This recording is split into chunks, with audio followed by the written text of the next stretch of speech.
Guys, this is part 4 of the story. The girl in the game is real, I help her survive the apocalypse.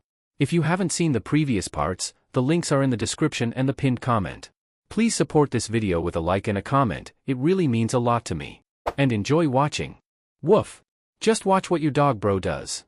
A jet black dog head suddenly popped out of the ride-hailing car's window, staring straight at the Wong father and son. Woof! Get lost. Buzz. At once, the half-formed human heads extending from the Wong father and son's necks froze in front of Yun Qing's face, completely motionless. The two halves of the human face tumors stiffened in a bizarre way, as if struck by some kind of pressure. Woof! Hajadu, make that woman leave, quick! Changxing glared at the two tumors. Duziren immediately understood and shouted at Yun Qing, hey! Stop crying and standing there like an idiot. Quick! Get out of here now. Huh? Oh.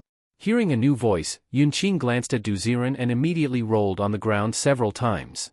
Boom! The next moment, the two half-human face tumors with frozen expressions crashed to the ground like lead balls, smashing two dirt pits into the earth. Gravity. That was the pressure of gravity. Who? Again? How many ability users are you sending to ruin my plans? Come on. Come all at once. Gurgle gurgle gurgle. Angry roars came from the red mist at the construction site. The meat tendrils crawling out of the Wong father and son's necks began to retreat and return in a strange reversal. Guji. Only a pair of eyes opened on Wang Xiaoshan's calf, glaring fiercely in the direction of the ride-hailing car. Oh my god. Oh my god. The tumor on that guy's neck can talk? This is the end. In the front seat, the driver who had witnessed the two human tumors fly off and disappear had gone limp with fear. Let's get out of here, fast. And warn the others, no more cars should come this way. Clack. Opening the car door, Duziren gave the driver a few calming words and got out, carrying Changxing in his arms. You? Who are you? From within the red mist, came a burst of sinister shouts. Duziren's expression remained calm as he ignored the voice and instead scanned his surroundings, looking at the Wang father and son, and also Yun Qing and Qiu Sun. Hey, you leave this place first. He called out to Yun Qing. She looked worried as she ran toward the unconscious Qiu Sun. I can't leave brother Qiu behind. Can you help me? Huh? Yun Qing's question made Duziren pause. Wait, why does that way of speaking sound so familiar? But when Duziren got a better look at Qiu Sun's face, his whole body froze. Something's off. This guy's face, his features and bone structure, they kind of resemble Qiu Xingxing. Hiss. Those damn game devs, don't tell me they modeled Qiu Xingxing's face after this guy? Staring blankly at Qiu Sun, Duziren was completely spaced out. And with him dazed, Changxing was even more confused. Dude, I get it if you're dazed by Yun Qing because she's a pretty girl, that's normal. But why are you staring at an unconscious man with glowing eyes? Woof. Hajadu, don't tell me you're into guys? Woof. If so, I recommend you move to Rong City. Huh? Changxing, what the hell are you talking about? Snapping out of it, Duziren shook his head. They just look alike. These days, people even use faces of top-level officials to make models. Changxing, do the girl a favor, remove the gravity, let them leave. Woof. Hearing this, Changxing just glanced at Yun Qing. Ah? Though she looked weak, Yun Qing picked up Qiu Sun with one hand, shocked by her own strength. And me? No more talking. Get going. Stay far away. After Duziren pushed her repeatedly, Yun Qing picked up Qiu Sun, bowed respectfully toward Duziren, and ran off quickly. Without my permission. You think you can just leave? As Duziren ignored him and let Yun Qing escape, a shout erupted from Jing'an community, and the thick mist surged toward the entrance. Hey! Watch out! This mist. From the red mist, a woman's voice seemed to shout a warning. But Duziren just rubbed Changxing's dog head. Changxing, if I remember correctly, if the gravity is high enough, even water vapor will sink, right? Woof! Wanna see me try? Man and dog stood still on the street. Woof! Without my permission, you think you can move? With the bark, the floating mist suddenly sank, visibly dripping to the ground, forming pools of blood on the surface. You! What the hell are you? A slightly panicked voice called out. Then the woman exclaimed again, gravity? Is that number 02 gravity dog? Then, the one holding the gravity dog. It must be. The woman's voice in the red mist turned ecstatic. Chayu didn't understand why Fang Nuanyuan was so excited. He just felt that this suddenly appearing man and dog were serious trouble. Damn, that's a tough one. But while everyone focused on the red mist, shadows began to wriggle within the low, heavy fog. Lord Ziren. Watch out. He's moving armed police. He can control them. Fang Nuanyuan's warning echoed in the mist. Du Ziren's expression stayed calm. Changqing. Woof. Another bark. This time, it was visibly intensified gravity. Buzz buzz buzz. The entire Jing'an community began to tremble. Iron gates lining the street warped under the pressure, being forced several centimeters into the ground. As for the controlled armed police? Buzz buzz buzz. Under the impossible gravity, thud thud, came a series of collapsing sounds. Each twisted body collapsed to the ground, limbs tightening under the strain. Forget moving, they couldn't even shrug their shoulders without their bones cracking under the gravity. You bastard! Who the hell are you? Two eyeballs appeared on Wang Xiaoshan's face. From shock to terror, Chaiyu realized there was nothing he could do against this man and dog. The other party's gravity level was clearly superior. Mass tactics? Useless. So powerful? This is the kind of strength it takes to join the Dawn squad? In the red mist, Fang Nuanyuan was stunned. If the gravity dog was already this overwhelming, then what about the peacekeeper? If he acted, could he wipe out the red mist completely? You don't need to hide anymore. Come out. With Changqing's gravity, whether you're gas or human, you can't move freely. I've long heard about the vault heist. No one was seen entering or exiting, and 3 million yuan vanished without a trace. The moment I saw you, I suspected, you turned into gas to steal it. But, even as gas, you couldn't take the cash with you. So, what else is possible? While stroking Changqing's head, Du Ziren's eyes lit up. Looking at the two dead armed police by the entrance, their throats and chests were pierced. And their guns had been moved. So they fired, but couldn't kill you. You could turn into gas to dodge attacks. But how could you instantly pierce someone's chest? Place a vaporized hand through the chest? No. That would just disconnect the gas, no damage. But, what if it was extremely dense molecules? Listening to Du Ziren's every word, Chaiyu was stunned. He was the first person to deduce his supernatural ability just from observing the scene. How could you guess that? He looked at the boy holding the dog in surprise. Du Ziren gave a slight smile. Isn't it obvious? Vaporization can't move banknotes. Vaporization also can't pierce through someone's chest. Likewise, vaporization definitely can't grow organs on a human body. So, my guess is, density. You can disperse or condense the density of yourself or other living beings. In other words, the current mist is your blood decomposed by density. And you can transplant some organs onto other people. That is to say, they absorbed your density molecules, and you regrew yourself on them. As for the armed police officer whose chest was pierced, when you passed through his chest, you simultaneously spread the density of your arm and disrupted the density of his chest. So, the instant you reached through him, his chest was torn open. And the disappearing money? That's even simpler. You broke down the density of the banknotes. Then, as a molecular form of density, you left the vault together with the molecules of the banknotes. As long as you keep them in a decomposed density state, no one can find them. My guess is correct, isn't it? Raising his eyebrows toward the red mist, Du Ziren spoke with ease. Thanks to his experience in the Doomsday survival game, he had developed a deep understanding of both supernatural abilities and combat strategies. Frankly, even if Academician Lu were to analyze the battle alongside him, Du Ziren might actually come out ahead. You bastard! So what if you figured it out? What can you do? When I'm decomposed into density, who can kill me? Who dares to? I'm telling you, go ahead, try killing everyone inside this mist. If not, all the infected will attack the city. You can suppress me with gravity for now, but that dog can't keep going forever, can it? When this mist spreads into the city center, what can you do then? What can you do? Inside the squirming red mist, Chaiyu's face gradually formed, hideously distorted. This was the first time since making a move that his opponent had seized control of the situation.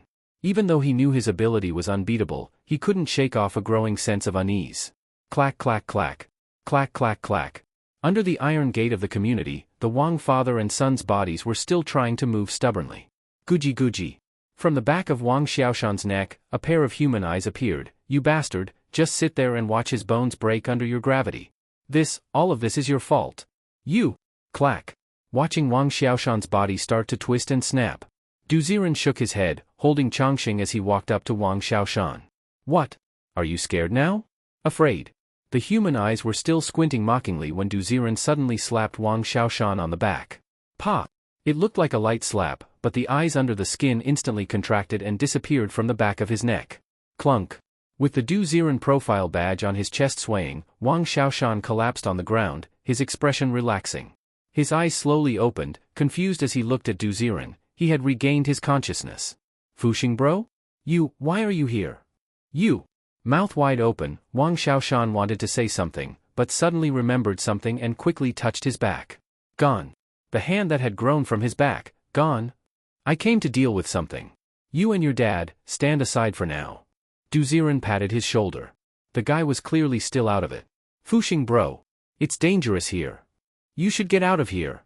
Before he could finish, a shocked voice echoed from the red mist, impossible. How? How could you erase the density I implanted in him? What the hell is your ability?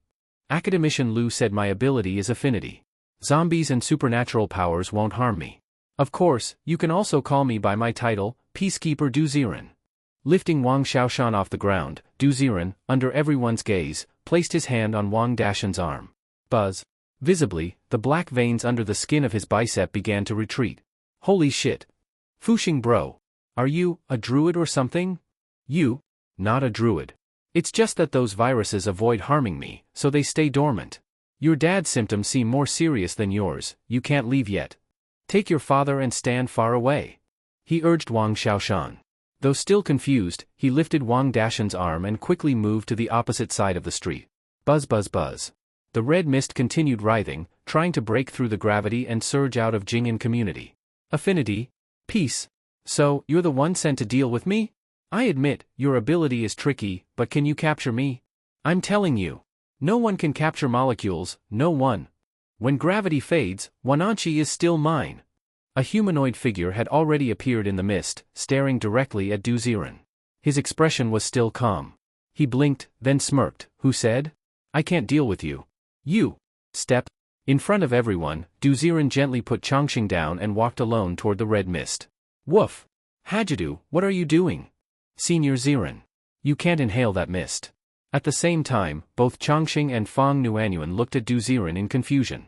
Who? Unexpectedly. After stepping into the mist, Du Ziren suddenly opened his mouth wide and began to inhale the thick red mist wildly. He was actively absorbing the red mist. Hoo-ha! Hoo-ha! As he breathed heavily, the dense mist noticeably thinned. What are you? Yu panicked. He was completely panicking now.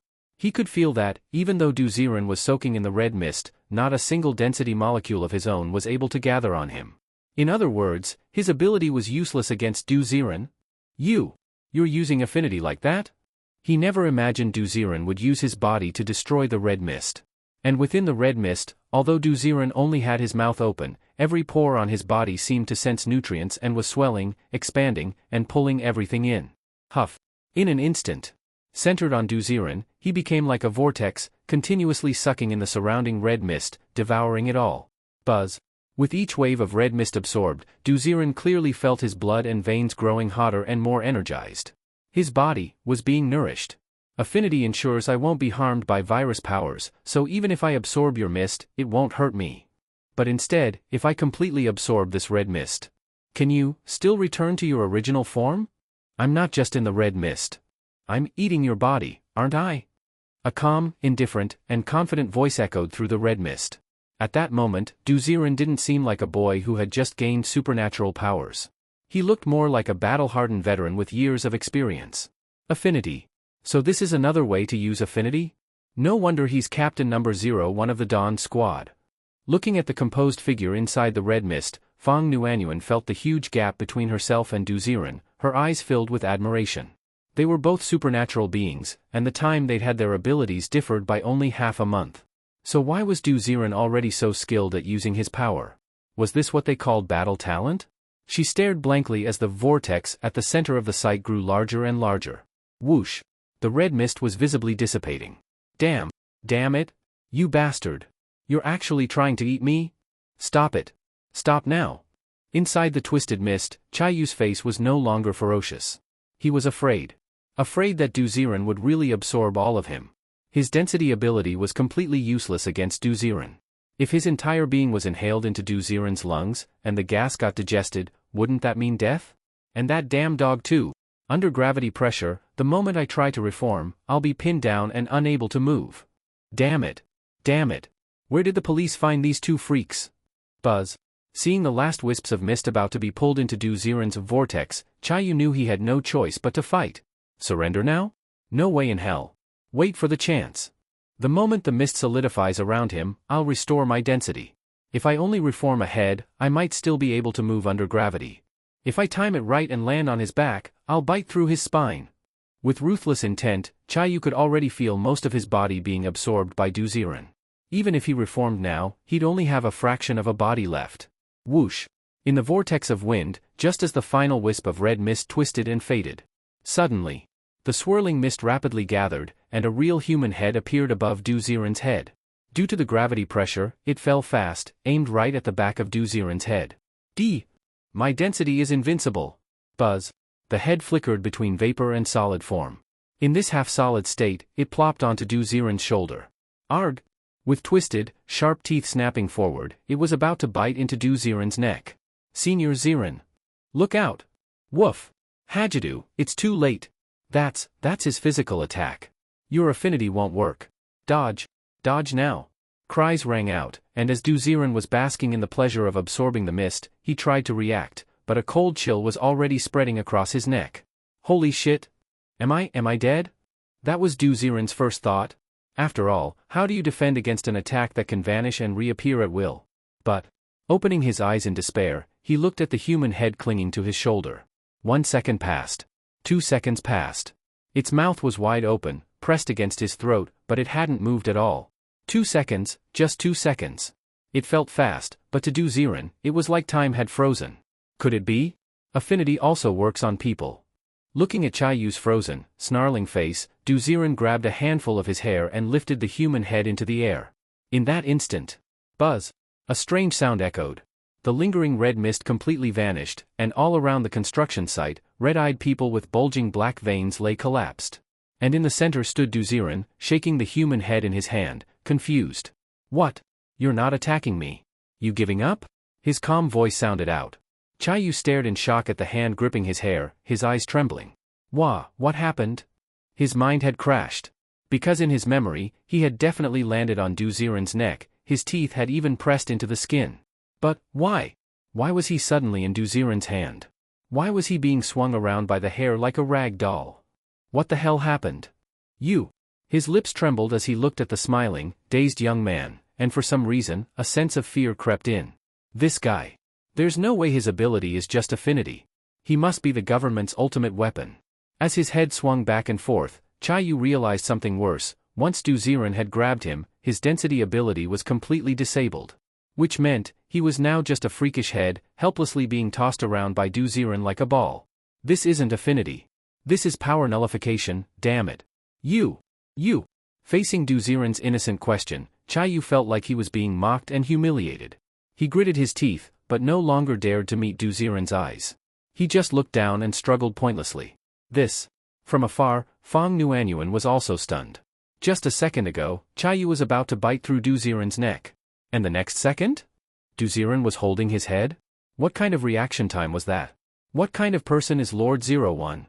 Muttering to herself, Fong Nuanyuan was utterly convinced. As expected. Someone who holds the title of 01 in the national system is on a completely different level. Woof! Hajadu! What did you do? How did you just grab him like that? Changxing trotted over, eyeing the head in Du Ziren's hand suspiciously. Du Ziren shrugged. How should I know? He just stopped attacking me, so I grabbed him. Woof! Huh? Seriously? No clue. Maybe affinity affected him? Look at him, he's kind of a zombie too, right? As he flicked the head in his hand, Chayu's mouth was pulled into a twisted grin, exposing sharp teeth. Woof! You might be right. He is kind of a zombie. So not attacking you makes sense. As man and dog speculated together, Fong Nuanyuan, seeing the battle had ended, quickly ran up to Du Ziren, ignoring her shock. Lord 01. Fong Nuanyuan, reserve member of the Dawn Squad, reporting to you. She respectfully bowed to Du Ziren. He squinted at her. You're the one who warned me from inside the mist? Yes. Please forgive me. I was useless in this battle. You did your best. You did everything you could. You're a hero too. He gently touched her shoulder, speaking calmly. He didn't notice that Fong Nuanyuan was now looking at him like a starstruck fangirl, cheeks flushed. In her heart, 01 was like a god. And today, Du Ziren's strength matched all her fantasies about that number. This is Lord 01. This is, the pillar of the nation? I actually got to work with Lord 01? Even without Du Ziren saying much, Fong Nuanyuan was already daydreaming. By the way, there's still this guy to deal with. He shook the head in his hand and was just about to ask what to do next. From a distance, police cars and armed personnel carriers approached quickly, sealing off all surrounding roads. Seal off all roads. Also, delete all surveillance footage nearby. On the military armored vehicle, Zhao Weigang calmly gave orders. The surrounding streets were already wrapped in layers of police tape, and even the citywide speakers were sounding alarms, warning residents to stay away from Jing'an community. Warning! Warning! Suspected seismic activity near Jing'an community. All city residents, please keep away. Please keep away. With such broadcasts and blockades, not a single resident could be seen for miles around. After finishing everything, Zhao Weigang quickly opened the car door and invited Lu Yi to get out.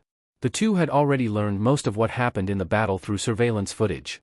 They had also clearly seen how Du Ziren subdued Chayu. The reason for such a large mobilization now was simple: the purple quality core inside Chayu was just too important. A purple quality supernatural power was enough to destroy an entire city. Such power must be contained immediately. Hurry! Commander Zhao, first escort all those infected by the red mist to the base in police vehicles. Also, it's best to clean up the site right away to prevent virus transmission through blood. Understood. At Lu Yi's command, Zhao Weigang waved his hand, and a large number of armed police began dragging the red-eyed infected into police vans, all still suppressed by gravity. As expected of what I suspected, purple quality powers, gravity and affinity. Little do. With you guys around, transporting the infected is effortless. Seeing the crowd still pinned to the ground by gravity, Lu Yi confidently strode forward, sighing with admiration. Gravity and affinity, these two powers together were beyond insane. Only with such strength could one deserve to be called 01 and 02 of the Dawn Squad. Academician Lu, you're here? Perfect timing. What about this head? Spinning the Chayu in his hand, Du Ziren was about to toss it to Lu Yi, but Lu Yi's expression changed and he quickly waved it off. Hey! No, no, no. This thing behaves like a ball in your hand, but if it comes to me, it might vanish instantly. You keep it. You keep it. He hurriedly gestured for Du Ziren not to move, then looked at Fong Nuanyuan, who still had a dreamy look on her face. Fong Nuanyuan. Here. Inject a strong sedative into that head for me. Yes, sir. At Lu Yi's order, Fong Nuanyuan quickly pulled out a syringe and walked over to Chaiyu's head. You! What are you doing? What are you doing? Sensing his miserable fate, Chayu struggled desperately. But as long as he was in Du Ziren's hand, no matter how hard he shook his head, he couldn't move at all. Shut up! Just go to sleep. Without a shred of politeness, Fong Nuanyuan jabbed the needle directly into the center of Chaiyu's forehead. Squelch! As the drug was injected, Chaiyu's eyelids started to flutter uncontrollably. Then, the head slowly closed its eyes, and began snoring. Now, should be okay? Shaking the unconscious head in his hand, Du Ziren looked at Lu Yi again. Lu Yi nodded. Give it to me. This thing, what really matters is the core in his brain. We'll soon find a suitable candidate for the density power and initiate density, codename 06. Oh? So his power caught your eye, huh? Ha ha ha. Density is indeed powerful. If this guy had been allowed to grow further, he might have become a walking fortress. Lu Yi received the head and held it like a treasure. He then looked around the construction site of Jing'an community, and his expression grew emotional. This is the helplessness of ordinary people in the face of disaster. But luckily, little Du, you arrived in time. Otherwise, if this disaster had spread, I'm afraid. He looked at Du Ziren with relief, but Du Ziren just casually waved his hand. Just doing my job. But the next second, he narrowed his eyes. By the way, how much are you planning to pay me and Chongqing for this mission? Everyone saw it, right? Chongqing and I both worked hard. You? 2 million. 1 million for you, 1 million for Chongqing, how's that? Deal. It'll be in the account tonight, right? I'll arrange it immediately. Rolling his eyes, Lu Yi felt that the originally tragic and solemn atmosphere had been completely ruined by this kid's greedy tone. Fine. At least it's settled. Academician Lu, if there's nothing else, Chongqing and I will head out first. Shrugging, Du Ziren saw that the scene had been taken over and felt no need to linger. He was just about to go home to relax and enjoy life with his wife. But suddenly, Lu Yi slapped a hand on his shoulder. Hey! Little Du, you can't leave this time. Why not? Just look. At least 100 people here are infected. If you don't ride with the convoy, without your affinity to keep control, I'm afraid we'll have accidents on the way. Also, you're now a central figure in the Dawn Project. Don't you think it's time you showed up at the base to guide the others a bit?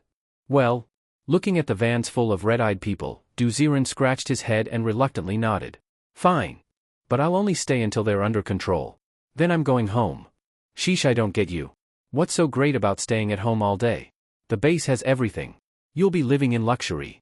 Louis couldn't understand why this young man was so unwilling to be part of the organization. But only Duziren knew how comfortable it was to play mobile games freely at home. And of course, he didn't want to be caught on surveillance while enjoying some adult content. Report. Academician Lu, the site is mostly cleaned up. As the bloodstains were cleared and the group was ready to leave. Suddenly, from across the street, the Wang father and son came running over in a hurry. Hey! Sir! Can we delay our detention a bit? Huh? Looking at the father and son in confusion, Louis frowned. They had inhaled the red mist, so they couldn't be released. They needed to be monitored at the base. Not just them, even Yunqing and Chiu Sun, who had just escaped, had been brought back by the police for examination. The lunar calendar says today is a lucky day. Good for breaking ground. I know we're going to be detained, but this construction site still belongs to the Wang family. And eventually, it'll be used again, right? So, if possible, could we just do the groundbreaking ceremony real quick before leaving? Just one moment, just one strike of the shovel. Wang Dashan smiled awkwardly, looking at Louis with hopeful eyes. Louis gave a helpless smile. Fine. But be quick. Got it. Dragging Wang Xiaoshan, Wang Dashan returned to the red carpet and dug once into the designated area with a shovel. Thunk. The shovel hit the soil. Great. Wang Xiaoshan quickly clapped in agreement. Though many people were still at the scene, only the father and son cared about the ceremony. After the digging, Wang Dashan looked around sentimentally, then turned to the camera recording everything. Can I make one more request? Why are you so needy? This time Fang Nuanyuan was visibly annoyed. She was just about to urge them to move, but Wang Dashan's next sentence made her pause. Can you take a photo for us? To mark the start of construction. Just one photo. Just me. Xiaoshan, and Mr. Du. I heard this was all thanks to him. A photo of the three of us would be perfect, what do you say? A photo? Fang Nuanyuan's eyes lit up as she looked toward Duziren. Duziren didn't mind. Holding Changxing, he walked to the red carpet. Let's go. Academician Lu, can I join the photo too? With a pleading look, Fang Nuanyuan brought over the camera. Louis seemed to understand her thoughts and simply smiled. Go ahead. Yay! The girl smiled shyly and quietly stood next to Duziren. Hey, since we're taking a photo. Chiu Sun, Yunqing. You come too. A little souvenir to remember surviving this mess. Seeing the camera set up, Wang Xiaoshan waved to the young couple who had just gotten back into the car. They hesitated, then got out and joined. One stood next to Wang Xiaoshan, the other next to Duziren. All right, ready. Cheese. Louis casually raised the camera. Click. As the flash went off, Fang Nuanyuan quietly leaned closer to Duziren, her gaze fixed on his face. Click. As the camera finished taking pictures, the crowd on the red carpet quickly dispersed. Louis looked at the photos on the screen and rubbed his chin. I'll have these digital photos sent to your phones. Now, everyone get in the vehicles. We're leaving. He packed up the camera and turned to leave. Tap tap tap. Unexpectedly, footsteps followed closely behind. Turning around, he saw it was Fang Nuanyuan. Her mouth opened slightly, like she wanted to say something, but she hesitated. Ha. Fang Nuanyuan. As a reward for your efforts during this mission, you'll receive a 50,000 yuan bonus. Also, I'll give you a printed copy of that photo just now. Academician Lu. Thank you. Thank you so much. As if he had guessed what she wanted, Luyi's calm response made Fang Nuanyuan beam with satisfaction. This kid. Shaking his head, Louis quickly got into the car. Clang clang. On the return trip, a long line of police vehicles bypassed the city center and headed toward the river region outside Wananchi. A black business van carrying over a dozen people stayed in the center of the motorcade. Duziren, Changxing, Louis, and the others were all in one vehicle, silently watching the convoy move. Academician Lu, is the Wananchi Health Department near the river? Wang Xiaoshan asked curiously. Louis smiled. It's not a health department, it's a national secret research base. Under the current situation, even the WHO can't interfere. Near the river area, it was originally planned to build an underwater tunnel. But given the circumstances, it was turned into a research base. I see. Then, Academician Liu, how long will my dad and I be held? He scratched the back of his neck anxiously. Though the hand that had grown out of his back had vanished, the veins were still bulging and black. That? Hard to say. I'll observe you for a week. Usually, if it's a zombie virus infection, symptoms appear within 3 hours. But you and your father inhaled very little of the blood mist, so it may not have reached infection levels. So, I can't say for sure. Ha! Wang Xiaoshan immediately dropped his head in disappointment. Beside him, Chiu Sun and Yun Qing huddled even closer together, afraid that once they were inside, they wouldn't come back out. The entire car fell into a heavy silence. Only Du Ziren quietly pulled out his phone. His eyes lit up, and a faint smile slowly spread across his face. She's awake. The feverish and unconscious Chiu Xingxing had opened her eyes and was now sitting up in bed. Ugh. Feels like I slept for a long time. So tired. Aya. It's only my first day at the base, and this happened. How will I lead the team in the future? Senior Ziren won't think I'm useless, right? Her flushed face still showed traces of the fever, and her lips tightened in guilt and worry. Du Ziren couldn't help but beam with joy. My Shengxing is so cute. He sneakily poked Chiu Xingxing, and in the video, she curled up with a soft yeah. Du Ziren giggled idiotically. Hee. His geeky, silly laughter made everyone else in the vehicle turn to look at him. Louis looked suspiciously at Du Ziren's phone, staring at the black screen for a while before shaking his head. Little Du, did you just see a meme or something? Hey, Academician Liu, Du Fuxing isn't looking at memes, he's... Wang Xiaoshan blurted out. He was about to say he's having an episode, but paused, realizing Du Ziren had acted totally stable today. He looked again at the phone, it was still black. He's playing a game. Oh? Really? Louis took a few more glances, assuming the phone had some privacy screen and let it go. But beside Du Ziren, the always tense Fang Nuanyuan pursed her lips and finally asked. Lord Ziren, what game are you playing? Doomsday Survival. Huh? That exists? Can I play with you? Eager to get closer to him. Fang Nuanyuan knew that if she could game with Du Ziren, they'd talk more, and she'd get more chances to connect. You? Du Ziren looked her up and down, glanced at his phone, and shook his head. This game is online single player, can't co-op. Come on, why would I co-op with you when I can be alone with my wife? What a waste of time. Oh. Is it fun? It's fun. As Du Ziren practically buried his head in his phone, Fang Nuanyuan scratched her head, suddenly not knowing how to keep the conversation going. Then, what other hobbies do you have? Playing games. And do you have? She wanted to ask about his friends or family, but remembered his file said he had ALS and no friends. I guess? Mr. Du's heart must be closed off by years of illness. I believe. I could be the one to help him heal, to become the light in his life. And by then, Mr. Du won't be able to live without me. She smiled subtly to herself and kept glancing at Du Ziren. But, the next moment, her thoughts shattered. Shengxing, you're so cute. Ah? The love-struck chuckle beside her, and the dumb look on Du Ziren's face, Fang Nuanyuan suddenly snapped out of it. Could someone with a closed-off heart really smile like a pervert? Woof, foolish girl. You think Hajidu is that kind of person? Woof. Hajidu is the kind of guy who can fantasize for a whole day in bed. He wouldn't be tempted by real-world beauty. Curled up in Du Ziren's arms, Changxing gave Fang Nuanyuan a sorrowful look.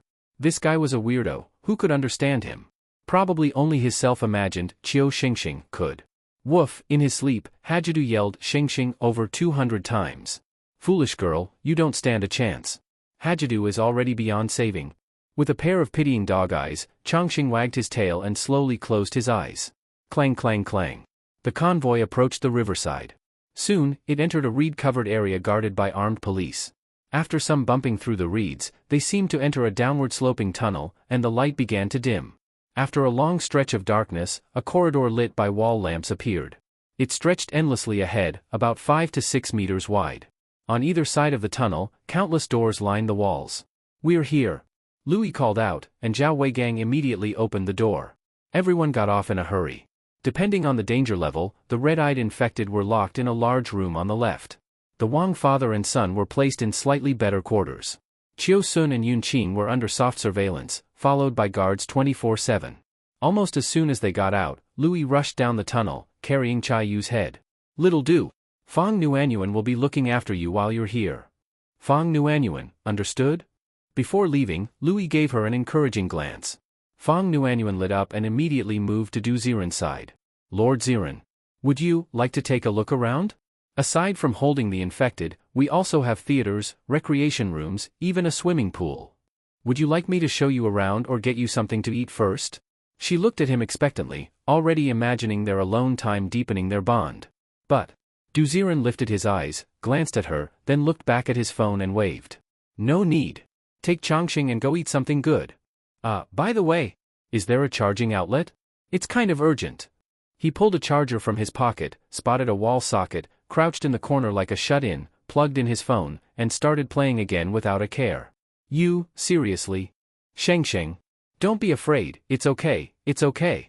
Crouching in the corner, holding his phone, Du Ziren stared at the screen motionlessly, with the expression of an obsessed stalker. Just like this. This nerdy look made it really hard to imagine that this was humanity's hope, the 01 peacekeeper. Senior Ziren. You. Fang Nuanyuan opened her mouth but was on the verge of collapse. Speechless, folks, what do you do when the guy you like only cares about gaming? Alright. Found the charger. I'm good for now. You go take Chongqing and get him something to eat. He has a big appetite. He waved her off, completely ignoring Fang Nuanyuan's twitching expression. Right now, Du Ziren only cared about whether Qiu Xingxing's rapid onset fever had fully disappeared. He tapped on Qiu Xingxing's face, and her latest status data appeared. Name, Qiu Xingxing is a 19-year-old ability user from the Luzhou Safe Zone and the captain of the Rose Squad. She possesses the immortal awakened power of gold rank and has reached tier 7, with 355 out of 800 experience points. Her physical condition is comparable to that of a superhuman. She stands at 178 in height and weighs 60, with measurements of 84-62-86. Her current status shows a satiety level of 15, body warmth at 73, happiness at 40, and luck at 2. She is equipped with a gold-rank Dragonblood dagger and crystal core armor. At present, she is working on the mission Heart to become stronger too, which is still in progress. Hiss. Looks like after that fever, Shengxing got even taller? And, her body status, also jumped to superhuman level. What exactly did this sudden fever mean? Was it an in-game Easter egg, or are they trying to make me spend money? His thoughts were completely focused on Qiu Xingxing. Du Ziren didn't even notice Fang Nuanyuan's longing gaze beside him. Woof, girl, just go already. Woof, I can't watch this anymore. Hajidu only has eyes for his fantasy Qiu Xingxing. Woof, let's go. Maybe he really couldn't take it anymore. Chongqing bit Fang Nuanyuan's pant leg gently, and she snapped out of it and respectfully looked at him. Lord 02. Understood. I'll take you to eat now. She sadly picked up Chongqing and quickly walked toward the end of the tunnel. In the game screen. I wonder what Sister Linya and the others are doing. Qiu Xingxing slowly got out of bed and touched the foreheads of Qiu Ning and Qiu Jing. It seemed their fevers were going down too. She stared at her younger siblings for a while. Once she confirmed their breathing was steady, she left the room and went to the living room. In the presidential suite 3535, it looked like everyone had gone out. The big TV in the living room was flashing with constantly updating missions. Daily mission, generate water, 100 points, executed by Yang Miao Miao. Daily mission, register ability user info, 20 points, executed by Lu Su. Daily mission, replace food soil, 30 points, executed by Linya and Lin Ping. The related base missions were displayed on the screen, and Qiu Xingxing felt full of guilt. She originally wanted to take responsibility for the team. Instead, her members were out doing daily chores to support them. Using the remote, she could switch through the mission list. She glanced through several more. Field mission, investigate the mystery of why Anhui province cannot be exited. Mission difficulty, gold. Description, in recent years, the Luzhou secondary base is the highest level safe zone in Anhui. To connect with better external bases, leaving the province is necessary. However, anyone sent out of the province vanishes within 3 days. GPS tracking shows that once personnel leave the Anhui border, all movement stops, as if they've died, never moving again. Higher-up suspect something is stationed at the border. Once someone exits the area, it attacks. Investigating the border secrets is urgent. Reward, 10,000 points. Huh? So, something like this is happening in Anhui? Looking at the newly posted gold level mission, Qiu Xingxing furrowed her brows. For it to be classified as gold difficulty and still have no takers, that said a lot about how dangerous it was. This one, definitely not worth thinking about. She pressed the remote again, and several more new missions popped up. Investigation Mission, Botanical Garden Mist Incident. Mission difficulty, Blue. Description, Luzhou's botanical garden spans 30,000 square meters. From before the apocalypse until now, it's always been lush and undamaged. Lately, green mist has begun emerging inside, suspected of indicating something unknown. Please investigate the internal cause of the mist in the garden. Reward, 2,000 points. Botanical Garden. Mist barrier? She continued browsing the mission interface. Knock. Knock knock knock. Just then, someone knocked on the door. Eh? Startled, Qiu Shengxing ran to the door. Who is it? Heard there's a new squad on this floor, Rose Squad, right? Took our 4 Arts Squad's application room. Figured I'd come by for a talk. A gloomy female voice came from outside. Huh?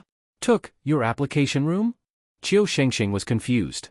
Fang Huiguang never mentioned that this room had already been claimed. I? She was hesitating whether to open the door when, on Du Ziren's game screen, a new choice appeared. Option 1, open the door and face them directly. Result unknown. Option 2, ignore them. Result unknown. Oh? Seeing the new options, Du Ziren hesitated. If the door is opened, Qiu Shengxing would have to face questioning and pressure from the whole other team. Sure, she had his backing, nothing to fear. But if it turned into a fight, and there was some punishment like point deduction or detention at the base, it would be a whole mess. Even though he could easily take on the entire Luzhou safe zone's rules, if it escalated that far, this newly acquired residence might get destroyed by a dimensional strike. But if the door isn't opened, would the 4 Art Squad start spreading rumors that the Rose Squad were cowards who didn't dare to fight? TSK. Both choices kinda suck either way. Honestly, they deliberately waited until Linya and the others were out before starting trouble. Pretty scheming. Trying to bully Shengxing alone? After a moment of silence, Du Ziren's eyes lit up. Damn it. He nearly fell for a game choice trap. Who says he has to pick one of these two? There's more than one way to solve a problem. Silently, he opened a voice command option, clicked all/private Shengxing, and noticed several other private conversation options like Linya, Yang Miao Miao, and Fang Huiguang. He tapped on Fang Huiguang. He couldn't see her screen, since she wasn't linked. But still. Fang Huiguang. What kind of job are you doing? They've already dared to show up at my front door? His voice message immediately broadcast into Fang Huiguang's room. Thump. Lying in bed and rubbing the construction site photo, Fang Huiguang jumped up with a shiver. Senior? Senior Ziren? You're not going to drive off those pests? Understood. I'll go right now. Step, step, step. With a gloomy face, Fang Huiguang truly didn't expect that just after flattering her senior, someone would show up the next moment to disgust him? Isn't this just disrespecting Fang Huiguang? The heavy sound of footsteps echoed through the hallway as Fang Huiguang jogged to the door of room 3535. There, she clearly saw 4 men and 4 women standing in front of the door.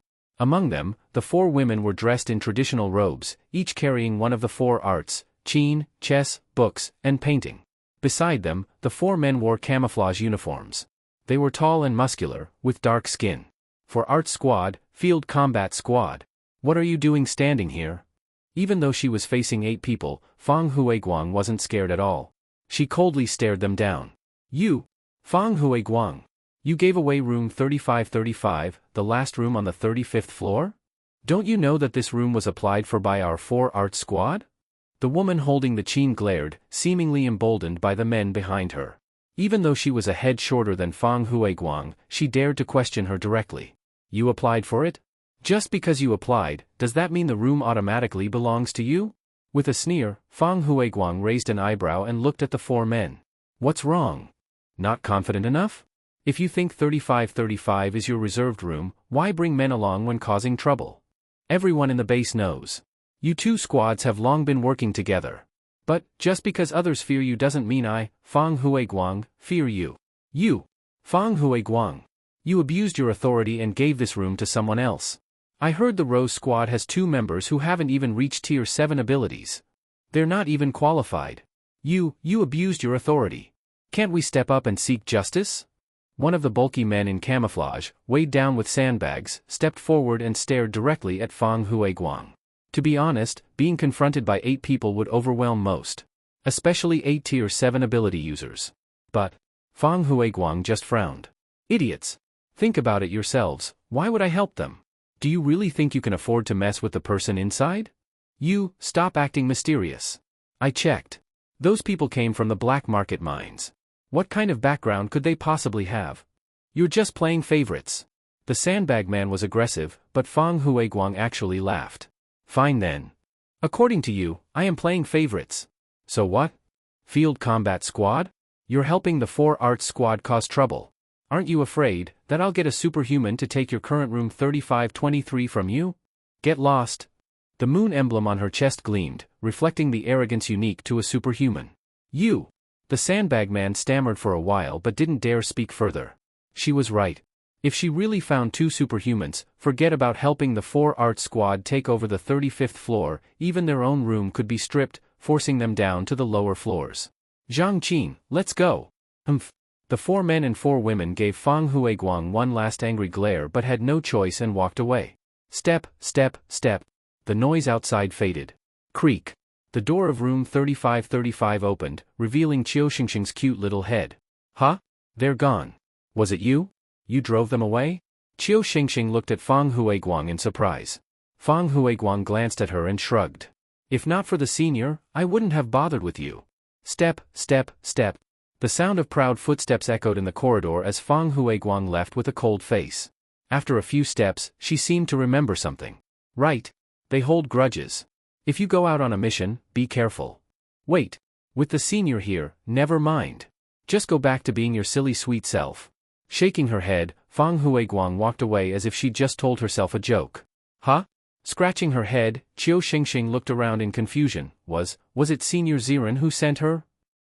Congratulations, you made the correct choice. Option 1, if you had opened the door, Qiu Xingxing would have faced an 8-against-1 situation. Though she could repel them using the Dragon Blood Dagger, it would draw attention from the Bai family and the base officials, leading her into an irreversible disaster. Qiu Xingxing's future opportunities -50, Rose Squad's future achievements -50. Option 2, if you had kept the door closed, Rose Squad's reputation -50. Rumors would spread everywhere, all members' morale -50. The phone screen displayed the outcome of the 2 choices. Du Ziren's face darkened. Damn it. This crap game not only wants my money, it also sets traps for me. Seriously, what kind of normal game gives you 2 bad options? He tapped the game interface angrily. Although he was still muttering complaints, Du Ziren had to admit, this game had broken the standard framework of game choice mechanics. Few game developers would design something like this. Ow ow. My legs are numb from squatting. He rubbed his thighs and slowly stood up against the wall. Looking around, Changxing hadn't returned yet. Nothing unusual on Qiu Xingxing's end either. So Du Ziren simply unplugged the charger and began walking through the tunnel. Roar. Roar. From the room on the right, through the reinforced glass, several lickers could be seen restlessly running and bumping around inside. What are you howling for? Be quiet. Du Ziren scolded. Instantly, silence fell inside the room. The long corridor stretched forward. Suddenly, a room packed with people caught Du Ziren's attention. Brother Kuan is awesome. Blue ability, no less. With Brother Kuan's skills, he's probably going to catch up to Sister Nuanyuan soon and be selected too, right? The cheers didn't stop. This was a room on the left side of the tunnel. It was divided into 2 spaces by reinforced glass. Inside, a licker was held captive. Outside, about a dozen teens aged 17 or 18 stood watching. Right now, a tall young man was inside the glass enclosure, constantly provoking the licker. Come on. Stupid dog. Come here. Roar. As the youth kept provoking, the licker's blood-red eyes pulsed. Its red tongue shot out in a sudden attack. Buzz. The young man's figure vanished in an instant. Thump. The tongue strike missed, and the next moment, the youth reappeared in midair and crashed down on the licker's back. Nice. Brother Kuan is insane. That's the flash ability. Cheers echoed nonstop. Du Ziren stood to the side, also amused. Sure enough. Louis was really using the lickers to train new ability users. As for how many people were in that room, they couldn't all be ability users, right? Standing in the corner, Du Ziren had just been a bit curious about what this place was for. A somewhat short, chubby boy seemed to notice him and, with a foolish grin, walked over on his own. Hey, you look unfamiliar. Are you new here too? New? Me? Seems like it. Du Ziren nodded, he really was new to this base. No problem. Ah, so it is. Can you tell me, have you been tested yet? Does your ability match? The chubby boy was full of curiosity. Duziren shook his head puzzled. What test? Hey, you can tell just by looking, you're just new here, right? You haven't started blood tests or anything? Yeah. I'll tell you once Academician Lu tests your blood and finds a match with those ability lab rats. Next, you can wait to be injected with ability serum. I'm a compatible user of the green ability laser. The little chubby boy said proudly. Duziren nodded and gave him a thumbs up. Awesome. Hee right. I'll also tell you Academician Lu said that human genes are stable. That means if I have laser, my children will surely be highly compatible with laser too. At that time, the base will prepare multiple laser ability injections for me. As soon as my kids turn 18, they can awaken an ability on their own. Wo ability passes through 3 generations, a person can die but the ability remains? Duziren really opened his eyes. If this ability inheritance plan could succeed, how many people in the future could awaken powers on their own? A single family could maybe pass down abilities with their own characteristics? Roar. Just as the two were discussing deeply, on the other side of the thickened glass, the liquor was howling fiercely again. Roar. A stinking white smoke rose from its crimson mouth. It looked at Zhao Kuan, and its tongue began to writhe wildly, splitting into 2 along the head. What the hell? What's happening? The chubby boy stood there stunned. Duziren looked straight into the glass, eyes narrowed. This is advanced? During his guess, in midair Zhao Kuan's expression was odd. It seemed like this was also the first time he encountered this situation. But, at this moment, with so many people outside the glass watching him, he forced calm and waved at the liquor. Come here you beast. Come kill me. Snap. Before he finished speaking, the long tongue in the mouth suddenly exploded outward. The 2 split tongues continued dividing, 2 to 4, 4 to 8. By the time the tongues fully spread in the air, there were a total of 64 red whip-like strands lashing everywhere. This is bad. Buzz. Seeing the situation going wrong, Zhao Kuan stopped pretending. His figure flickered and suddenly appeared outside the thickened glass. Huff huff huff. Breathing heavily, Zhao Kuan felt dizzy. He knew this was a side effect of using an ability with too low an ability level. That was close. How did that thing change its attack method? And it became stronger. Brother Kuan. As expected. Brother Kuan, do you think it can split into 128 tongues? Brother Kuan, will you still go in? Voices full of flattery and teasing came from behind. Zhao Kuan forced himself to stay calm, and was just about to say something like, what's there to fear? Crack. Ha! A strange sound rang out. Zhao Kuan was startled. Crack. The sound grew louder and clearer. Zhao Kuan hurriedly turned his head, eyes bulging. The thick, bulletproof glass was cracking. Crack crack. On the other side of the glass, the liquor's split long tongues kept ramming into the glass. All 64 thin tongues struck with force, and the cracks on the glass spiderwebbed outward. Seeing the glass was about to give way, Zhao Kuan's face darkened and he shouted loudly, run. Quick. Everyone. Run. After saying this, without hesitation, his figure flickered and vanished. Holy crap. Brother Kuan fought it and just ran? Where's Brother Kuan now? He already ran. You still not running? Waiting to die? Run. In an instant, everyone in the room began running toward the door. The chubby boy's face turned panicked. He wanted to join the fleeing group, but he had only taken a few steps when he seemed to think of something and grabbed Duziren's shoulder. Hey! Don't just stand there like an idiot. Come with me. Quick! Pulling Duziren's shoulder, the little chubby boy fancied himself strong. But as soon as he grabbed Duziren's shoulder, it felt like grabbing steel, cold and heavy. You don't need to worry about me. Let's go. Duziren waved calmly, not only not moving, but instead stepped closer to the cracking glass. You're crazy. That thing. With pupils wide, the chubby boy still tried hard to pull Duziren away. Quiet. Suddenly, a heavy reprimanding voice echoed in the room. Tap tap tap tap. After the glass cracked, the fiercely writhing tongues immediately froze in midair, motionless. Who? The liquor, prostrate on the ground, trembled all over the moment its eyes met Duziren's. After 2 low moans, the tangled long tongues were swiftly retracted back into its mouth. Looking at the liquor again, it had already buried its head into the ground and respectfully lay prostrate toward Duziren, motionless. Silence. The room suddenly became extremely quiet. The chubby boy's eye twitched as he looked at what was happening before him in disbelief. What did you do? Did you roar at the zombie? It just stopped moving? His mind was still somewhat dazed. Wee-oh-oh-wee-oh-oh. In the tunnel outside the room, sirens started sounding. It seemed that because the liquor inside was detected to have a riot, the alarm automatically activated. Step, step, step.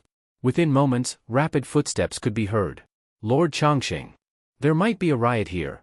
I think. Woof, it's fine, I've already smelled Hajidu's scent. Woof. With him here, no accidents. Step, step, step. As the footsteps got closer, Fang Nuanyuan hurried in, holding Chongqing, followed by over a dozen armed guards. But the moment she saw Du Ziren, Fang Nuanyuan's alert expression immediately relaxed. Looking at the opposite side of the glass, the liquor was already lying on the ground, behaving as calmly as possible. Lord Ziren. You're here. Thanks to you, otherwise this place would have gone crazy again. She respectfully saluted Du Ziren. Looking at the shattered glass, Fang Nuanyuan frowned. This must be that Zhao Kuan showing off his ability for no reason, provoking the liquor. That guy. Listening to Fang Nuanyuan's non-stop scolding, the chubby boy standing in the corner was stunned. Bro. Someone higher ranked than Zhao Kuan like Fang Nuanyuan calls you, what? Lord Ziren. Wait, who are you? Having wisely withdrawn his hand from Du Ziren's shoulder, the chubby boy weakly asked. Me? Du Ziren. Du Ziren shrugged casually.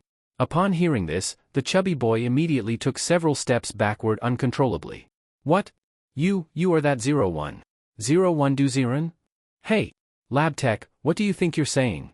Lord Ziren's title isn't for you to use. Hearing the chubby boy call Du Ziren by his name, Fang Nuanyuan looked at him displeased. It's okay.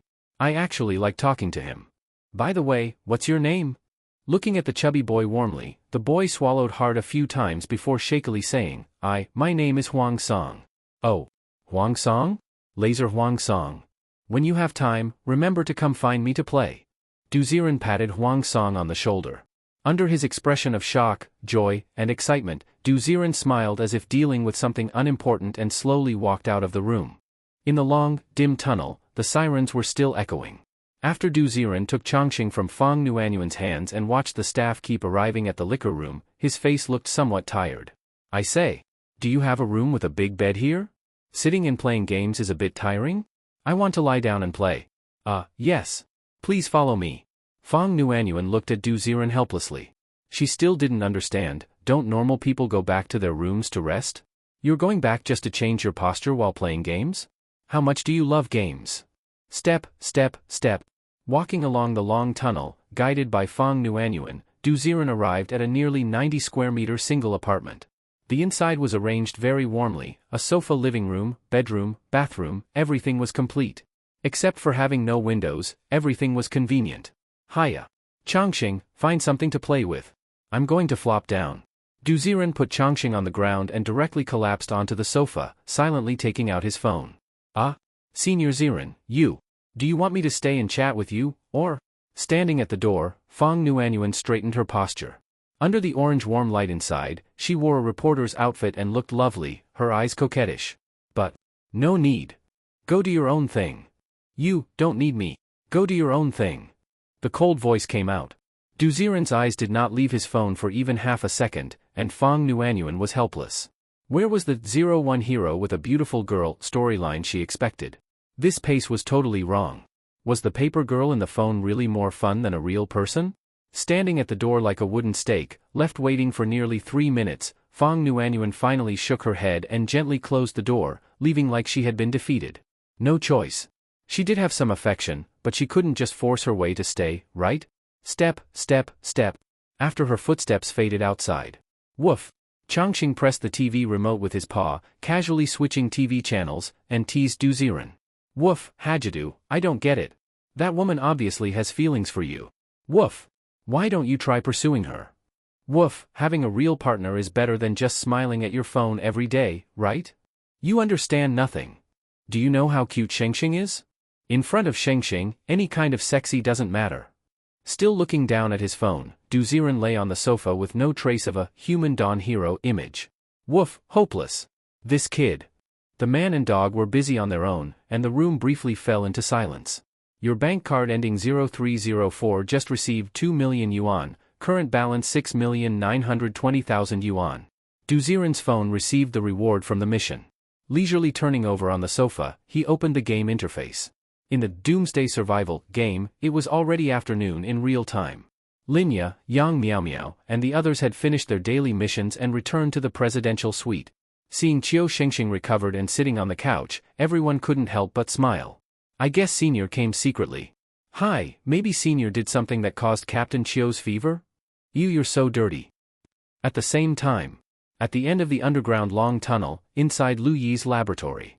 In front of a large wall of monitors, Lu Yi frowned, looking at a new set of collected data. In front of him, Chaiyu's head had an 4-tube inserted and was placed in a vessel piled high with ice. Fresh red blood from Chaiyu flowed constantly through the 4-tube, dripping onto the surrounding lab tables. On each test table lay test tubes of blood.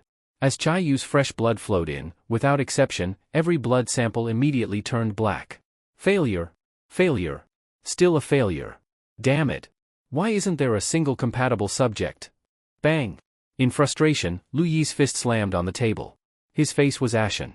This hard-to-find purple ability, density, had no compatible person. Wasn't this a waste of effort? Director Lu, there's no rushing this kind of thing. If I were you, I'd go to the hospital and collect another batch of young people's blood. Standing beside him, Zhao Weigang also looked grim. For density compatibility, not a single young blood sample from the entire base had matched. Could it be, the higher the quality of the ability, the stricter the standards for candidates? Damn, the next batch of blood won't be ready for at least a week. But, orders already say not only Wananchi, but Yanjing City and Modu City have all shown abnormal problems to some extent. These things are still within controllable range and won't cause an uproar. But you must understand, if another city also produces a Chaiyu, what do we do? Little Do can't handle it alone. Developing new Dawn squad members is urgent. The more Louis spoke, the more agitated he became, and Zhao Weigang pursed his lips. The lab was silent. Suddenly, Zhao Weigang seemed to realize something, his eyes lighting up. Director Lu, actually, there are still a few people in our base who haven't had blood tests yet, right? You mean who? Little Do, one person can only have one ability, that's a fact. No. Did you forget? There are also the Wang father and son and that young couple who were detained. They absorbed the red mist and were classified as potential dangers, right? Hiss. He thought the suggestion was just spoken casually. But unexpectedly, when the words came out, Louis suddenly jolted. Right. Logically, people who absorbed red mist and then recovered, meaning they have Chaiyu's density. Those 4 are the most likely to control density. You mean, because they carry Chaiyu's molecules, density might accept them? They might master it? Yes. Hurry. General Zhao, fetch them here.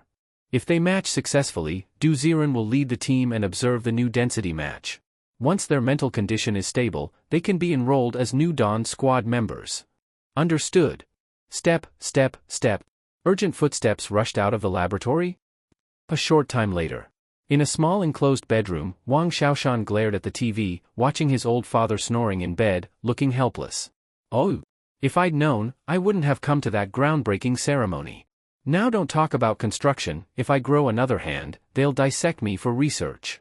Frustrated, he grabbed the Du Ziren sticker on his chest and began praying devoutly, Lucky Star. Lucky Star, bless me, let me go out soon. Let me go out soon.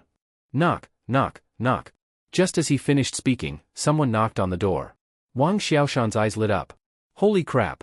So effective. Clang. But, before Wang Xiaoshan could be happy, the door opened and over a dozen armed soldiers appeared. Ah? His face instantly darkened.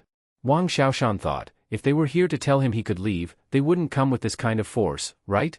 Could it be? His eyelids drooped, and Wang Xiaoshan slid off the sofa. It's over. They're going to slice me up for experiments. Lucky Star, oh Lucky Star, you ultimately didn't protect me. He was full of tragic complaints. Suddenly, a tall figure came in. Zhao Weigang squeezed inside. Hey, why are you crying? Do you know you have a chance to serve the country? Yeah, being cut open to help the country's virus research, I get it. What cutting? It's the ability. Director Lu said you and your friends all might become ability users, so people were sent to test your blood compatibility. Your 2 friends have already been tested, there was compatibility but not high enough. Probably because they absorbed too little red mist, not enough to cause blood mutation, so they were released. Yours should be enough. What? You don't want to go? Looking at Wang Xiaoshan's tragic face, Zhao Weigang was bewildered. Why these days, does becoming an ability user make people so sad? Ha! Me? Ability user? Hearing this, Wang Xiaoshan's face changed like in an opera, instantly shifting from pale gray to flushed red, and he started kissing the Do Ziren sticker wildly. All good, all good. Luck is shining on me. Captain Chiu, are you looking at missions? Not taking a few days off to rest? Inside room 3535's presidential suite, it was already dark.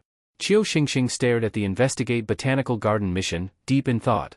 Linya stood in the kitchen, preparing the Ability Tech sweet potatoes they brought back today, glancing toward the TV now and then.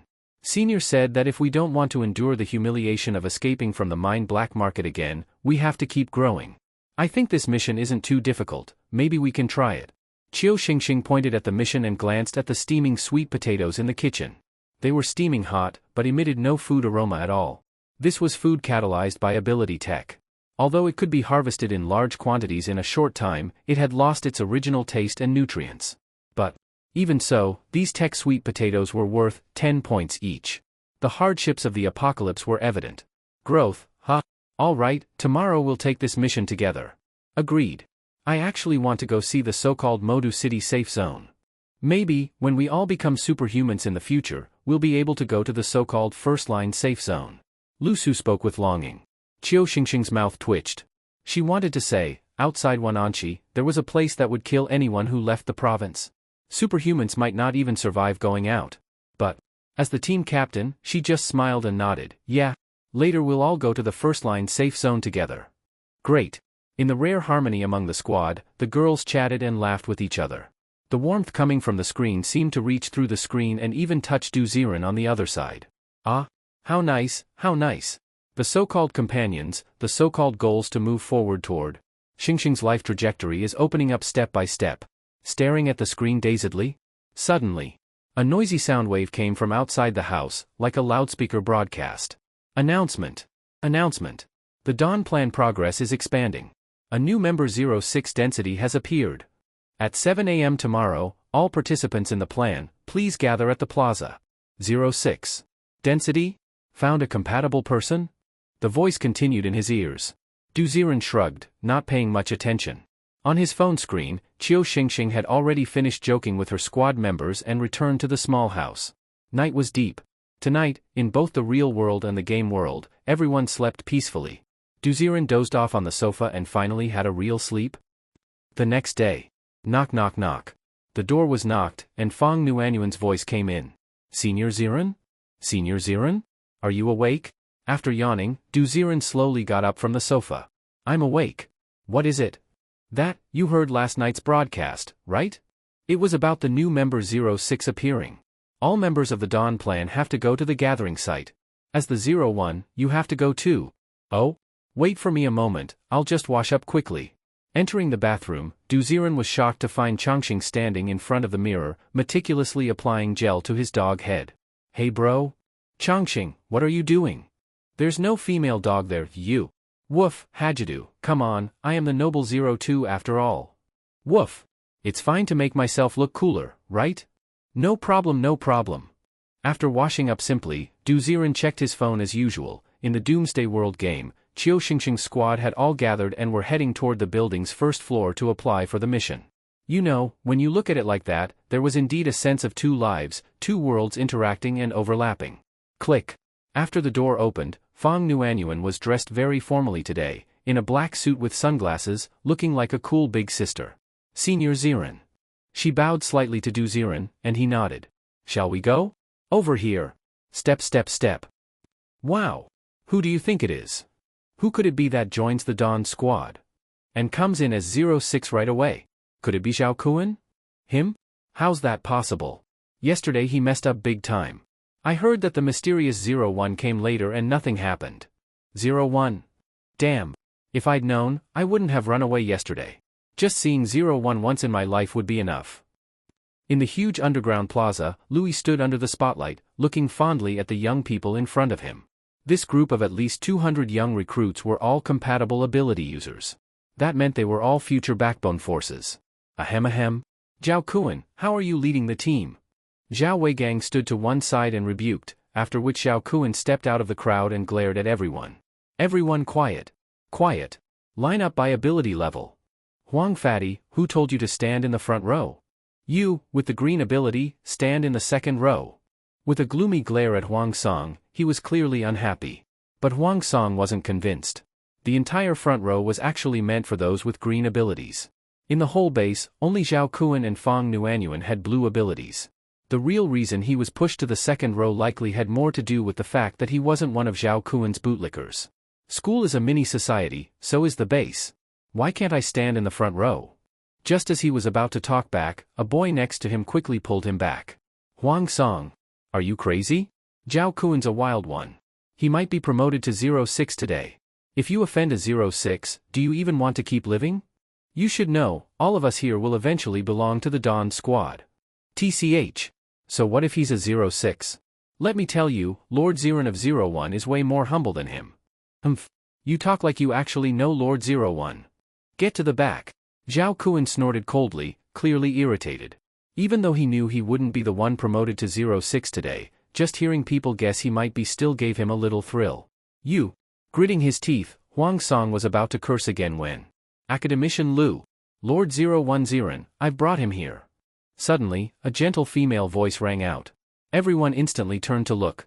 Fang Nuanyuan, in a suit, was leading a boy with messy hair and holding a black dog straight toward the spotlight. Is that the 01? And the dog he's holding, is that the rumored gravity dog? Didn't think 01 would be about the same age as us. The murmurs exploded instantly. Zhao Kuan stared straight at Du Ziran, his eyes full of envy. But, the next second, he was stunned. Du Ziran, holding the gravity dog, was actually walking toward him. Could it be he's impressed by my ability and wants to make me his sidekick? Thump thump thump thump. His heartbeat quickened for no reason. People around were getting excited too. Whoa! He's coming this way. What's he gonna do? Is he looking at someone? Is it Zhao Kuan? Step step step. The calm footsteps came closer, and then, Du Ziran walked straight to the second row and placed his hand on Huang Song's shoulder. Hey! The view's no good here. Come up with me. I'll introduce you to the 06.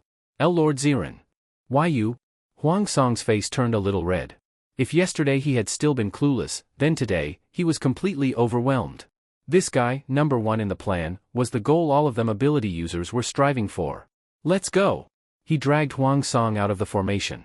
At that moment, the looks around them were filled with surprise, emotion, shock, and even fear. Whoa! He really knows 01. No way. Why?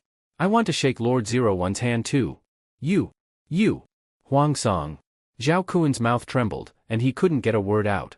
As a candidate with blue ability, how could he dare to challenge someone like 01, the core of the project? Right now, all he could do was lower his dark face and stay totally silent. And under the spotlight, even though Du Ziran disrupted the flow of the event, Zhao Weigang and Lu Yi still greeted him with beaming smiles. Xiao Du, is this a new friend you've made? He seems alright. At least he has a bottom line of protecting others. Oh, if Xiao Du approves of him, then we'll prioritize his training from now on. Ha! Just a few sentences. In just a few words from Du Ziran, Huang Song had suddenly become someone important. Senior Ziran? Looking at Du Ziran nervously, Huang Song had no idea how he should behave around him. Relax, just treat this like having fun. Actually, I'm curious too. Who's the 06, anyway? Patting Huang Song's shoulder, Du Ziran signaled him not to worry. He looked around and had already decided, 06 definitely wasn't that Zhao Kuan, who'd caused trouble and ran off yesterday. Heh, Xiao Du. I bet you'll never guess who the 06 is. Lu Yi chimed in at the right time. The spotlight now shone separately on Du Ziran and Changxing. His voice rang out loudly. Today, we're happy to push forward the Dawn Project once more. Now, standing in front of you are the core of the plan. 01, Peace Envoy, Du Ziran. 02, Gravity Dog, Changxing. And, as his voice stretched out, click, another spotlight lit up, and a shadowy figure stepped out from the dark. And, 06, Density, Wang Xiaoshan. Click. Bathed in light, Wang Xiaoshan stood with arms crossed, striking a cocky pose as he looked around. And when he locked eyes with Du Ziran, both of them froze. Holy crap! Du Fuxing, you're 01? Wang Xiaoshan? Silence. After their eyes met, endless silence followed. Damn! Brother Xiao Du, you hit it from me so hard. I was saying, how are you so lucky, so you're some kind of 01. I even thought my captain would be some kind of muscle freak. If it's you, bro, I'll definitely listen to your arrangements. After nearly a full minute of stiff silence, Wang Xiaoshan grinned, rushed over to Du Ziren in 2 or 3 steps, and gave him a bear hug. After mysteriously adapting to Chaiyu's blood yesterday, he also mysteriously mastered density. As soon as he heard Lu Yi talk about the Dawn Project and the 01 captain, Wang Xiaoshan immediately panicked inside. He was just a rich second generation, how had he ever thought about becoming part of a national plan? And that captain, ranked 01, wouldn't just crush him to death, right? Luckily, all those worries disappeared after seeing Du Ziren. Teaming up with his lucky star brother was definitely no problem. Ah? 06, it's actually you? Du Ziren was also stunned for quite a while. He had thought Lu Yi might revive Chaiyu and let him reform and become 06, but he never thought Wang Xiaoshan would be 06. But when he thought about how Chaiyu's hand had grown out of this guy's back before, it suddenly made sense. So, you have Chaiyu's body elements, so density matched you? While guessing, Du Ziren looked at Wang Xiaoshan again and felt this guy was lucky to an extreme. After surviving by pure chance, he actually became an ability user, and even 06. Hee. Brother Xiaodu, please take care of me from now on. As he spoke, Wang Xiaoshan warmly put his arm around Du Ziren's shoulder, while Du Ziren's expression was complicated. Dawn Squad sounded like such a high-level team. But now it was a shut-in, a dog, and a funny rich second generation. No matter how you looked at it, it felt unreliable. From now on, let's work hard together. After responding casually a few times, Du Ziren pulled Wang Xiaoshan in front of Huang Song. Huang Song, get to know him too, 06 density, Wang Xiaoshan. Why you, hello. Huang Song immediately became extremely nervous and respectfully bowed to Wang Xiaoshan. Hi. We're all brothers. Waving his hand, Wang Xiaoshan didn't care. Since brother Xiaodu is your friend, then you're my friend too. Hee. This. Standing beside 01, 02, and 06, Huang Song's situation at this moment already made the ability users who entered the base at the same time extremely envious. Alright then. Everyone, from now on, for all actions, please give priority to cooperating with members of the Dawn Squad. This announcement is over. You may disperse. After Lu Yi announced the meeting was over, most people were still staring blankly at Du Ziren's position. Is it over? Academician Lu, can I go home now? He really wanted to go home. Du Ziren just wanted to go back to his coffin board, lie down comfortably, and spend time with Qiu Shengsheng. But Lu Yi shook his head. Let Xiaoshan follow you for a few days first. Once we confirm that he won't show zombification, you can go back. As for Xiaoshan, he will stay at the base long-term in the future, as a backup for any situation. Then, alright? Wang Xiaoshan, I'm going back to my room, you. Turning his head to look at Wang Xiaoshan immediately nodded. Okay. Wherever you go, brother Xiaodu, I'll follow. The 2 people and 1 dog walked toward the room together in sync, while Huang Song was waved over by Lu Yi and taken toward the laboratory. As for Fang Nuanyuan, she stared at Du Ziren's back, pressed her lips together, and still didn't dare to follow. Click. After returning to the room, Du Ziren skillfully lay down on the sofa and opened the Doomsday Survival game. Clang. The elevator had already reached the first floor. However, during the time Du Ziren was in the meeting, for some reason, the first floor of the Luzhou safe base was already surrounded by people. Everyone was looking toward the east side of the city. There, a conspicuous mass of green smoke was slowly rising in a strange way. A green pillar between heaven and earth, just like a big chimney. Huff. And even with no wind in the city, the green fog kept spreading, as if it was going to sweep over the entire Luzhou city.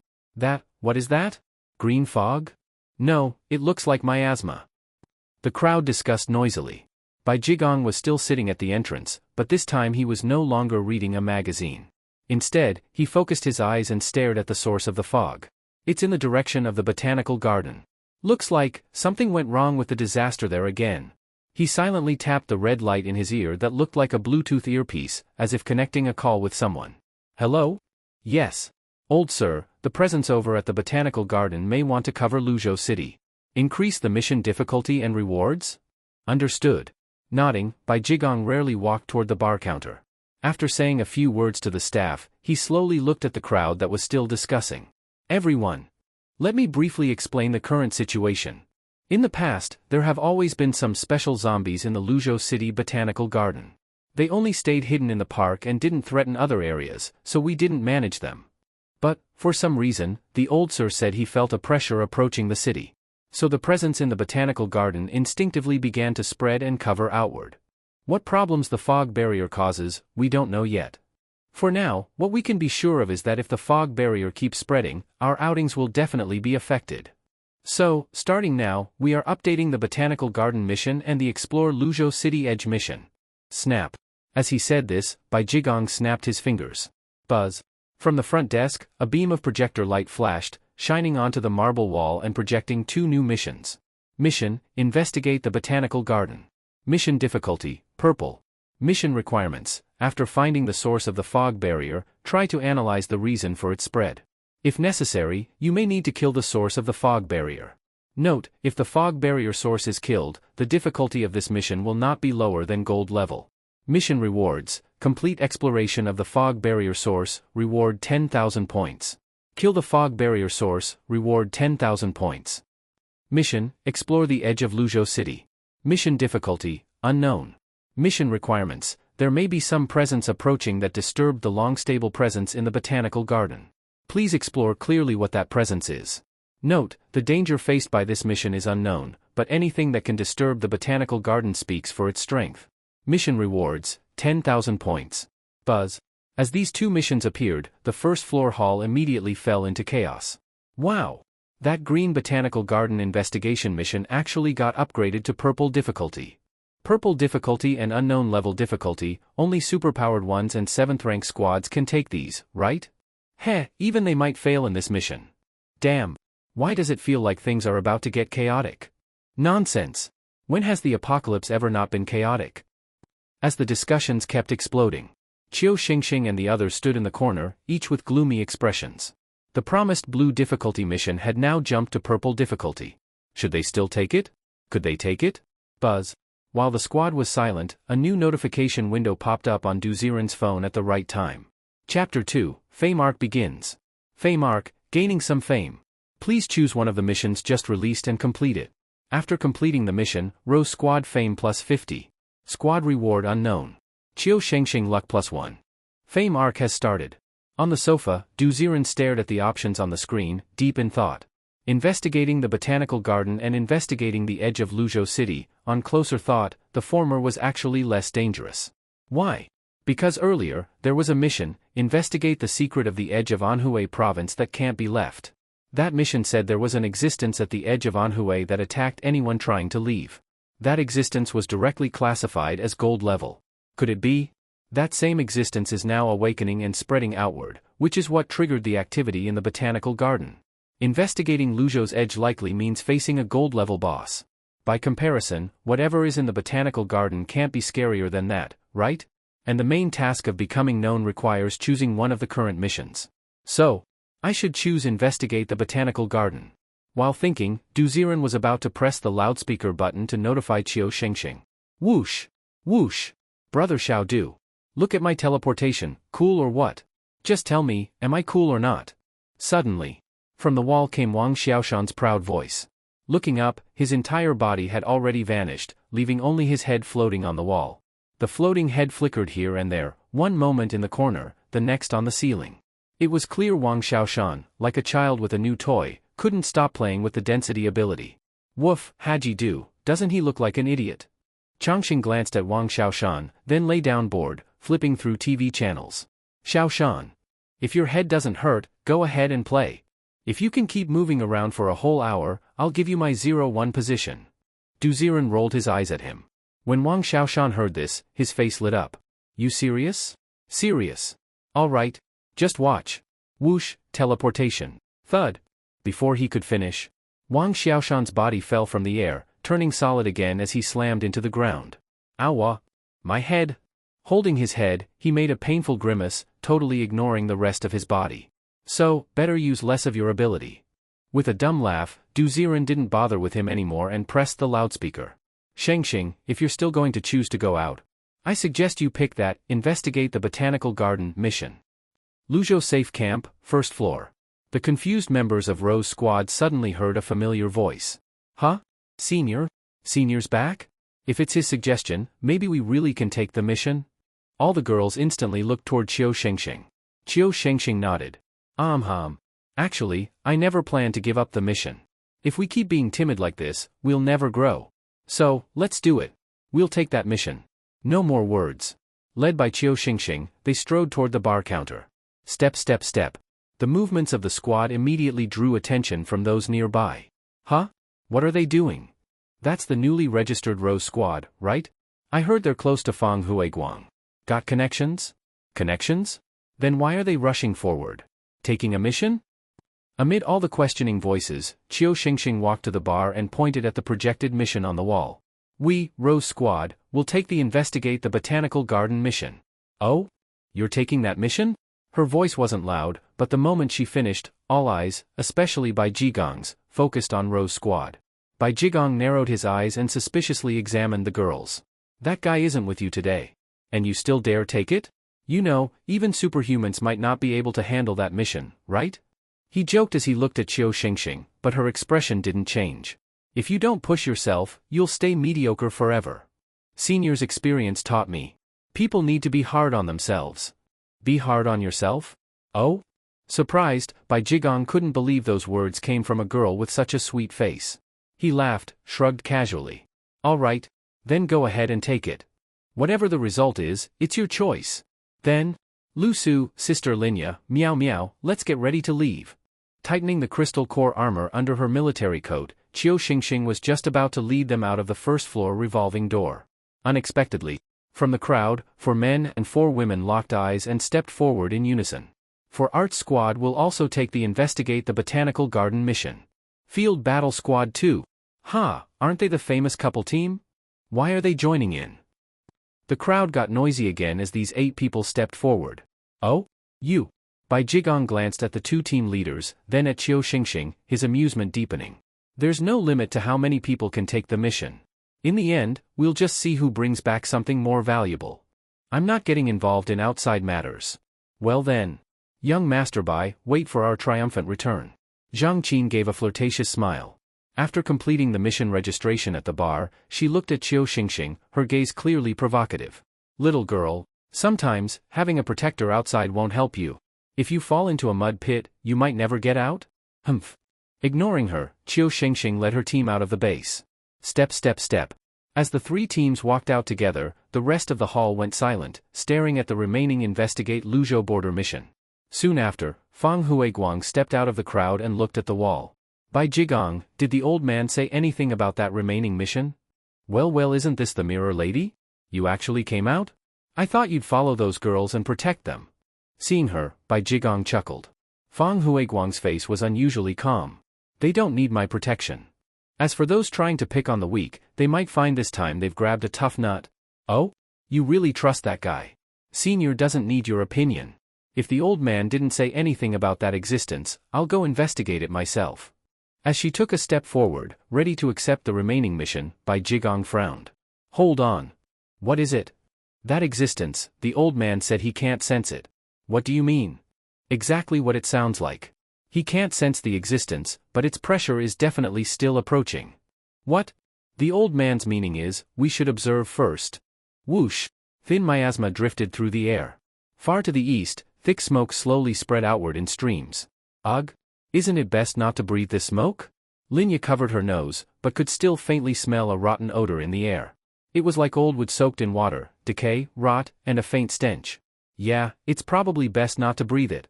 Hearing that, Qiu Xingxing also covered her nose. She didn't know why, but she felt that inhaling this would have bad consequences. What exactly would happen, no one could say for sure. Miasma? On the other end of the phone, Du Ziren stared at the faintly green screen with suspicion in his eyes. Damn. Stupid game, are you gonna pop up some recharge screen and make me pay for air purification? He kept tapping around the screen. Du Ziren didn't want Qiu Xingxing and the others getting some kind of negative buff from the miasma. But this time the game screen just glowed green, nothing popped up. He watched as Qiu Xingxing's team walked down a light green street, deeper into the fog. Du Ziren couldn't detect anything abnormal. In fact, after entering the dense miasma zone, the girls no longer covered their noses. They gradually got used to it. Could it be, this miasma is actually harmless? He continued watching the screen, confused. Step, step, step. The damp ground gradually became covered in grass. A huge rusted iron sign, eroded by time, slowly came into view. Luzhou Botanical Garden. In front of the gate with the towering sign, the sign swayed in the miasma. Countless black-brown vine-like branches wrapped around the sign and twisted all over the entrance. The gate had long since rotted, leaving only its outline. But even the gate's frame was unexpectedly covered with tender green shoots, forming a vine barrier. This must be the botanical garden, right? Linya looked at the gate, unease in her eyes as she glanced at the vines blocking the way. Didn't they have this stuff in the mining black market too? Qinwan's ability transmitted messages through vines. To enter the garden, wouldn't they have to tear the vines? And if they tore the vines, wouldn't that be like telling whoever's in charge, "We're coming in"? So, how do we get in? Linya dumbly asked again and again. But what shocked her was, she'd clearly spoken multiple times. The three companions with her just stared at the gate, not reacting at all. "Hey, you guys!" She raised her voice several notches. Still, no response. Qiu Xingxing was also staring at the vine-covered gate, having the same thought as Linya. Maybe, should we ask Senior what to do? This gate. She opened her mouth to speak, but no one responded either. Senior? Senior? Her mouth kept moving. She didn't even hear Du Ziren's voice. Ha! On the other side of the phone, Du Ziren's expression turned heavy. From his point of view, Qiu Xingxing's group had walked into the dense miasma and then stood still, staring in one direction. Yes. They were staring into the empty fog, completely motionless. And the four girls of Rose's squad, though their mouths moved constantly, made no sound. It was like they were under some kind of spell. What the hell? What's going on? Shengsheng. Shengsheng, what's wrong with you? Panicking, Du Ziren hit the loudspeaker. His voice rang in Qiu Xingxing's ears. She suddenly shuddered, looked around, and opened her mouth. Huh? We see a gate tangled in vines. Senior, do you think we should? Her mouth kept opening and closing as if saying a lot. But, on Du Ziren's end, all he saw was her pointing around in the fog, mouth moving, but no sound at all. Damn, could it be? Qiu Xingxing fell into an illusion? Or, did she become mute? Could inhaling too much of that fog make you mute? Scratching his head in frustration, this was all Du Ziren could analyze for now. He had a bad feeling in his gut. Maybe, separated by a screen, he couldn't interfere. Maybe there were things he simply couldn't sense. Thinking of this, Du Ziren didn't hesitate and sent an all-team broadcast. Everyone, leave the miasma zone immediately. Now. After this loudspeaker message, the Rose squad members suddenly snapped out of it. The four of them turned around, looking at one another. Captain Qiu. Captain, let's go. Yes. Hurry. Though Lu Su, Linya, and Yang Miao Miao all spoke, no one could hear anything. They just glanced at each other, then turned and ran back the way they came. But, of all times, from within the thick fog behind them, a headlight beam lit up. Yes. Bright yellow headlights cut through the fog and shone directly on Qiu Xingxing and the others. Ha! A car? No way? There aren't many cars left in the apocalypse, why would there be one in this miasma? Even through the screen, Du Ziren was stunned. As the vehicle came closer, Du Ziren's eyelids twitched. Then he saw what kind of car it was. It was a military green, spiked-wheeled, strange-looking SUV. The windshield was pitch black, and the headlights seemed alive, locking onto Qiu Xingxing and the others. What is this now? As they stood there confused, a male voice came from the vehicle. Well, thought you were tough. Turns out you got lost in the fog in less than 10 minutes. Leave the umbrella, and you're nothing. Then came Zhang Qin's distinctive female voice. You guys still have a car? Qiu Xingxing opened her mouth, but still no sound. Ha ha ha. Shocked? This is my ability. Vehicle. This car upgrades with my ability, constantly enhancing parts. You girls, miasma got to your brains? You've been standing here forever. Guess we can't count on you to lead the way. In that case, running you over might be the better option. The male voice said, and the girls' faces darkened. Shoo. The military SUV's back wheels spun, kicking up dust. Qiu Xingxing bit her lip, glanced at the others, and slowly drew the dragon blood dagger from her chest. On the phone, Du Ziren tapped the military SUV in shock. Someone's ability, is a car? Info popped up on screen. Name, Zhang Jun. Role, Field Squad Leader. Ability, Vehicle, Green. Ability Level, Ability User, Tier 7. Vehicle, Military SUV. Upgraded parts, tires, windshield, chassis, mirrors, exhaust pipe, hood, trunk. Damn, there are so many strange species in the world, is supernatural power this strange too? Looking at the information on Vehicle, Du Ziren guessed, Zhang Jun's ability probably strengthened a part of his vehicle each time he leveled up. Clearly. This coward focused only on strengthening the vehicle's appearance. Things like engine or cooling system? He didn't care at all. This guy had no motor soul. He dumped all his points into defense and survival. Damn it. Do these two squads really not understand the situation? This miasma is obviously strange, and they're still fighting each other? Gritting his teeth, Duziren took out the Thunderfire core he got from the last lottery. As long as I give this to Shengsheng. No matter how tough that vehicle is, the Dragon Blood Dagger can cut through it. Just as he was about to slide the core toward Qiu Shengsheng. Suddenly, a change erupted under the violently spinning tires. Rumble. From the damp soil soaked in miasma, black-brown and emerald-green roots appeared, twisting like snakes through the dirt. As if alive, they tangled with the wheels as they spun. Crack, crack, crack. As the roots wrapped tighter, the vehicle's rear wheels, once spinning rapidly, suddenly jammed and jerked. What the hell? What is this stuff? Buzz. With the vehicle shaking violently, Zhang Jun, who had a cruel look on his face just moments ago, looked into the rearview mirror in shock and saw the roots tangled around his tires. Is that one of those girls' powers? In the passenger seat, Zhang Qin's face darkened. She instinctively thought the roots came from Rose's squad. No. I don't know if that's their ability. But, if those roots can bind my enhanced tires, that means their power must be at least level 8. Weren't they all level 7? Shaking his head, Zhang Jun suddenly felt uneasy. In this thick miasma, it felt like something unseen was watching them. Don't panic. Maybe it's just Qiu Shengsheng's ability.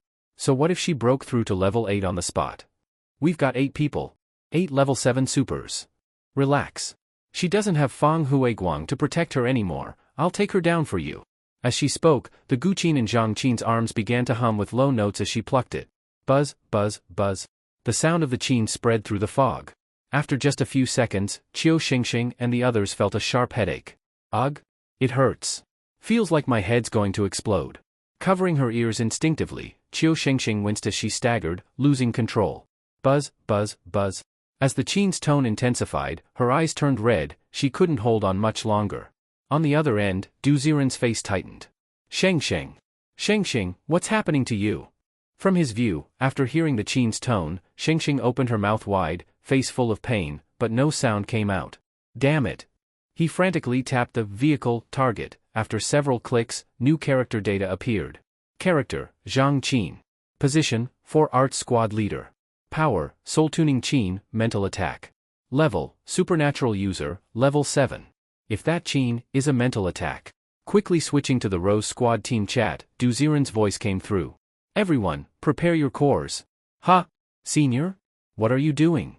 Before the girls clutching their heads could react, except Lu Su's space rippled over each of their chests, and a strange octopus-eyed core, perception necklace appeared. Duziren had many of these in storage when extracting a custom weapon for Qiu Shengsheng. After consuming a core, its active ability could resist neural attacks. Buzz. The necklace with the octopus eye swayed on their chests. At that moment, they understood Duziren's intent. Click. Without hesitation, each inserted a low-grade core into the necklace slot. Pop, pop. In the next moment, the necklace released a colored bubble that enveloped each wearer. Inside the bubble, the noise of the qin and the drifting miasma were cut off. The world became quiet and clear again. It's over? Huh? Captain Qiu, you can talk now? What do you mean I can talk now? It was you, Sister Linya, who was totally silent earlier. No, it was Miao Miao and Lu Su who were acting that way. With the protection of the bubbles, the 4 girls looked at each other in confusion. Only now did it seem like they had regained their ability to speak. They stared at one another in shock. Buzz buzz buzz. The qin sound still echoed through the fog. Inside the vehicle, sweat poured from Zhang Qin's forehead. The heavy use of her ability had nearly drained her. But the scene before her left her utterly stunned. What is that? It's like mysterious bubbles came from their necklaces. Those bubbles are protecting them. Are those core weapons? Zhang Jun's eyes widened. He stared at the core, perception necklaces glowing on the girls' chests. His mouth dropped open too. No way. Why would ability users from the black market mines each have core weapons? Damn it. Where did these little bitches get core weapons? Did Fang Huiguang give them? Zhang Qin gasped for breath, her music growing fiercer. No. Impossible. Even Fang Huiguang doesn't have core weapons. I bet these girls got lucky and found them somewhere. Or maybe, someone powerful gave them as a gift. Whatever the case, we're already enemies now. We've been fighting for a while and that so-called senior hasn't stepped in. So, might as well finish this. Kill them all. Take the necklaces.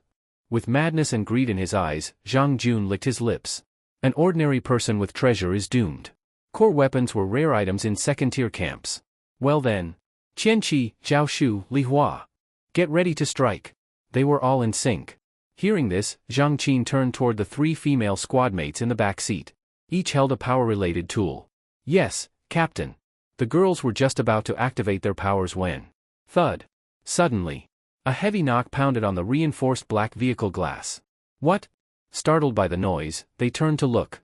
A face, a wrinkled, rotting human face, pressed against the glass, eyes wide and staring inside. His pores were huge. Countless root-like growths squirmed from his skin like maggots, wriggling out from his flesh. His gray-brown, long-dead face was blank, but his mouth suddenly opened wide. Bang! A pitch-black tree trunk shot from his mouth, shattered the glass, and stabbed straight into the rear seat. The sudden scene terrified the women in the car, making them scream in panic. Who would have thought, while they were fighting, a dead body suddenly appeared next to the car door? Thud! The black tree root pierced into the back seat, but didn't injure anyone. However, the moment the dark branch landed, it began secreting countless root tendrils, rapidly growing inside the car. The dead man leaning against the window instantly wrinkled and dried up, turning into bark. In just an instant. The corpse beside the window was now upright, twisted into an old tree. Faces distorted into the tree trunk, staring straight into the car. What the hell is that? Zhang Jun's right eyelid twitched uncontrollably. Earlier, he still wondered if this might be Qiu Xingxing's ability, but now he was sure. Dead people turning into trees? Whose ability was this messed up? And Qiu Xingxing and the others had just been attacked by the soul-tuning Qin, the roots should have withdrawn. How did this turn into a human all of a sudden? Something was wrong. Very, very wrong. Hey! Zhang Qin, stop playing. This tree trunk probably isn't from Rose's squad. It might be something from the miasma. Twang. The vibrating Qin strings didn't stop because of Zhang Jun's words. But because. Thud thud. On both side windows and the front windshield, black human faces appeared one after another. Their black lips moved and stretched into twisted, terrifying smiles uglier than crying. What are you? What the hell are you? Zhang Qin was about to break down. The things pressing against the window didn't look human, their bodies twisted like snakes against the glass, triggering instinctive disgust and goosebumps. Hehehe. Hehehe. Multiple wide-open mouths unleashed black tree trunks that suddenly stabbed toward the glass. Bang! Bang! Bang! As the glass shattered, furious tree buds exploded from the invading trunks, filling the car interior. The quiet, secure car was instantly filled with screams of terror. Run! Run now! Thud! As a door flew open, Zhang Qin clutched her chin, branches were already growing from her neck. The root tendrils twisted under her skin, draining blood and weighing her neck down. With a rip and a wet tear, they were yanked out, bringing flesh and blood with them. Her neck was now gaping. Run! Run! After a few people escaped the car, only Zhang Jun remained in the driver's seat, slamming the gas pedal. He wasn't unwilling to flee. It was because his tool-type ability was linked to his body. The vehicle was his ability, part of his mental energy. Now that the vehicle was filled with invading tree trunks, he didn't even have a chance to retract it. Damn it! Damn it! You, what the hell are you? Tear. He kept yanking at the roots inside the car. Until, sprouts started growing from his hands, his face, and arms. Plop. The sprouts twisted, turning into sturdy saplings all over his body. Maybe the car was already filled with sprouts, or maybe the saplings on his skin had grown too thick, but Zhang Jun froze mid-motion. His face began to sink inward. Ugh. He tried to pull off a sapling from his face. Tear. His dead, dull skin peeled away. The sapling tore out a chunk of bloody flesh with it. Ugh. When the edge of his mouth ripped open, he still tried to yank another from his face, but his eyes dimmed. Lifeless, he collapsed onto the steering wheel. Creep, creep. After his death, the military green vehicle was quickly overtaken by saplings, visibly turning into a tree car. What is happening? They got attacked? Watching Zhang Jun, who had been so arrogant, suddenly die, Qiu Xingxing's group was equally stunned. From their perspective, black roots writhed under the vehicle. Then several dead-looking figures crawled out.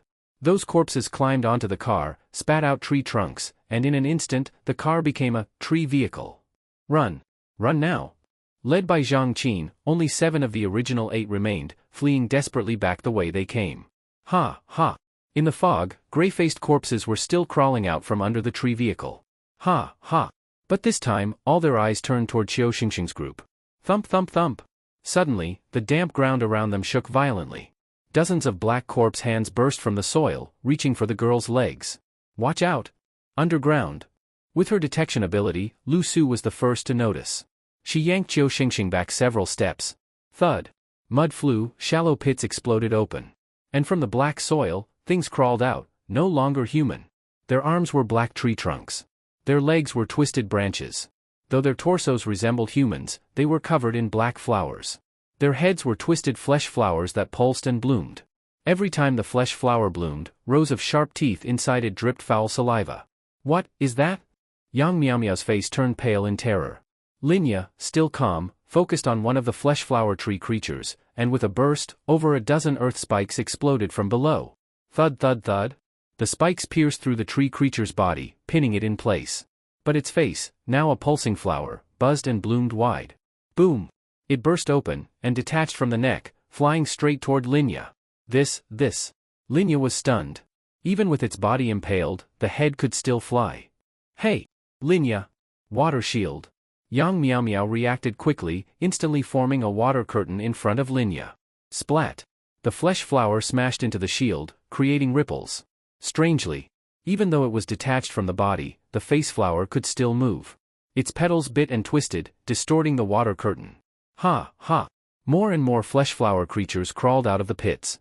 With the situation escalating, Du Ziren frantically tapped on one of the creatures. New data popped up. Root Zombie, Flesh Flower Treant. Ability level, Supernatural User, Tier 4. Special trait, Body Head Separation. Body head separation, the Trent's head and body are two separate life forms. Description. No one knows how it turned out this way. A flower-shaped flesh face, a branch-covered body. Its like creation twisted the human form. A malformed product, a strange fusion. It obeys orders. It attacks what it must. What the hell? Reading the vague description, Du Ziren frowned and quickly checked the gray-faced zombie near the tree vehicle. Root Zombie, Propagation Treant. Ability level, Supernatural User, Tier 3. Special trait, Reproductive Grounding. Reproductive grounding, by sacrificing mobility, the treant can root itself and rapidly spread saplings in the area, creating instant tree forests. Description. Don't touch it. Unless you want to become a tree. Root zombies. So both of these zombies are part of the same series? Or are they all controlled by the same entity?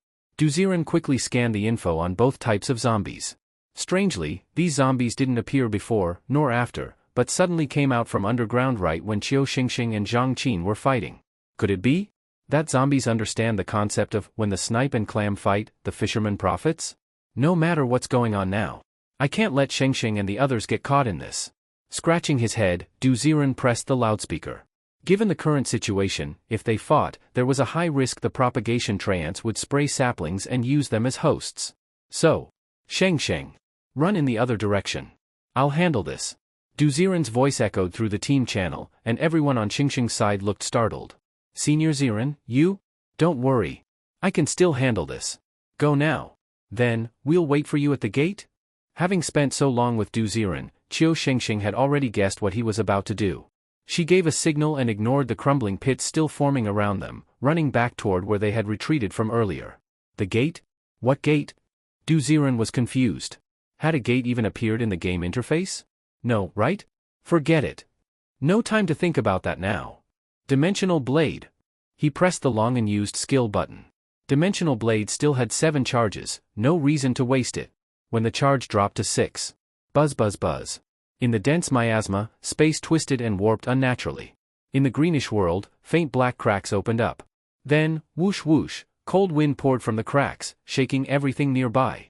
Ha! Apparently sensing something terrifying.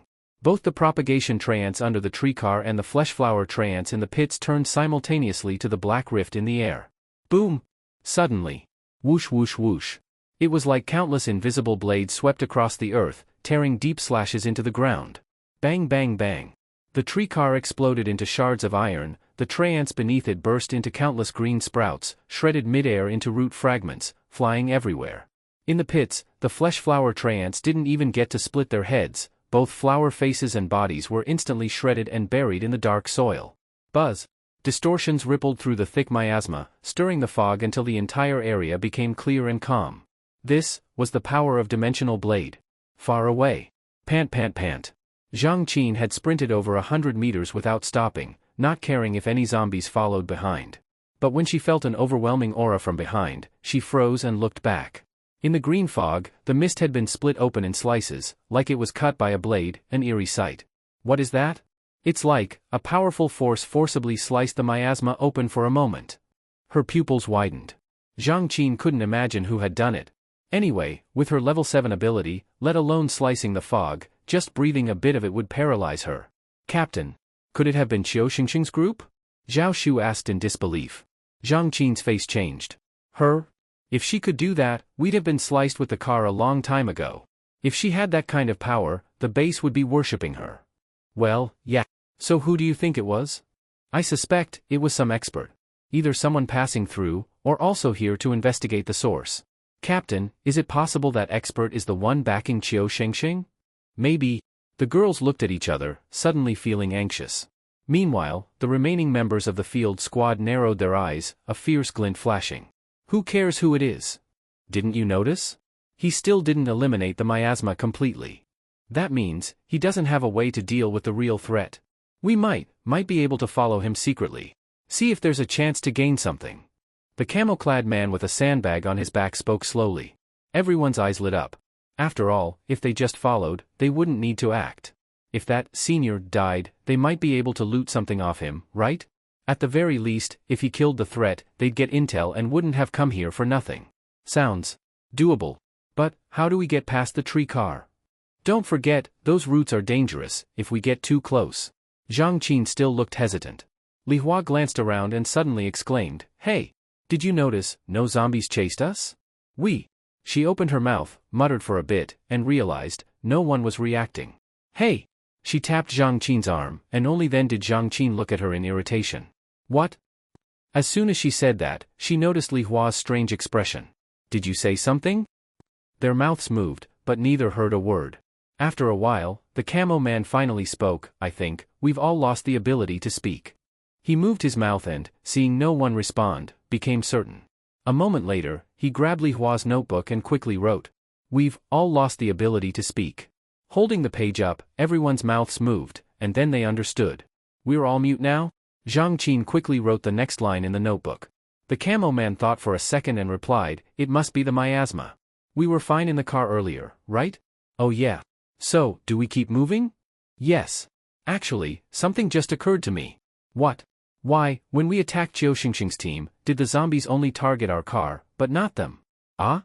There's only one reason. We made sound. We had the ability to speak." "You mean, I attracted the zombies by playing the qin?" Reading that, Zhang Qin frowned. "So it was my fault? I brought the ghosts?" The camo man looked at her and smiled, shaking his head. Then he wrote, "It wasn't your qin, it was our voices. Remember how Qiu Xingxing's group stood frozen in one spot earlier, silent for a long time? At that time, they had already lost the ability to speak. So even standing in the miasma that long didn't affect them. But when they used their core weapons and regained speech, that's when the zombies attacked." "So, you're saying, losing the ability to speak actually keeps us safe?" "Yes." Silently analyzing everything, the camo man stepped forward to test his theory, walking back toward the tree car. Step step step. As he walked off, Zhang Qin clenched her jaw, waved her hand, and everyone followed him back the way they came. At the same time. Step step step. In the thick miasma, Qiu Xingxing and the others ran with their heads down for quite a while, but no matter what, they could no longer see the previous Luzhou Botanical Garden sign. They were clearly moving in the same direction. They had walked nearly twice the distance, yet there was not the slightest trace of the botanical garden. It was absurd. Huff huff huff. "Captain Qiu, something's wrong.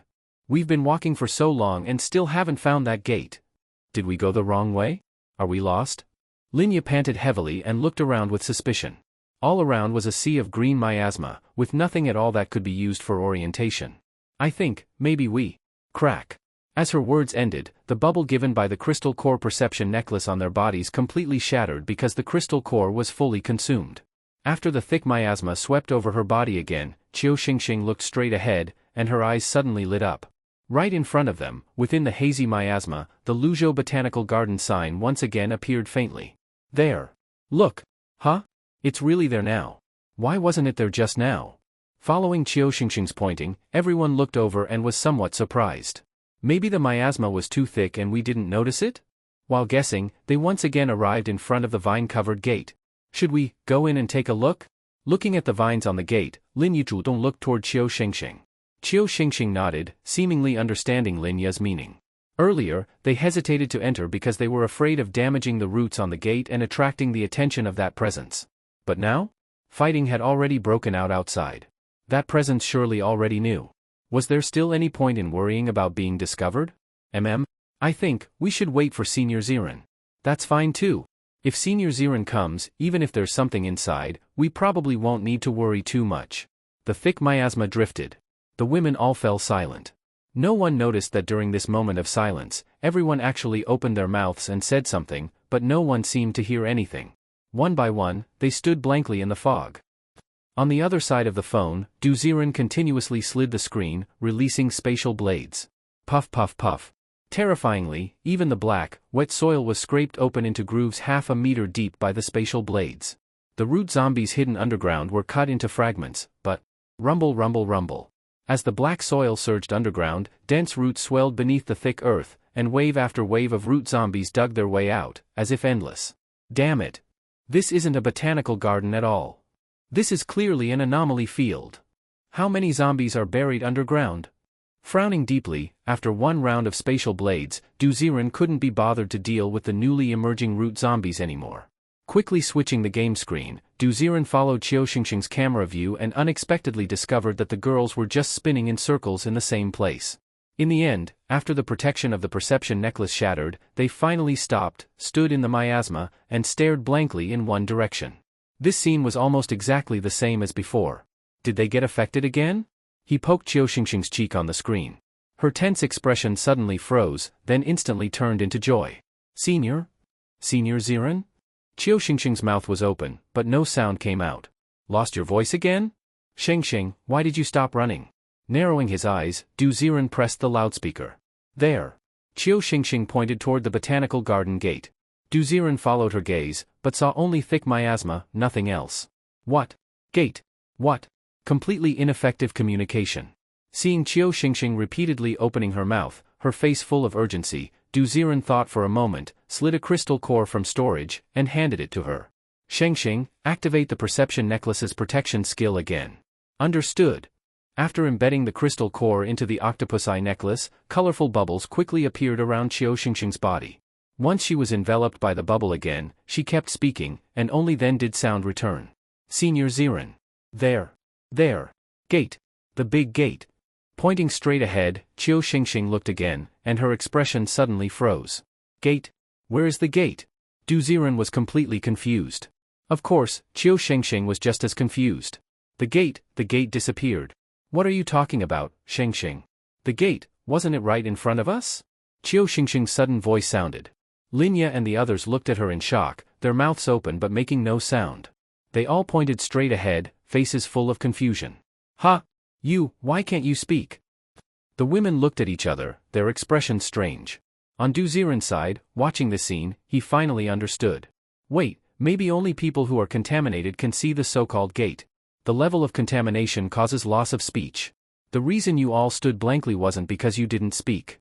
You were all speaking, but you had become mute, so no one could hear you. Xingxing isolated herself from the contamination, so she regained speech. Once someone is not contaminated, they cannot see the gate. Du Ziren's analysis came through. The women in the fog were all stunned. So that's how it is? Then what you mean, Senior? Only contaminated people can enter the Luzhou Botanical Garden? Qiu Xingxing felt that her combat experience had been refreshed again. What, to investigate the botanical garden, they first have to get contaminated? Yes. But I'm afraid, after you get contaminated and go inside, you might encounter something bad. I can't see your contaminated perspective, you all, wait for me. Du Ziren suddenly jumped up from the sofa. He knew very clearly that his current God's Eye view was an uncontaminated view. It was very likely that once Qiu Xingxing and the others entered the botanical garden and started fighting, what he would see would still be them running around aimlessly. That would be disastrous. I must immediately enter the game nutrition pod. Getting up in a hurry, Du Ziren glanced at Wang Xiaoshan still lying on the ground. Hey! I need to go home for a bit. Changxing, Xiaoshan, come with me. Go home?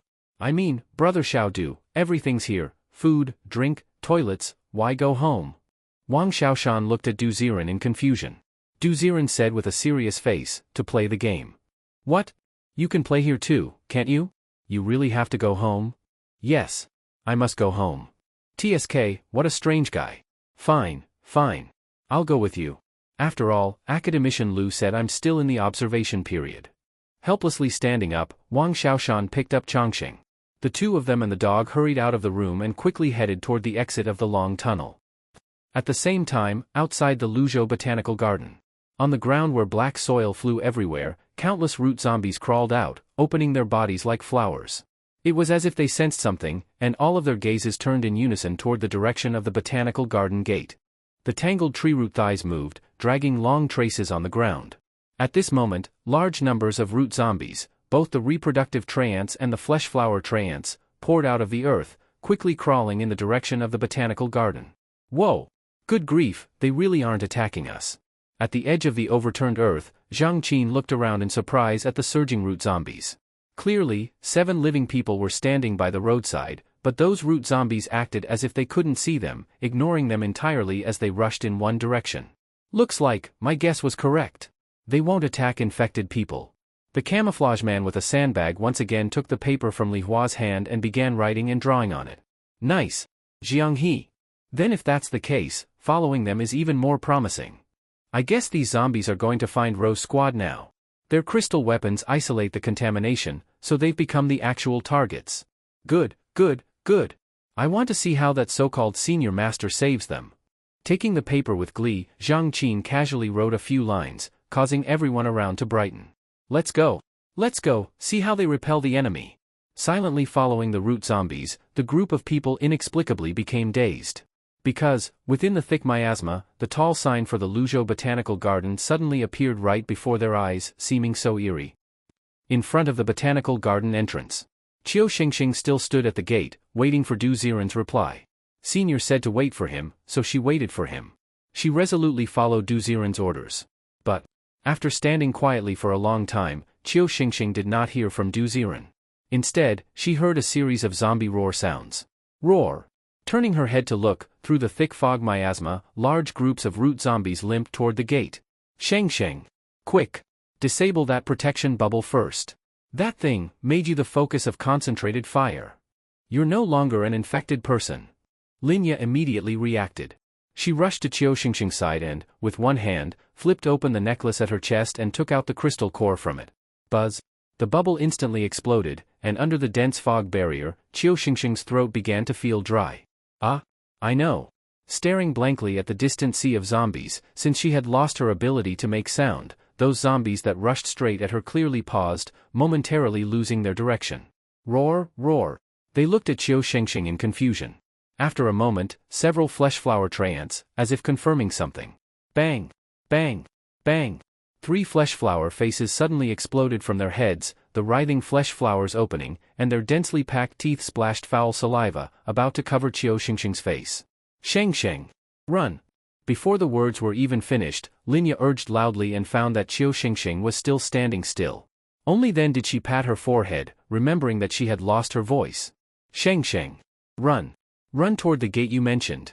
At the same time, already outside the base, sitting in the commercial vehicle issued by the base, Du Ziren anxiously looked at the game screen. He hadn't expected that because of his own oversight, Qiu Xingxing would become the target of everyone's attack. Senior? The moment Du Ziren spoke, Qiu Xingxing didn't hesitate and ran toward that vine-covered gate. She didn't know what was behind the gate, and didn't know what danger she would face by running straight in, but as long as it was Du Ziren's direction, Qiu Xingxing would execute without hesitation. Damn it! Have to gamble on this. In that invisible botanical garden, the contaminated air might be even more intense. Maybe as soon as I enter the botanical garden, my own aura will be instantly masked, avoiding concentrated fire. Du Ziren stared in a daze as Qiu Xingxing advanced into the depths of the fog. From Du Ziren's perspective, at least, Qiu Xingxing just still looked like she was running around in the mist. But, on Qiu Xingxing's side, step. With the physical activation of a 7th-tier supernatural user, she instantly entered an undying, accelerated state. The 3 flesh flower faces that shot toward her didn't hit Qiu Xingxing's face. Instead, they hit the ground. Their serrated mouths opened and actually bit into the earth, cracking it. Chewing sounds echoed behind her. Puff. Seeing Qiu Xingxing running, countless flesh flower treants shot their heads up and instantly a sky of flesh flower faces chased after her. Quick! Quick! Speeding up, the vine mesh gate in front of her, under the increasingly severe throat contamination, gradually solidified. Click! When her hand touched the vine gate, Qiu Xingxing thought she was going to have to tear the vines with effort. But instead, before she could act, the vines on the gate frame suddenly began to retract with a rustling sound, and a doorway instantly opened. Bang! With a solid step, she stepped into the botanical garden. At that moment, the huge botanical garden sign creaked and swayed, and a series of heavy, hoarse broadcast voices sounded, "Welcome to Luzhou Botanical Garden. Welcome to Luzhou Botanical Garden." What? This. Everyone was dumbfounded. They all looked incredulously into the botanical garden. With nearly 100 years of history, could the lighting and welcome systems of the Luzhou Botanical Garden still be in good condition? Step. After walking a few steps into the botanical garden, on both sides of the rotten bluestone path, old camphor trees inexplicably swayed as if welcoming them. The bark on the trunks twisted and a human face appeared. "Welcome to Luzhou Botanical Garden." This. The voice is coming from these trees? Qiu Xingxing was so startled that she completely forgot the pursuit of the flesh flower treants behind her. But then, bang! As several flesh flower faces smashed into the botanical garden sign, the flesh flower treants immediately stood obediently at the gate and didn't dare move. It was as if there was some presence inside the garden they absolutely dared not touch. No, is it okay now? Standing dazed on the bluestone path, the camphor trees with smiling faces remained. "Welcome to Luzhou Botanical Garden." In the deep fog, the hoarse voice kept echoing, and no one knew what would happen next. "Senior." Qiu Xingxing's lips trembled. On the other side of the phone, Du Ziren watched Qiu Xingxing's expression and inexplicably felt a bit of heartache. He couldn't see it. He couldn't see what Qiu Xingxing was currently experiencing, what she was seeing, or why she was so fearful. Damn it. This game is getting harder and harder. Sheng. Wait for me. Don't move anymore. You must wait for me. Pressing the loudspeaker, Du Ziren looked extremely anxious and had already shouted, "Hurry, hurry," at the driver many times. Beside him, Wang Xiaoshan held Changxing, looking at Du Ziren in confusion. I mean, does Brother Xiaodu always act like this? Looking at a black screen phone, playing, and suddenly flipping out? Weakly nudging at Changxing's belly, Wang Xiaoshan was afraid that if he asked Du Ziren too anxiously, Du Ziren might kick him out of the car. Woof, how would I know? Woof. But every now and then, Hajidu does go crazy at the phone. Woof, it's like, his wife is dying or something and he's that stressed. In dog eyes looking at Wang Xiaoshan and Changxing locked eyes. Although there was a language barrier, by tacit understanding, both felt that Du Ziren was a little mentally unstable. Quick! Hurry up! Voices urging continued coming from the back seat, and the driver's foot was about to make sparks on the gas pedal. Du Ziren stared at the screen, looking extremely anxious. God knows what Qiu Xingxing might encounter during the time he was going home alone. Can Shengxing handle it? Will Shengxing be in danger? A variety of agitated emotions brewed in his heart, and Du Ziren's face was dark and grave. For a moment, because of his serious expression, no one in the car even dared to breathe loudly. On the other side, "Welcome to Luzhou Botanical Garden." Welcome. The gloomy, hoarse voice still echoed and reverberated. Qiu Xingxing stared at the old camphor trees for a long while, and only after confirming that they had no aggressive intentions did she slowly exhale in relief. Step. Outside the garden, the remaining team members also trailed in slowly. "Are you okay?" Linya took hold of Qiu Xingxing's hand and spelled out a few words in her palm. Qiu Xingxing looked at her and shook her head. "I'm fine. And, now, what do we do?" Linya wrote a few more words in Qiu Xingxing's palm. Linya's eyes looked toward the deeper part of the bluestone path. Behind the thick fog barrier, no one dared take the risk to try and go further. Wait for Senior." After spelling out a few words in the air, Qiu Xingxing pointed at the empty space, and Linya immediately understood. After exchanging glances with each other, the girls simply stayed on the bluestone path and didn't move anymore. Although the root zombies outside the garden were numerous, they now wouldn't dare enter, and they wouldn't attack anyone anymore. Inside the garden, although the old camphor trees were quite frightening, for now it seemed there was no problem. Well, Let's just search here, see if there's any clue. Linya made a hand gesture to the others, and they immediately understood. They began searching along the old stone wall near the entrance. Not long after, Lu Su seemed to have discovered something, stomping her foot toward the ground. Dong dong dong. The sound of footsteps immediately attracted the attention of Qiu Xingxing and the others, and they all looked at where she was. They saw that near the wall where she stood, several lines of words had been written on the wall in a mottled way. Welcome to Luzhou Botanical Garden. This garden has an outdoor and an indoor cultivation base. Follow the road ahead, and you will see various flowers and plants. After entering the sunlit greenhouse, you can see the special grafted plants. At the center of the garden stands a 300-year-old pine and cypress, a sacred spot for internet check-in. Is this the garden layout information? And featured attractions? Staring blankly at the aged, blurry words on the wall, the girls were speechless. Outside the garden, Zhang Qin and the others stood motionless, staring into the garden. Huh? Why aren't they moving? She poked Jianghe beside her. Jianghe raised an eyebrow. Their reactions aren't bad. The moment the root zombies were chasing them, they voluntarily accepted contamination. Now that they're inside that garden, if they aren't rushing to explore. Maybe they're looking for some clues? Really? Never thought they'd be so cautious. Maybe this time, following them might really gain something. Hidden in the sea of zombies, Zhang Qin and the others stood still without moving. Lord 01, we have arrived. Do you need me to carry you down the stairs? In Wannan residential area. The commercial vehicle slowly stopped at the entrance of the complex. Duziran directly opened the rear door, threw off a quick, no need, and immediately ran into the complex like a gust of wind. In the blink of an eye, his figure could no longer be seen. Whoa! This speed of Brother Xiao Du, if he doesn't join track and field, it's really a pity. Hugging Changxing, Wang Xiaoshan sighed and hurried to catch up. Thud. After the door of apartment 701 was opened, Duziran almost immediately pulled out a cardboard box that contained crystal cores. A quick look showed that the remaining cores inside were only 10 bloodline crystal cores, 5 miasma crystal cores, and 5 strong crystal cores. Without hesitation, he shoved the 5 miasma crystal cores into the game nutrition pod. After jumping directly into the pod, he closed the hatch. Hissing familiar mist surged in, wrapping Duziran. Not long after, familiar mechanical sounds came in his ears. Game pod energy filling? Otherworld projection about to begin. Your current energy fill can strengthen any one of your own abilities by 1 rank. Your current ability levels are as follows.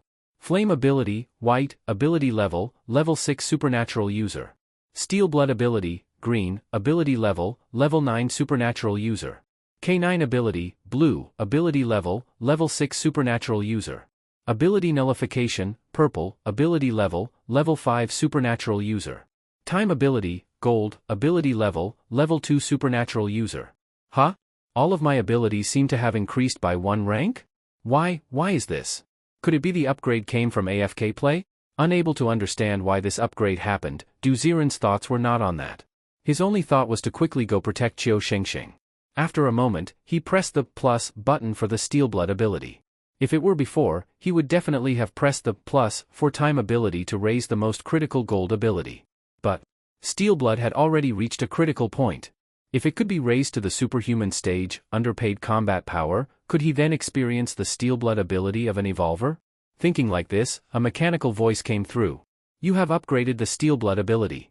Congratulations. Your current Steel Blood ability level, Superhuman, Tier 1. The blood flowing inside him seemed to solidify at that moment. After Duziran's whole body tensed, his vision gradually blurred. Huff huff huff. Soon, the smell of rotten wood and water filled his nostrils. Green miasma swirled before his eyes, and Duziran suddenly appeared inside the botanical garden. In front of him, he could see Qiu Xingxing and the others staring at something that kept lifting their heads, but all he could see was a mass of miasma. Roar! Almost at the moment Duziran appeared, the previously calm sea of zombies outside raged into ugliness. Flesh flower zombies began to move their necks in the direction of Duziran. Is it because I haven't been polluted by the miasma yet? Seeing the flesh flower faces ready to erupt, Duziran opened the game panel and turned off the ability nullification ability. Immediately, waves of foul smell flooded his entire body. Roar! The flesh flower zombies that had raised their heads immediately lowered their heads again. Huh? What are they? What's wrong with them? Are they sick? Zhang Qin and the others looked at the flesh flower zombies change without understanding. He looked toward inside the garden with a strange expression, seeming to be thinking about something, but still looking completely puzzled. Sheng. He called to Sheng and the girls. Seeing they were still staring blankly at the miasma, Du Ziren suddenly realized that he, too, must have lost his ability to speak. Quietly approaching them, Du Ziren's vision blurred. To his horror, he found that right in front of him, at some point, an old ancient wall had risen. On the wall, clearly written, were the park entrance rules. Sheng. At the same time, inside apartment 701's living room, Wang Xiaoshan held Changxing, staring blankly at Du Ziren lying on the ground, repeatedly muttering the word Sheng, his face full of surprise. I mean, brother Xiaodu is fine and at home, so every day he just lies on the ground and fantasizes like this? He said he went home to play games, but it's actually to lie on the ground and fantasize like this? Shocked. At this moment, all Wang Xiaoshan could feel was shock after shock. Not bro. You're fine sleeping on the sofa at the base, right? Why did you have to go home and lie on the ground? Do you like sleeping on the floor? Woof, just get used to it. That's our hajadu. Changxing barked helplessly and, very appropriately, went into the room to look for loose change. Woof, what's for lunch? Your dog brother will treat you. Looking at this pair of pet and owner, Wang Xiaoshan was stunned. At the same time, huff. Dark green miasma drifted in front of Du Ziren's eyes. He stared at the suddenly appearing wall, his expression dazed. Welcome to Luzhou Botanical Garden. Welcome. Along both sides of the bluestone path, the welcoming old camphor trees gradually appeared, their twisted bizarre smiles looking in this direction. Hiss. So to contaminated people, this place is already the interior of the botanical garden. Then, the old Luzhou Botanical Garden? Is the garden seen by contaminated eyes the same as the one in the old city? He pondered blankly. Perhaps because he was too familiar with Du Ziren's presence. After standing still for a moment, Shengxing, as if sensing something, suddenly turned her head and looked in the direction where Du Ziren was standing. Senior? Senior Ziren?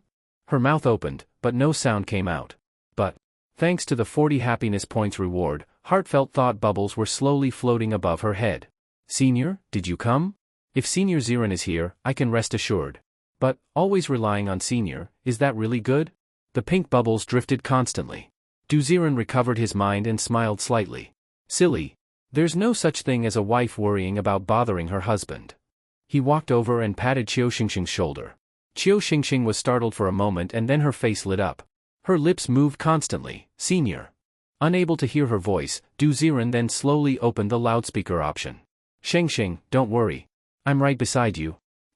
Senior really did come. Now should we still investigate the botanical garden? She couldn't speak, but Du Ziren could communicate freely through her thoughts.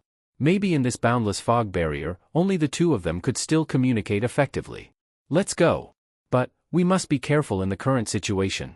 I understand. After the two exchanged a glance through the miasma, Du Ziren changed the loudspeaker to team mode. Everyone, get ready. We're going inside to take a look. Once his steady voice spread, Linya and the other girls all brightened. Senior Ziren is here. With Senior here, now we have a backbone. Their mouths moved, but they could not make sound. Du Ziren shook his head with a bitter smile and then walked first into the thick miasma on the bluestone path. Let's go. Step. He intentionally made heavy footsteps on the stones. Seeing this, the girls felt reassured and immediately followed. Welcome. The old camphor tree faces still did not move. But, as they walked along the bluestone path, the road became wider. On one side, large flower beds gradually appeared. On the other side, the path was carved into a scenic lake. In the lake, many lotus flowers were blooming. In the wind, they swayed. In the center of the lotus flowers, grotesque human heads were twisted in the flower hearts. This kind of sick humor? Is this really a botanical garden? Or a human anatomy garden? Staring at the lotus flowers with human heads in the center of the lake, Du Ziren feared they might suddenly attack, spraying heads onto the path. Fortunately, walking down this path produced no abnormal incidents. Huff. A bloody smell mixed in the air. Every now and then, the tormented screams of the human head lotus echoed. After walking quickly with a frown, finally, a guide sign appeared ahead: forward, indoor cultivation garden, turn left, outdoor cultivation garden. The sign was stuck into the ground at a turn in the path. In front, in the drifting miasma, a huge sunlit greenhouse appeared faintly. To the left, the sea of flowers gradually thinned, revealing a small dirt path. So, is this going to be a multiple-choice question? Seeing the two branching paths, Du Ziren turned to look at the girls behind him. What do you think? Linya and the others could not speak, but they all actively looked toward Qiu Xingxing. Obviously, in the current situation, they could not act separately. They had to enter the same garden area together. If Senior was here, which garden would he choose? Senior? With pleading looks toward the front, Du Ziren thought for a moment and gave an answer. Outdoor area. If it comes to a fight, it should be easier to deal with the enemy since the field is wide open. Indoor area. Although fighting would be restricted, because it's indoors, they might find some clues left by people long ago. After hearing this, Qiu Xingxing nodded and immediately looked toward the indoor cultivation garden directly ahead. Then let's go with this. Looking around, Qiu Xingxing strode forward. Step step step. After the path along the river gradually narrowed, a huge glass room shaped like a bottle appeared ahead. On the glass room, intertwined vines of climbing ivy covered it in a dark mass, blocking the light so that it was hard to see inside. Let's go. The glass room door was open. Du Ziren immediately walked inside. After entering, a smell like adhesive leather came, and inside was pitch black, with very low visibility. Faint strange creaking sounds came from within. Click! A ball of flame gathered in his palm.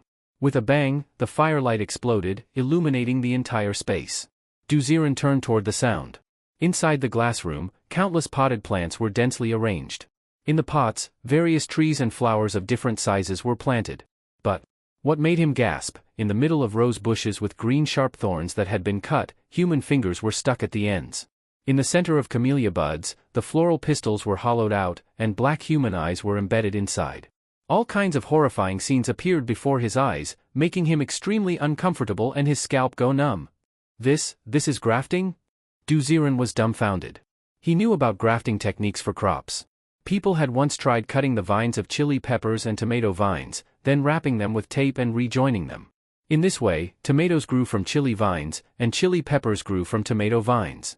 Because the nutrient sources were different, the produced food sometimes tasted strange or even rotted. But those experiments were done on plants. What he saw now? This was clearly human-to-plant grafting experiments. The furthest pot contained a small peach tree densely covered with human eyes. On the peach tree's bark, numerous human eyes blinked, staring at the people who had entered. Of course, that was not the scariest part. The terrifying part was, on the branches of the peach tree, instead of flowers or fruit, there were various human body parts.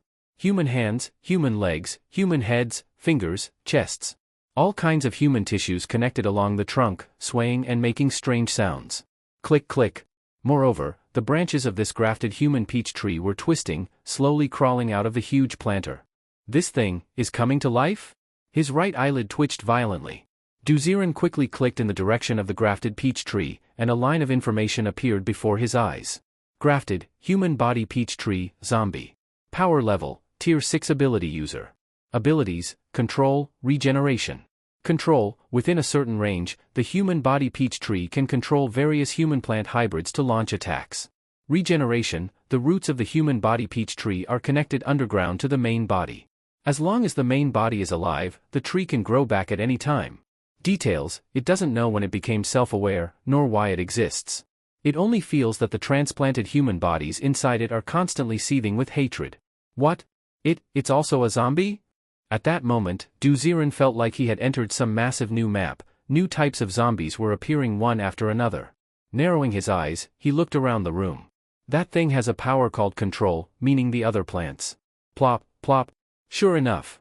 Other potted plants, the ones that had been dormant, the grafted plants, suddenly started twisting and moving.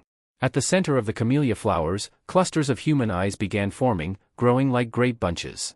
Guji. The twisted human eyes stared directly at them, like they could explode at any moment. Plop, plop. As for the potted roses, their green stems no longer grew thorns. Instead, segments of human fingers sprouted densely, twisting and creaking, reaching out toward the group. Holy shit. The sudden mutation made Du Ziren's heart race. He could swear. No haunted house in the world could be as terrifying as this scene in the botanical garden. Those who trespass in the garden. Suddenly. From the human body peach tree, a human mouth split open at the center of its branches. Its trunk kept growing human limbs, taller and larger, until with a whoosh, they started falling non-stop. Countless human hands and feet rained down on Du Ziren and the others. Not good. These things are hostile. Even after detaching from the peach tree, the human tissues kept moving strangely.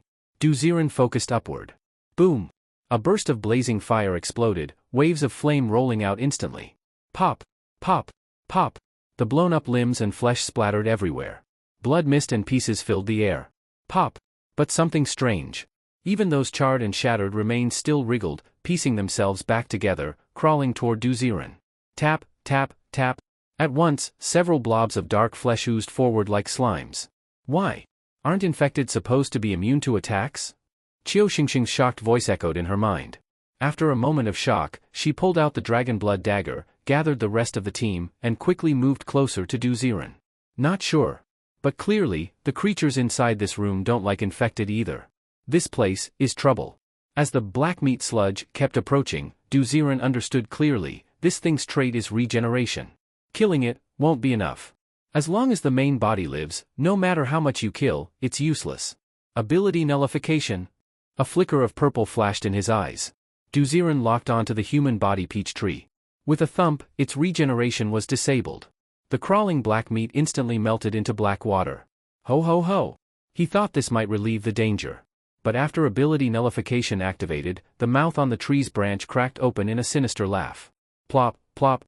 More flesh limbs rapidly grew from the branches and fell again from above. Guji, guji. At the same time, the camellia blossoms gave off strange sounds. What? Bang, bang, bang. Suddenly, the human eyes in the center of the camellias swelled rapidly, then burst like bullets, shooting straight at Du Ziren and the group. Damn it. Steel blood. Gurgle. From both shoulders, for steel-colored blood vessels twisted and exploded.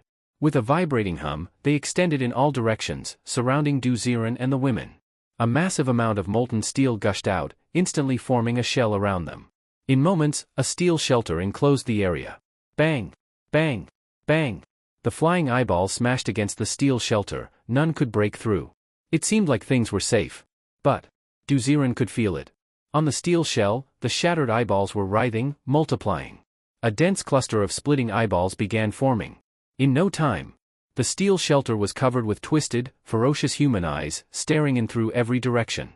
These things, can reproduce too. If one hits your skin, would you instantly become a human eye mutant? This place is cursed.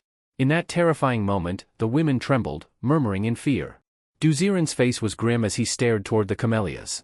Sure enough, a new line of information appeared. Grafted, human eye camellia, zombie. Power level, tier 4 ability user. Abilities, eye multiplication, regeneration.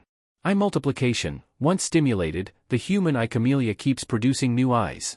When the flower core is overwhelmed, the eyes swell and launch indiscriminate attacks. Regeneration, its roots are connected to the main body. As long as the main body lives, it can regenerate infinitely. Regeneration again. Is the rose the same?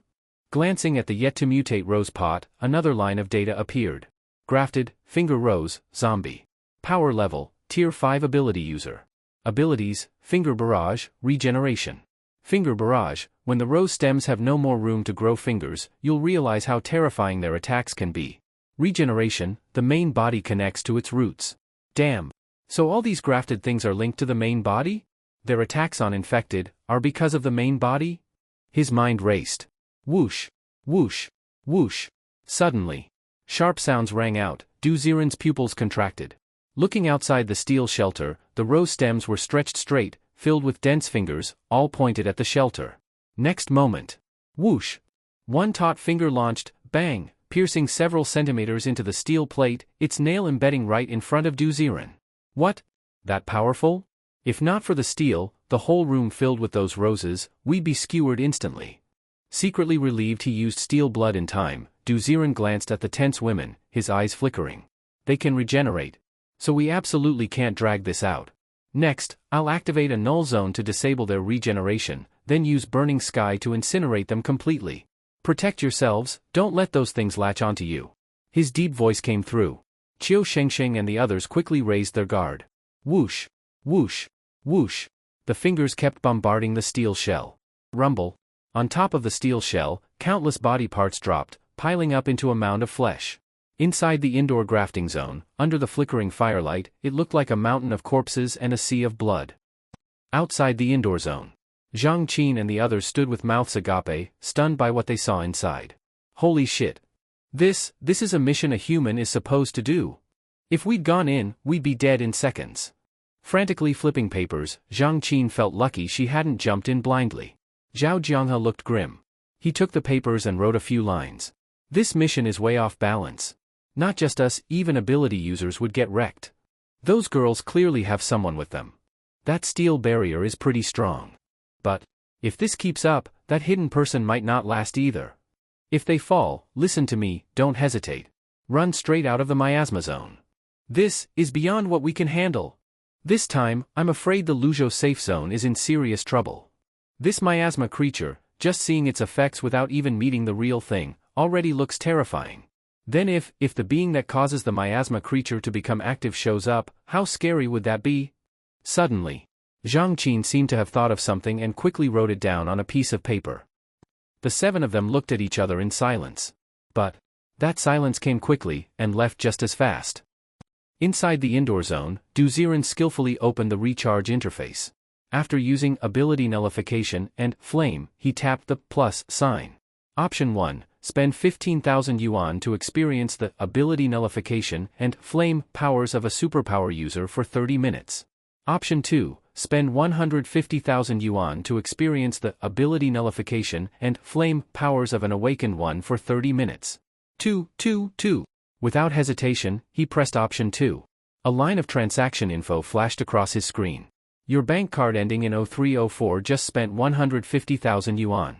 Current balance, 6,770,000 yuan. Activating awakened experience privileges. Time remaining, 29 minutes and 59 seconds. As the transaction completed, a familiar heat surged through his body. Du Ziren stomped his foot hard. At once. In the oppressive, bloody, and deathly silent indoor zone, an invisible pressure radiated outward with him at the center. Buzz. After the pressure wave, something seemed to change, and also not. Plop, plop. Only the eyeballs stuck to the steel room lost their vitality and started dripping off with a splashing sound. D. The human body peach tree's roar echoed as body parts kept falling from above. The Finger Rose's fingers were still launching, and the human eye camellia kept producing eyes. Soon, the entire space would be filled with grotesque organs. Damn it, it's you. Boom. Next moment. A spark ignited midair, followed by a massive fireball exploding. The spark, the light, the sea of fire, all burst forth, covering everything in the darkness. Instantly, the swollen body parts became fuel for the flames. Rumble. The rolling firestorm blazed through the interior, turning the whole place into a sea of fire. SSSSSSS. Every piece of human tissue burned with oily smoke, the intense heat even shattered the glass of the sunroom. Windows cracked in an instant, and the ivy outside caught fire like a fuse. Boom. The fire, like maggots on bones, devoured the house in seconds, transforming it into a blazing inferno. Boom. A violent tremor shook the ground. Zhang Qin and the others, still stunned, were suddenly hit by a wave of heat and thrown flat onto the ground. Holy shit. Turning to look in shock, the once dark room had become a fiery hell in the blink of an eye. What is this? Zhang Qin's eyes widened, backing away in fear. The fire was so hot her face stung. The flames shooting into the sky burned the surrounding miasma until it dripped into the ground like rain. This fire? It surrounded the building instantly. If this isn't an awakened one's power, I can't imagine what kind of flame could be this terrifying. Zhao Jianghe's face was pale, his body trembling. An awakened one. Aside from the Bai family at the base, who could challenge them? No one dared provoke them. And even the Bai family could only go toe-to-toe with early-stage awakened ones. If it's a Tier 2 awakened one, they could walk all over the Luzhou safe zone. You're saying the one next to Qiu Xingxing is at least a fire-type awakened one?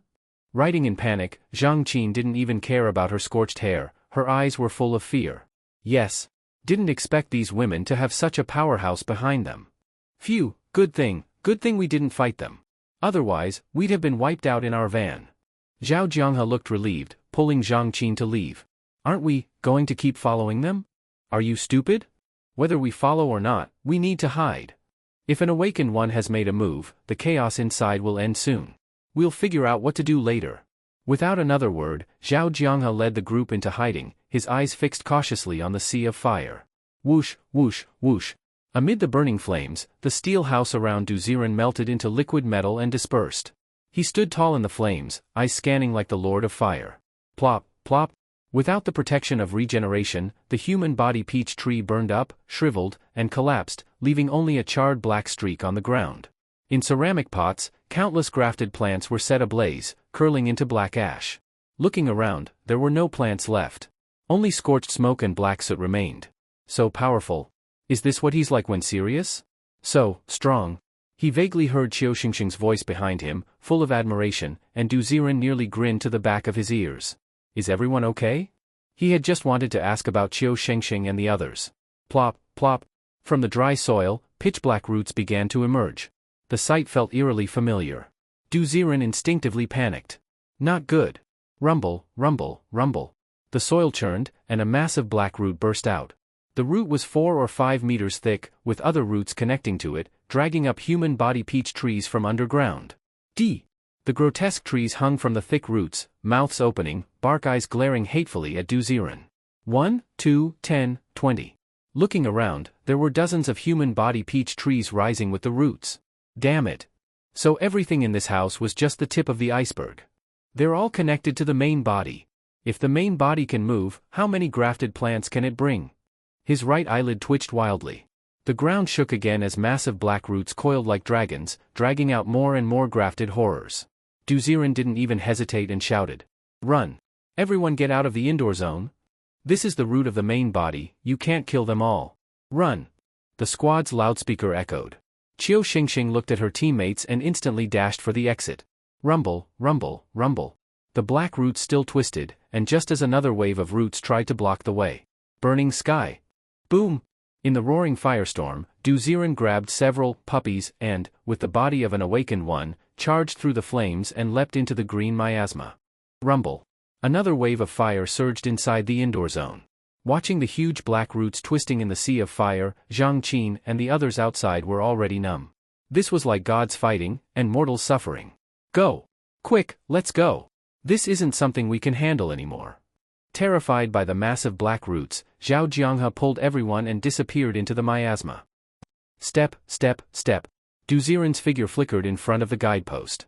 In his arms were 4 small puppies, their pitch-black eyes staring at him in fear. After gently placing them on the ground, the 4 puppies began wriggling and expanding, turning into Qiu Xingxing and the others. You turned us into dogs to take us out because there wasn't time, right? Qiu Xingxing looked at Du Ziren in a daze. Du Ziren let out a bitter smile. Yeah. Didn't expect the main body to go crazy and block the retreat. The situation was too urgent, I had no choice but to turn you into dogs and take you out. Otherwise, if you'd been left behind. I'm afraid. Du Ziren's voice came through the team's comms. The women all turned pale from fear. This mission's difficulty was way beyond standard. Even more extreme than the 3 armies zombie last time. So, do we still need to explore the botanical garden now? Feeling the pressure building, Qiu Xingxing even started thinking about retreating. No. We've already fought and made a scene, leaving now would be a waste. And also? Du Ziren fixed his eyes on Qiu Xingxing, thinking, this mission is a main storyline quest. It can't be cancelled. He grumbled in his mind, then turned to look at the other side of the guidepost. Left, outdoor zone. I remember, the entry notice said, the indoor zone, the outdoor zone, and an ancient pine tree are the garden's features. Maybe there are clues in other areas? Let's go check out the outdoor zone. Footsteps echoed on the small path to the left. The girls glanced at each other, then followed the sound. There were sparse flower beds on both sides of the path. Maybe because of the miasma, the ground was always damp and soft. Squelch, squelch. As they walked, the ground underfoot suddenly turned sticky.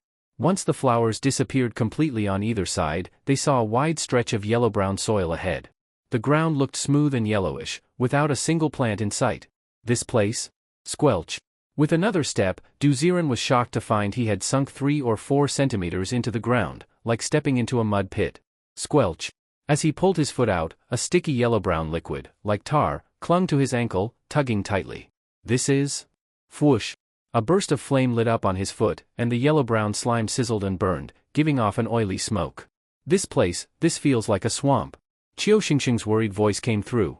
Du Ziren pulled back his foot, eyes wary as he looked into the distance. If this yellow ground is all sinkable, then the area must be at least 1,000 square meters, and a person might not even make it halfway before sinking completely. Is this really the outdoor zone? Where are the plants? If the garden's secret is beyond this mud, then how are we supposed to get across? His deep voice sounded in the team channel. Linya looked at the yellow ground, stepped forward, bent down, and suddenly slammed both hands on the ground. Rumble. Moments later, clumps of black earth surged from the sticky mud, hardening and piling into a narrow path above the swamp. Senior. I don't know if this will work, but... Everyone immediately focused on Linya's action.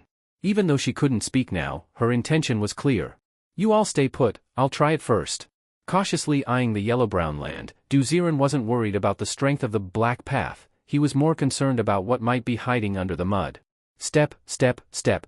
He walked quickly on the black soil. Squelch, squelch. Only squelching sounds came from beneath. There was no sign of collapsing. Seeing this, Duziren sped up and soon reached the center of the yellow-brown mudland. Squelch, squelch. Suddenly, bubbles began rising from the yellowish mud. Ahead? At the far end, there seemed to be a narrow path extending out of the swamp. Hurry! Step, step, step. As soon as he quickened his pace. Squelch, squelch, squelch. Suddenly, from beneath the mud, pale white dried corpses began rising slowly. Looking closely, these corpses were extremely thin, like all their body fat had been dried out, their skeletons wrapped in white wax. Ha! Ha! As they let out raspy growls, sticky yellow oil began seeping from their bodies. Squelch, squelch. Squelch, squelch. In a flash, the yellow-brown land turned into a giant whack-a-mole pit. Countless holes opened up, dried corpses emerged, and black tar bubbled up. A foul smell of corpse oil filled the air. Duziren frowned. Now he understood why the ground was so yellow. Damn! There were so many dried corpses underground, constantly leaking oil, of course it was sticky. Damn! This dungeon is disgustingly twisted. He tapped on the heads of the corpses. Lines of information quickly popped up. Grafted, plant oil wax-sealed zombie. Power level, tier 5 ability user. Ability, oil sealing. Oil sealing, the surface of the wax-sealed zombie constantly secretes oil. Once it touches a living being, it quickly waxes and dries the target. Do not approach them. Description: if a tree can root in the ground and produce resin when its trunk is cut, then, what if a person is planted underground, fed nutrients regularly, and their skin is cut open? What? People buried in the ground, to extract oil. His eyelid twitched wildly. Duziren felt like he had entered a mad scientist's territory. This botanical garden hasn't had a single normal plant since the beginning. Glurp. On both sides of the black path, countless wax-sealed zombies had emerged. Like moles, they stuck their heads out and lay down along the path. Countless pale wax hands pressed onto the path. Though still 200 meters from the other side, dozens of wax-covered eyes were already locked onto Duziren. Glurp. Without exception, the oil on their bodies began flowing faster. As if something was building up. Thump, thump. Duziren's heartbeat quickened. He had a bad feeling. Ha! Suddenly, a wax-sealed zombie at his feet turned its head and looked straight at him. Its head began swelling rapidly, puffing up like a pufferfish. In a flash, the swollen head exploded with a boom. A dense spray of white, oily wax splattered through the air like rain, rushing straight toward Duziren. Damn it! White grease exploded, and Duziren hurriedly took several steps back. Even though he had ability nullification as a fallback, if that stuff stuck to him, he couldn't just waste ability nullification here, right? Step, step, step. He suddenly stepped back a few meters. Splash. The white grease splattered onto the black mud path. In just an instant, a waxy white strip rapidly solidified across the pitch-black road. And that waxy white continued to spread along the path in a bizarre way. Damn it! This road can't be used anymore. Step, step, step. Just as he turned to retreat. Gurgle, gurgle. In the yellow-brown mud, a large number of wax-sealed zombies turned their cold eyes to Duziren. Glurp. Next, their heads quickly inflated. With a boom, at least 200 wax zombies exploded, and endless white wax water poured down like spilled ink. Damn, damn, damn. A blanket of white fell from the sky indiscriminately, there was nowhere for Duziren to dodge. This game dev is such an SM freak. How is this stage supposed to be cleared? Tell me, how does a normal player beat this? Stupid dev. While cursing, Duziren thought of only one option aside from ability nullification. Time ability. That golden ability he had never used before. Please. Work just this once. Time, stop. Staring at the falling wax, Duziren's eyelid twitched with urgency. Buzz. Ripples suddenly spread through the air. Drip, drip. The wax droplets, which should have been falling straight down, bizarrely floated upward, defying physics. Ziren-senpai? Senpai. Are you okay? The worried voices of the girls behind him began to distort, sounding strange and reversed. Pi, Sen, Run, Z. Is this time, rewind? Du Ziren was stunned. The falling wax reversed along its trajectory, flying upward. The voices were also speaking in reverse. Everything around him was rapidly rewinding. Only he stood motionless in place. No way. I wanted time, stop. Why did I get a rewind? After the brief shock, Du Ziren didn't hesitate and took 2 quick steps back. Buzz. About 2 seconds of time, rewind. Then everything around him resumed. Drip, drip. The wax exploded in the air again and was now falling quickly. Up ahead, Chiu Xingxing and the other girls looked terrified, mouths wide open. Ziren senpai. Senpai, watch out. Senpai. As their voices came through, Du Ziren had already returned to the start of the black mud path, silently standing beside the girls. Drip, drip. The wax fell, instantly covering the black mud path in white. But despite the dense wax rain, there wasn't the slightest sign of anyone being waxed into a figure. This. Could Senpai have already reached the other side? Chiu Xingxing nervously stared forward, until a pair of hands landed on her shoulders. Nope. I already came back. Ah? Startled, she trembled and looked in disbelief. You came back? But, just now, you were standing in the middle of the path, weren't you? How is this possible? Her confused eyes looked at Du Ziren. He just smiled. Nothing's impossible. I just used a different ability. A different ability? Teleportation? Haha, don't guess anymore. Anyway, this road is unusable now.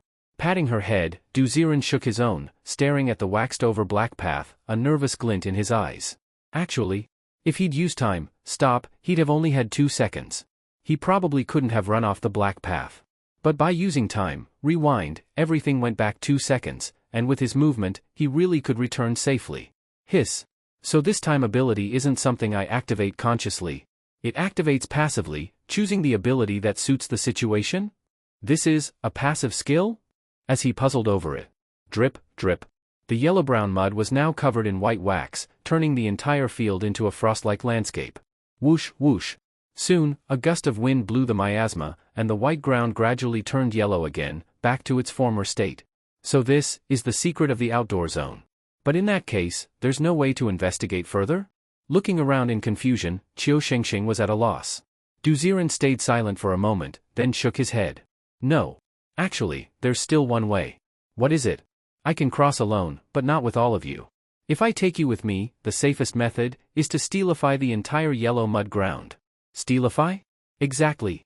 The wax-sealed zombies are underground. If I steelify the ground and stop them from coming up, even just for 10 seconds, it's enough for us to run across. I see. Hearing Du Ziren's suggestion, Chiu Xingxing suddenly understood. If the danger is in the terrain, then change the terrain. Then, please, senpai? As he quickly opened the ability interface, Du Ziren was curious too. Last time, the Steel Blood Awakening skill was Diamond Body. What would it be this time? Also, now that Steel Blood was already at superpower user level, could he experience Evolver power? After pressing the plus button next to Steel Blood, 2 options appeared. Option 1, spend 80,000 yuan to unlock Steel Blood Awakened ability for 30 minutes. Unlock Awakening skill, Forest of Steel. Option 2, spend 800,000 yuan to unlock Steel Blood Evolver ability for 30 minutes. Unlock Evolution skill, Steel Nation. As expected. Seeing the paywall info appear, Du Ziren's eyes lit up. But then, he fell silent. To reach Evolver, it already cost 800,000. Then what about the final Transcendent tier? At this rate, wouldn't that be 8 million? Damn it. You need 8 million to experience God mode for 30 minutes? Damn this game, it's pure robbery. Evolver, no need to unlock that for now. Let's just use the awakened ability, get through this yellow mud area first. Decisively, he pressed option 1. Familiar transaction info appeared. Your card ending in 0304 has just spent 80,000 yuan. Current balance, 6.69 million yuan. Steel Blood Awakened ability is unlocking. Experience time remaining, 29 minutes and 59 seconds. As the pop-up for experience time appeared, Du Ziren could clearly feel his bones and blood boiling and hardening. The awakened ability of Steel Blood, huh? Then let me try it. Forest of Steel. Thud. With the sound of a stomp, he slapped both hands onto the yellow-brown ground. In the distance, Zhao Jianghe and the others were still hiding in the shallow flower bed. After escaping the indoor zone, they didn't rush to leave the botanical garden. Because in their eyes, just as the explosion happened, several puppies flew out of the flames, soared through the air, and landed by the guidepost. Such a strange scene left them wide-eyed and speechless. Luckily, when those puppies transformed into Qiu Xingxing and the others, they realized it must have been the doing of that mysterious senior, and so they followed quietly. At that moment, the explosion of those wax-sealed zombies had already frightened them. They lay in the flowers, pale and suspicious. You think, maybe they can't get past the yellow mud either? Zhang Qin gestured on the ground. Zhao Jianghe nodded. Looks like it. You all saw it clearly, right? That mud not only traps your feet, it keeps popping up heads and exploding, splashing grease. If the grease touches you, you might instantly get waxed. With such a dense explosion, even that senior could only flee, right? This mission difficulty isn't something we could ever handle. I bet no one at the base can handle this miasma event. Zhao Shu snorted, clearly frustrated with the mission's difficulty. If it's hopeless, we withdraw. That senior, for now, has fire abilities as an awakened one, and that unknown dog transformation ability. Even someone like that gets stuck here. What about us? This botanical garden. Zhao Jianghe had just started to rise. Squelch, squelch, squelch. In the distance, the yellow mud began bubbling again. What now? Don't tell me, another wave of exploding wax zombies? They nervously looked at the mud. Squelch, squelch. But in the next moment, Zhao Jianghe's eyes widened. Steel bars. Countless steel bars, like bamboo shoots after rain, shot up from the mud. Light gray steel was supposed to be hard and straight, unyielding. But those light brown steel tips burst open like flowers after emerging from the mud. Then, from the center of the gray steel flowers, dense steel wires intertwined and twisted together, slowly forming outlines of tree trunks. What is that? Buzz, buzz, buzz. On the yellow mud, countless steel rods surged like snakes, twisting like threads. In a trembling mass of gray, towering steel-colored trees rose from the mud, standing tall and solemn. 1, 10, 100. Before their eyes, a steel forest grew from the yellow mud? A steel forest? Zhao Jianghe was dumbfounded. What is this? Did those wax zombies do this too? Zhang Qin gaped, she'd never seen anything like it. No. These steel trees cover the whole surface. They would only hinder the wax zombies. It can't be their doing. The only possibility is. Eyes round, Zhao Jianghe said word by word, steel ability, awakened level. What? Then that senior, is a dual type, no, triple type ability user? This. After a stunned silence, Zhao Jianghe shook his head. Actually, we can't rule out the possibility that Qiu Xingxing has 3 or 4 awakened ones backing her. Don't forget, we've never even seen that senior, which means there might also be someone with invisibility. 4 awakened ones? Zhang Qin was shocked. This isn't just kicking an iron plate, this is smashing into an iron mountain. 4 awakened ones? 4 awakened ones could wipe out Luzhou safe zone in minutes, and even make a name at any tier 1 safe zone. Should we, maybe go apologize now? She asked weakly, clearly afraid. Who brings 4 bosses to a mission? What are the rest of us even doing here? Hearing that, Zhao Jianghe stayed silent for a long time, then finally muttered, let's wait and see. Buzz. One by one, the thick steel trees rose from the yellow mud. No sign of underground threats. The entire yellow-brown field had turned to a pale iron gray. Even the legendary, touch the ground and it becomes steel, from fairy tales couldn't top this. Senior. Was this, your doing? Behind him, Qiu Xingxing's eyes sparkled with admiration. Du Ziren slightly smiled, saying nothing. Senior always brings out new abilities. Just how powerful is he? Senior. Motto. Say more. Chin held high, Du Ziren basked in her admiration. Until. Senior, how do we get across now? Climb the trees? Huh? No need. Regaining his composure, Du Ziren simply waved his hand. Rustle, rustle, rustle. From the steel trees, countless iron vines descended, forming a long iron corridor on the ground. This ability is insane. Used like this, it's great, but if it were in combat, and the opponent had to fight inside this steel forest, they'd be whipped to death in seconds. Steel forest. Linya and the others stared wide-eyed at the huge forest of steel. Let's go. With that, they stepped onto the steel corridor. There was no more squelching or movement from the mud. Clang, clang, clang. Only the heavy sound of footsteps on solid metal remained. Solid. Unprecedented security.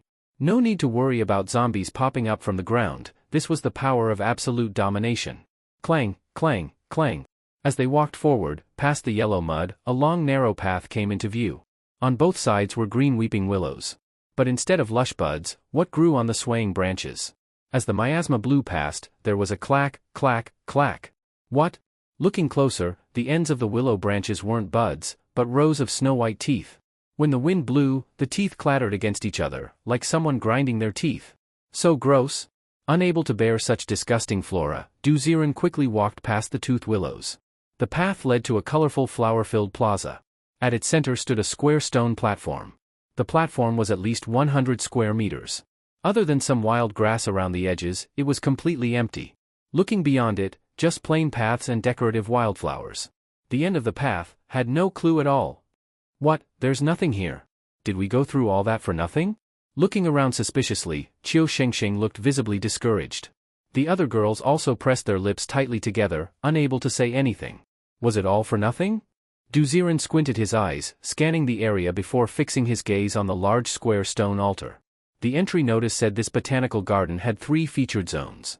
The indoor zone, the outdoor zone, and the internet-famous check-in spot of the century-old pine and cypress. Right now, the center of this huge stone altar was completely empty. It looked exactly like a place where the century-old pine and cypress should have stood. But where was the pine and cypress? Did it get up and run away? No. There's another possibility. It's not that it disappeared, but that we can't see it. Just like before, I couldn't see what the infected could see in the botanical garden. Now, maybe we can't see the century-old pine and cypress because we have to enter a certain state. Rubbing his chin, Duziren looked toward the wax-sealed zombies. Could it be, we still have to be infected? But that doesn't make sense. If we got touched by the wax, wouldn't we just die instantly? How would we ever see the pine and cypress? As his thoughts spun, Qiu Xingxing and the girls had already walked around the entire plaza, without triggering any abnormalities. Ziren-senpai, could we be looking in the wrong place? Maybe there's another path inside the indoor zone? Her guess wasn't bad. Duziren thought for a moment, then nodded. I can go back and check. You all stay here for now. But listen. If you follow me, I'll have to split my attention to protect you. His serious voice echoed through the team comms. Qiu Xingxing opened her mouth as if to protest, but no words came out. Step, step, step. His light footsteps echoed along the silent path. As soon as Duziren stepped out of the plaza and entered the path lined with willow branches. Clack, clack, clack. The teeth growing from the willow joints suddenly ground together, producing a sharp, buzzing noise. Just a moment later. Whoosh! All the willow branches whipped toward Duziren at once. What? Steel blood. Crack. For long metallic whips shot from his shoulders and lashed out with a hum. Smack, smack, smack. Countless teeth fell from the swaying branches, raining down on Duziren. Damn it. Instinctively, Duziren felt something was off about the teeth. Steel blood. The 4 metal whips quickly formed a steel shelter around him. Smack, smack, smack. Teeth slammed into the steel shell with loud thuds. But, strangely, although the teeth had clearly hit the outside, within moments, they started moving on the steel surface, clack, clack, clack, as if coming back to life. Damn, these things can possess too? Just imagining his body covered in human teeth made Duziren nauseous. But, why didn't the tooth willows attack me when I first came here, but now they do? Could it be, the rule here is, no leaving? Inside the tight steel shell, Duziren's eyes lit up. That's it. Before, the camphor tree faces and human head lotuses didn't attack him either, because he was moving forward, not trying to leave. Now that he was trying to go back out through the gate. Most likely. Narrowing his eyes, Duziren listened to the tooth-grinding noise outside the shell, a chill creeping up his spine. Suddenly, he looked at the ability nullification panel, and had an idea. Outside the yellow mud field, steel forest. Zhang Qin and Zhao Jianghe exchanged glances while staring at the motionless forest. Finally, Zhang Qin couldn't hold back. So, what now? Do we follow them in? She pointed toward the deep path behind the steel forest. Zhao Jianghe shook his head. No. This forest was created by their ability. If we go in, I'm afraid, they'll detect us immediately. So? Slowly standing up, Zhao Jianghe looked back at the garden entrance. Let's go back. And from now on, don't ever mess with Rose Squad again. Now I understand why Fang Huiguang supports those rookies so much. Sigh? Let's just accept it. Letting out a long sigh, Zhao Jianghe gestured for retreat. Though clearly frustrated, no one objected. That's the apocalypse, there's no fairness, no reason. The 4 Arts Squad once tried to trap the Rose Squad with the Field Squad. Back then, they thought they were strong and could bully others. But they forgot, stronger people always show up. Now that the stronger ones have arrived. Trying to mess with others again? That's either stupidity or arrogance. If they left now, they might survive. If they kept tailing and got caught, they'd be wiped out. Let's go. As they stepped back toward the entrance path, the 7 left excited and returned defeated. Whoosh whoosh whoosh. The gloomy miasma swirled. On the way back, the human head lotuses in the lake on the left swayed constantly, and the flowers on the right seemed to have faded significantly. What do we say when we get back? We say, we found out you can only enter the botanical garden if you've been infected? Zhang Qin wrote on her sketchpad. Zhao Jianghe gave a bitter smile. Maybe, later we can form a big group. I think, maybe you guys should just move into our building. SHHHK. SHHHK. Just as he said that, strange noises suddenly erupted. What? Pop pop pop. Before anyone could react, clusters of white round balls fell from the sky, countless of them. Not good. Zhao Jianghe reacted quickly, immediately pulling open the sandbag in front of him. SHHHH. The sandbag released flowing yellow sand, which covered his body like a cocoon, turning him into a sand figure. Thud. The white balls hit the sand and sizzle, letting off black smoke. As the shells cracked, they revealed burned little flesh lotuses. What are these? Before he could process it, Li Hua stumbled and fell to the ground. 4 or 5 white balls had already stuck to her face. These balls seemed to be some kind of parasite. Once attached to a living being, they split open, squeezing out disgusting flesh-colored blood lotuses. Pop pop pop. Now, 4 or 5 flesh lotuses bloomed on Li Hua's face, and new ones were rapidly sprouting on her neck and bare arms. Get off! Get off! Trying to rip them off, Li Hua screamed as just one touch caused her entire body to convulse in pain. Hurry! Dodge the white balls! Those white balls, they're the problem! Zhang Qin shouted, but the situation was too urgent, and she couldn't speak, only wave her sketchbook wildly. Slap slap slap. She used the book to swat away some white balls, when more strange pop-pop sounds came. This time, they looked up. From the river on the left, the human head lotuses were shaking their leaves, every face turned their way. Their faces bulged like lotus seed pods. One by one, white balls shot from their eyes, flying high into the air. After releasing the seeds, the human faces collapsed, letting out eerie hoo-hoo-hoo laughter. They were spreading lotus seeds. Those white balls were the seeds of the human head lotuses. As the new round of lotus seed rain was about to fall, Zhang Qin quickly handed the sketchbook back to Li Hua. After taking it, Li Hua began to draw on the paper. It looked like she was drawing herself. Buzz. The soul-stirring zither in her hand began to play. As the hypnotic sound rang out, the human head lotuses in the river appeared dazed, their eyes turning blank. Pop pop pop. Many human head lotuses stopped releasing seeds and simply stared ahead silently. Buzz buzz buzz. As the music continued, Zhang Qin's face instantly turned pale. This time, her opponent wasn't just 4, it was hundreds of monsters. The drain was huge. Captain. I'll help you. At some point, Zhao Shu had pulled out a writing brush. It wasn't dipped in ink. She wrote in the air, and after the word freeze appeared, it flew toward the river. Buzz. The word hit the face of a human head lotus, which froze, closed its leaves, and plop, sank into the water. With 2 members of the 4 Arts Squad now acting, Qian Qi immediately took out 1 black and 1 white chess piece. She threw the black piece into the river. Wherever it landed, the hit human head lotus withered quickly, like its life force had been sealed. Then she tossed the white piece into the air, forming a faint white membrane that enclosed all 7 people. Thump thump thump. The falling lotus seeds struck the membrane, rippling on impact. Qian Qi frowned. Hey! Li Mingyuan! Do something! She kicked the man in camo beside her. He grinned and slowly took a grenade from his pouch. In the apocalypse, grenades and firearms were rare and strictly controlled. But he handed the only grenade to another camo-clad man. Yu Miao. Yu Miao nodded as if he understood, took the grenade, closed his eyes, and rubbed it between his palms. Buzz. Strange sounds came from his hands. Moments later, he opened them, and now had 2 grenades. Good. 1 should be enough. Li Mingyuan picked up a grenade, pulled the pin, and threw it into the river. A fragmentation grenade doesn't have much power, but when this one hit, Li Mingyuan shouted loudly. Get down. Boom. Water exploded in the river. It looked like a fire dragon surged below, instantly tearing apart countless human head lotuses. Thump thump thump. Lotus seeds rained down again but landed evenly on the white membrane, then scattered harmlessly to the sides. Thump thump thump. Under the membrane, Li Hua also finished her drawing. The picture showed herself covered in flesh-colored lotuses, but the real her was now fully restored. The fight lasted just a few minutes. The riverbanks were now cleared, no more human head lotuses, just churning bloody water. For Art Squad and Field Squad, after all, were teams capable of reaching the 35th floor of the base. They won easily. Phew. Let's go. Hopefully we don't run into more freaky stuff ahead. The sand slowly returned to the bag on Zhao Jianghe's back. He sighed in relief, still shaken, and walked slowly toward the garden entrance. Elsewhere. Trapped in the steel shelter, Du Ziren hesitated for a moment, then activated ability nullification. Buzz.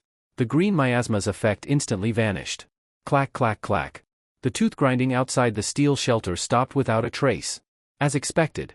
I never needed to fight them. I just had to nullify the miasma's pollution, then I wouldn't be able to see the botanical garden. And if I can't see the garden, then these tooth willows inside it, how could they hurt me? Alright, BYD game devs, did you copy Silent Hill or something? Buzz.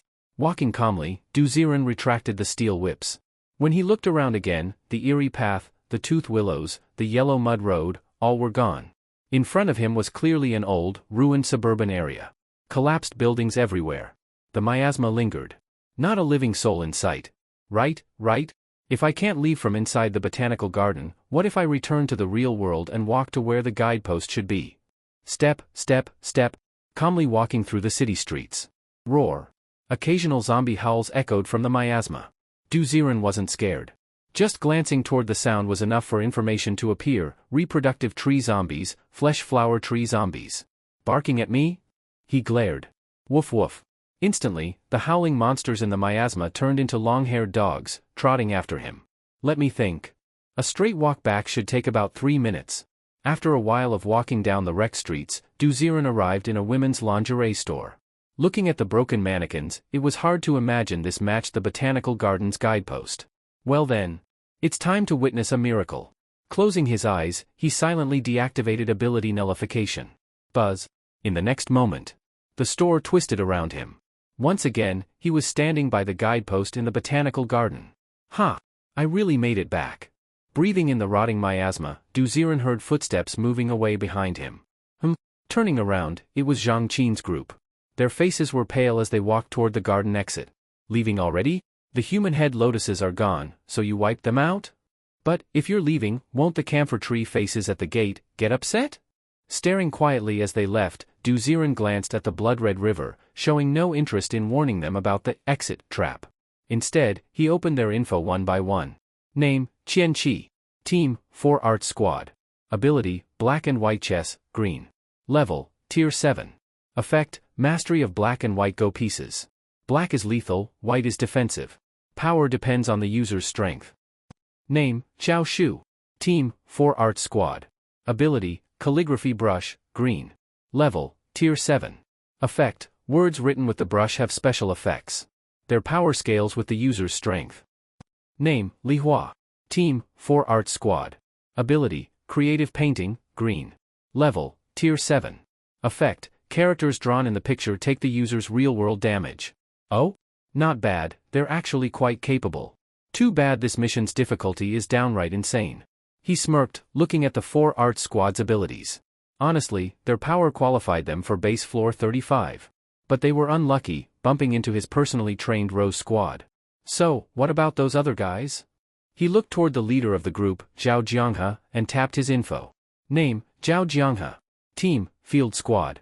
Ability, Poison Sand, Green. Level, Tier 7. Effect, flowing sand infused with poison. Can be hard or soft, offensive or defensive, depending on the user. Name, Li Mingyuan. Team, Field Squad. Ability, Explosion Boost, Green. Level, Tier 7. Effect, increases the destructive power of explosive weapons. Name, Yu Miao. Team, Field Squad. Ability, Duplication, Green. Level, Tier 7. Effect, can duplicate objects 1-to-1. Ho! No wonder they can reach 35th floor. Just the ability duplication alone is already very good. And there's explosion amplification. Give them a grenade, that's basically an explosive squad, right? They looked at the Field Squad's ability information with feeling. It had to be admitted, the Luzhou safe zone really did have high quality. It was just a pity. This investigate botanical garden incident clearly wasn't something an ability user could interfere with. Hope, when you sneak up on people, you learn to be a bit smarter, and don't get ambushed by monsters. Glancing at the backs of the others, Duziren walked step by step, once again heading toward the indoor garden area. Step, step, step. Because they were ability users at Tier 7, using abilities excessively before becoming superpower users caused nervous exhaustion. At this moment, Zhang Qin and the 7 were somewhat pale, holding their aching heads, walking toward the botanical garden gate.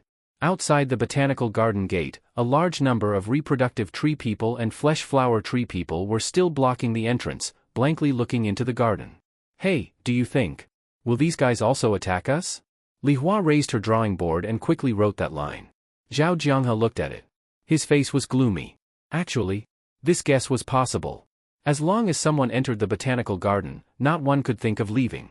Even if they ran out of the botanical garden, those monsters outside attacking would probably quickly block their retreat and turn them into a tree person. Perhaps, from the moment they stepped into the miasma zone, their fate was already decided. I don't know. But, we still have to try. As long as we break through the encirclement and run back to the base, everything could still be saved. Zhao Jianghe's steps did not stop, and in his heart he already regretted why he joined this mission. Huff huff huff. The closer they got to the big gate, the heavier the smell of miasma became. Welcome to Luzhou City Botanical Garden. Welcome to... The human face camphor trees on both sides of the gate had, at some unknown time, all turned to look at the 7. Will they attack too? Zhang Qin nervously gripped the soul-stirring zither in her hand and instinctively took a few steps back. They should. Step, step, step. Zhao Jianghe only walked forward, not backward. When he was just a few meters in front of the gate, the human face camphor trees still did not attack. They should be okay.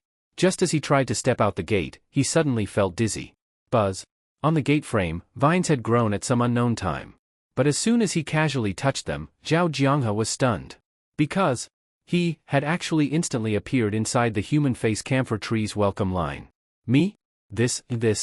He looked at the others in confusion, others also looked dumbfounded. Ghost hitting the wall? Zhang Qin took a few steps, also touched the vines on the gate. They were solid, not like when entering the gate they had been pushed aside. Now they were as firm as rebar, no matter how they tried, they could not pull them apart. The rotten smell in their noses grew heavier and heavier. Suddenly, Zhang Qin's figure flickered and appeared in the human face camphor tree's welcome line too. It seems that as long as you get close to the gate, you get sent here. Zhang Qin shouted. Everyone looked stiffly at the gate. They had not realized that this time when Zhang Qin spoke, she actually had a voice. Then how do we leave now? Li Hua began to break down. They couldn't defeat these beings by fighting, and they couldn't escape by running. Could it be that they were going to become the plants here? Hiss. Suddenly, a terrible thought flashed through his mind. Maybe those human head lotuses and wax-sealed zombies are actually those who entered the botanical garden and didn't escape? His expression became even more desperate. Li Mingyuan's face hardened, and he looked at Yu Miao beside him. Let's blow everything up. The two cooperated seamlessly, not wasting any time. Li Mingyuan took out the only grenade again and handed it to Yu Miao. Yu Miao took it and quickly rubbed it. Buzz buzz buzz. Right after, the new duplicated grenade was passed back to Li Mingyuan. Go! After throwing the seemingly small fragmentation grenade. Boom! At the botanical garden gate, a wave of fire surged, burning the zombies outside quickly into molten form. With my explosion amplification, this gate. Li Mingyuan looked proudly toward the gate, about to clap his hands and walk in. But, huff huff huff. After a wave of dense miasma surged, the plant root and vine gate didn't move a single bit. What? Li Mingyuan's eyes bulged wide. Impossible. How could any plant withstand such terrifying burning? This. Yu Miao also looked stunned. Not only did the plant root gate not open, the plant gate didn't even have a single scorch mark. This isn't right? This is completely wrong. In the heavy miasma, the 7 stared at the gate in a daze. Welcome to Luzhou City Botanical Garden. Welcome to... The human face camphor tree's welcome voice had never stopped. Everyone fell silent. Run. Now, even if they tried to run, there was no chance. This is over. This is over. Li Hua screamed wildly, and everyone's emotions began to collapse. Only Zhao Jianghe looked at the gate with confusion. At this moment, Zhao Shu's brush kept writing the character break again and again. Pressing the character on the gate had no effect at all. No effect? This can't be.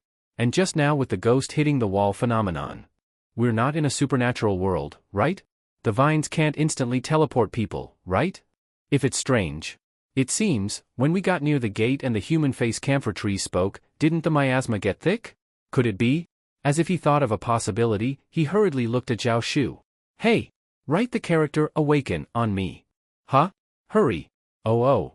Before Zhao Shu could even understand Zhao Jianghe's intention, she wrote the character awaken on Zhao Jianghe's face. Buzz. A wave of clear coolness shot up into his mind. Zhao Jianghe suddenly came to, and when he looked around again, his face darkened. They were not at the gate anymore. At this moment, all 7 stood on both sides of the human face camphor trees, like wooden stakes. Their bodies had grown bark, and their legs had become tree trunks, planted into the soil.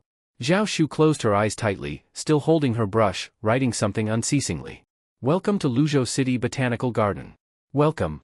And the human face camphor trees that once seemed safe now all faced them, continuously exhaling thick miasma. It was an illusion. The moment they began breathing the dense miasma, it all became an illusion. What seemed like attacking the gate actually did nothing. They had already reached the sides of the path and were polluted into tree people. Damn it. Reluctantly looking toward the direction of the gate. Under the gate frame, clearly not a single vine was intertwined. Damn it. Poison sand. The sand from his sandbag burst out, and Zhao Jianghe still tried to struggle. Sizzle sizzle sizzle. The poison sand burned the tree bark on his feet, producing wisps of blue smoke. Plop. The next moment. A patch of soil under his feet flipped violently. He was uncontrollably pulled underground. A huge black-purple root wrapped around his feet, dragging him down deep, as if trying to pull him into hell. Damn. What are you? Rumble rumble rumble. Suddenly, a jolting vibration sounded from the ground. Duziren stood outside the indoor garden area, face alert. That mother body is active again? Could it be that it's attacking Shengsheng and the others? Hurriedly opening the Rose Squad member data, and seeing their data fluctuating normally, Duziren breathed a sigh of relief. Must hurry. Step. He rushed toward the outer area of the indoor garden.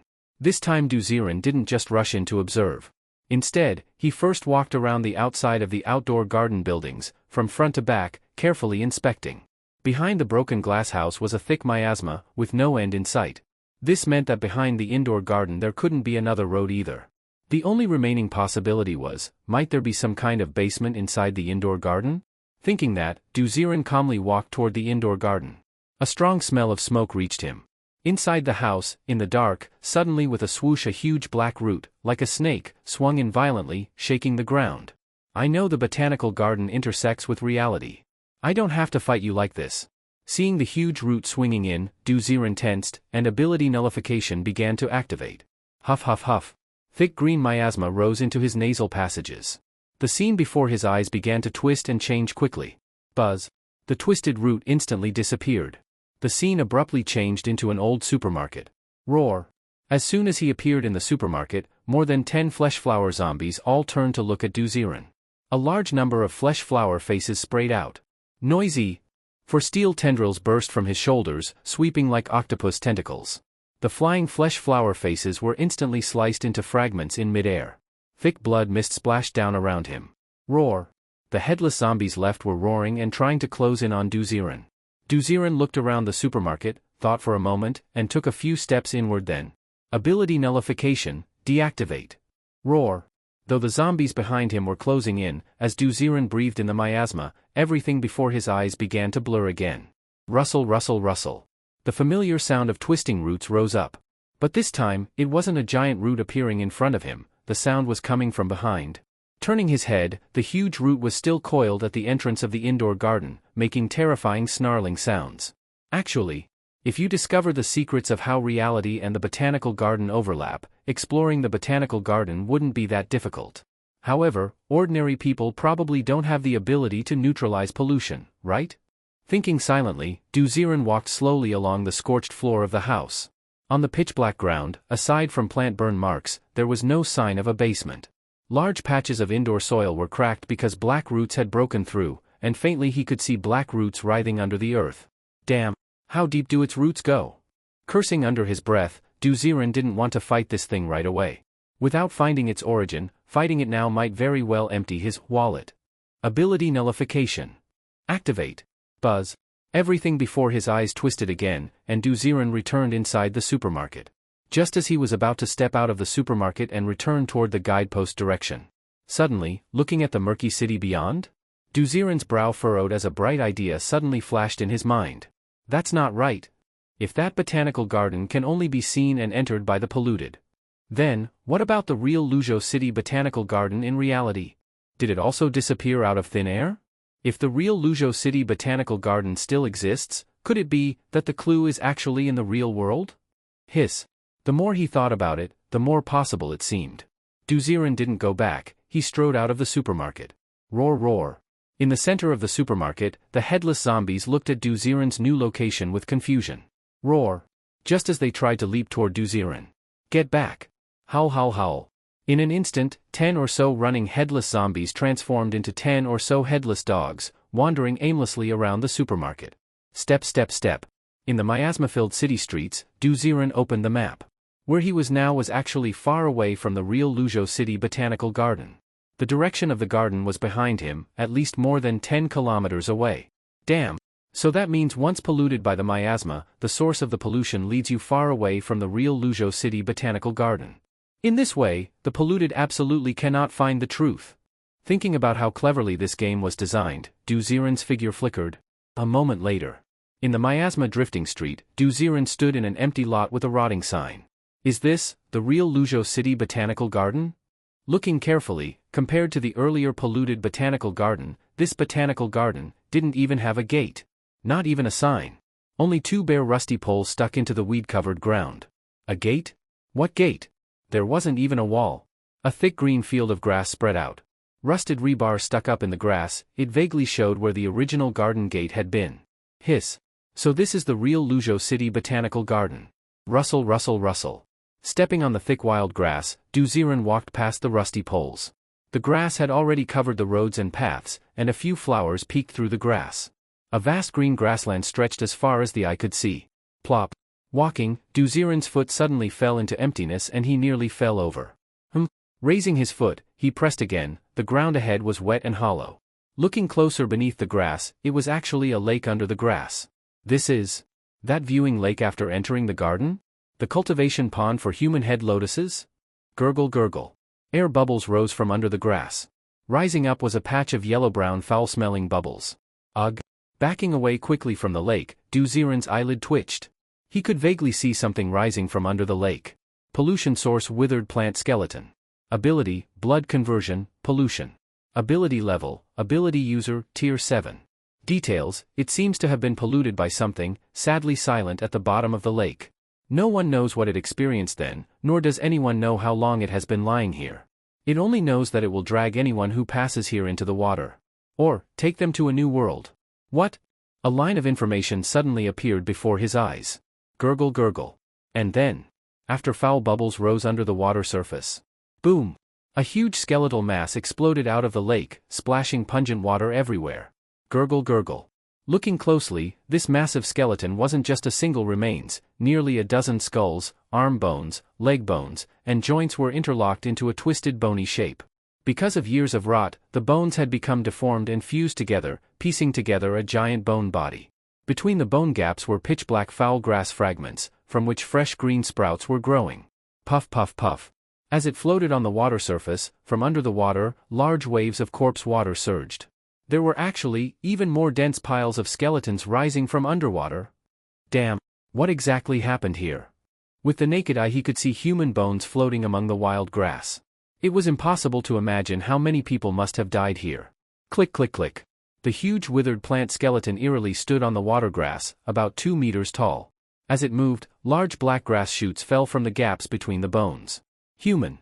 It was hard to imagine that this thing's mouth could make sound.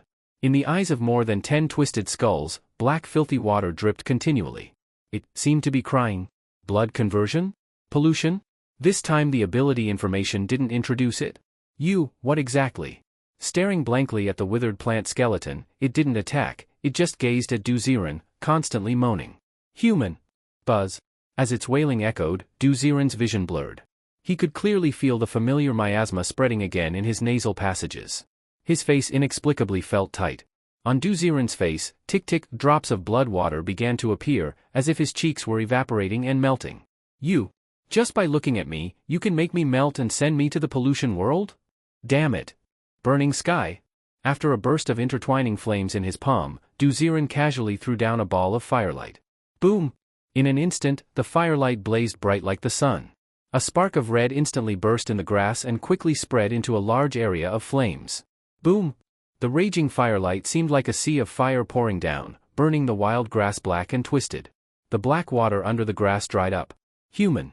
Hiss hiss hiss. Under the surging fire waves, the withered plant skeleton quickly dried and cracked all over. After large sections of black plant material evaporated, the piled skeleton cracked click click click into dry human bones, collapsing one by one onto the grass. Huff huff huff. As the heat waves passed, the entire grassy field became ablaze. Gurgle gurgle. When the grassland was burned dry, Duziren raised an eyebrow. Good grief! Beneath this seemingly harmless grass, the underground had been flooded with pool water, and everywhere was a wet swamp. Floating on the swamp were large patches of white dead bones. It wasn't hard to imagine how many withered plant skeletons were hidden in this grassland. Looks like this place really has a reason. Otherwise, it wouldn't be possible to arrange so many monsters to wait here. Staring at the grassland rising smoke, what puzzled Duziren was that these withered plant skeletons had not dropped crystal cores. Could it be? Are these things all artificially created? Or, that within their bodies, they all have a piece of the mother body? Step step step. Stepping over the bones in the water, Duziren followed his memory and arrived at the position of the signpost. Looking to the left, there was no sign of the yellow mud field, it was still a vast grassy field with no end in sight. But straight ahead, in the pollution world's direction of the indoor garden, he could vaguely see a dense stretch of darkness, tall and standing. Thinking carefully, if there really is another clue, it should be hidden inside, right? He squinted and walked quickly toward that dark area. When he reached it, Duziren finally saw clearly that darkness wasn't darkness at all. It was dense creeping ivy completely covering the huge sunroom. The massive black house, even its front door was covered by the ivy. The sunroom still exists. What could be inside? Rustle. He pulled aside the ivy at the sunroom entrance, and a flash of firelight appeared in Duziren's hand. Plop. Inside the dry house, a smell of dust and decay came.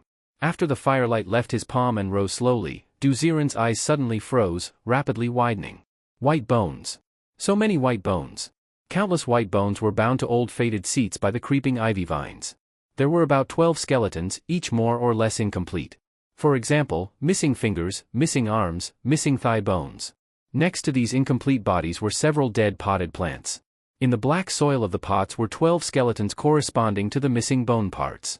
It was not hard to imagine, back then these 12 people had apparently had their bodies bound by something, then their limbs were cut off and stuck into the pots, intending to graft their limbs onto the plants. Only, it seemed this plan failed. Because the ivy covered the place, blocking out sunlight, the plants in those pots were eroded by time and completely withered away. So, in the real world the grafting failed? Then that's why in the pollution world, there were things like human eye camellias, finger roses, human body peach trees? TCH. What a big brain idea. Slowly approaching the 12 skeletons, Duziren's eyes lit up when he found a gold foil business card on the skeleton right in the middle. Director of Luzhou City Planning Bureau, Chang Yongkong. Huh? This name seems familiar? I remember, isn't the vice mayor of Luzhou City named this? What? In the game setting, he became planning bureau director? Dropping the gold foil business card, Duziren searched the room for a while and finally found a notebook wrapped in a sealed bag under a pot. Garden Director's Diary. Lifting the sealed bag, on the notebook was written 4 large characters. The handwriting was quite neat, looking like a woman had written it. Opening to the first page, the date was written. March 1, 2026, Luzhou City Botanical Garden established. My parents' lifetime savings and planning have finally been completed in my generation. Don't worry, Mom and Dad. I will take good care of the botanical garden. June 3, 2026, the botanical garden's development has stabilized, and tourists praise it constantly. They say a new real estate project will be opened here soon, and maybe then tourist numbers will be even higher. Should I hire a few people? September 7, 2026, the sun is bright, a good day. Visitor numbers already reached a peak of 5,000. Too bad, the grafting technology left by my parents still hasn't succeeded. October 13, 2026, sigh. The eggplant and tomato graft lived 3 days, but then withered again. How exactly can grafting succeed? October 15, 2026. I found that I seem to be able to interact with plants. Why is this? January 1st, 2027. Success. After communicating with the plants, I successfully grafted. Flipping through the earlier diary, Duziren's expression was strange. According to the diary, the botanical garden director was a good person who upheld his parents' wishes and constantly studied plant grafting techniques. It seemed that during his research he awakened abilities? This person was fine. But now, what is going on here? Flipping through the diary quickly, until a twisted line appeared. June 3, 2027, why? Why without my permission do they want to demolish the botanical garden? Build some project? My botanical garden brings in tourists. My parents' lifelong wish was to show the plants to everyone. Why? November 13, 2027, I found out, it turns out Chang Yongkang took bribes. Someone liked this piece of land? Lin Qiujuan, oh Lin Qiujuan, how naive you were. December 17, 2027, the lawsuit failed. Why? Why? Why didn't I offend anyone? Why did my parents' life's work vanish while they were laughing and talking?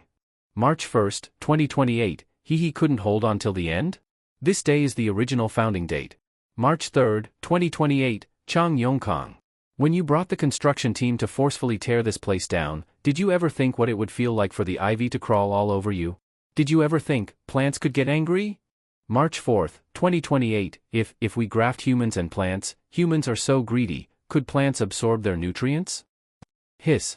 The farther into the diary he turned, the crazier the writing became. As Duziren flipped the notebook casually, in just a few strokes he witnessed a botanist's hope gradually lead to destruction. Damn it. For what benefit did you offend those superpowered people? Now look, you've turned into bare bones, right? Behave now, huh? With a sigh toward the white bones in the pile of skeletons, Duziren never imagined that this disaster, enough to destroy the entire Luzhou city, had started from an unfair dispute. Sigh? People are divided into classes. Maybe, for some people, every day of despair is the end of the world. Flipping through the diary in his hand, the next records by Lin Qiuju had already become somewhat crazed. March 12, 2028, do you know what day today is? I will bury you in the soil. I hope you can grow into tree people. You know? Sometimes, I think about why people cannot be as simple as plants. March 13, if plant oils are used as a sealing liquid, and then plants are implanted into the human body instead, then, can the plants survive? March 14, the experiment seems to be too late. The higher-ups have already noticed me. March 15, I seem to be dying, a bullet hit my chest. I can't escape anymore, let me die there. I grew up with it, even in death I want to die there. Dad, Mom, I'm coming to see you. I want to go to a world without people. Only plants, a world with only plants. On the last page of the diary, there were still pairs of bloody handprints left behind. It was unclear what kind of treatment Lin Qiuju, a woman, had suffered at that time. But, no matter the outcome, her experience made people sigh. So, is a polluted world your ideal homeland? Or is it that your original ideal was already polluted by hatred? Slowly putting down the diary, Duziren let out a long breath. He roughly had a direction in his heart. A world with only plants? And that experiment? The risks here are not small, it seems this time, only I can do it. Shengxing and the others absolutely cannot get involved. Tap tap tap. After leaving the sunroom quickly, Duziren once again turned off his superpower suppression, and his whole body completely sank into the miasma. A moment later, he appeared on an open ground shrouded in mist. The sunroom was gone, and so were the roads. Walking along through the mist, he suddenly found himself back at the entrance of the polluted botanical garden. Welcome to Luzhou City Botanical Garden. Welcome. The welcoming voice of the human face camphor trees was still sounding, but this time, Duziren heard a subtle difference in the tone. He glanced at the row of opposing camphor trees. The number seemed right as well. Forget it. Need to hurry and get to business. He quickly walked to the vine-covered gate.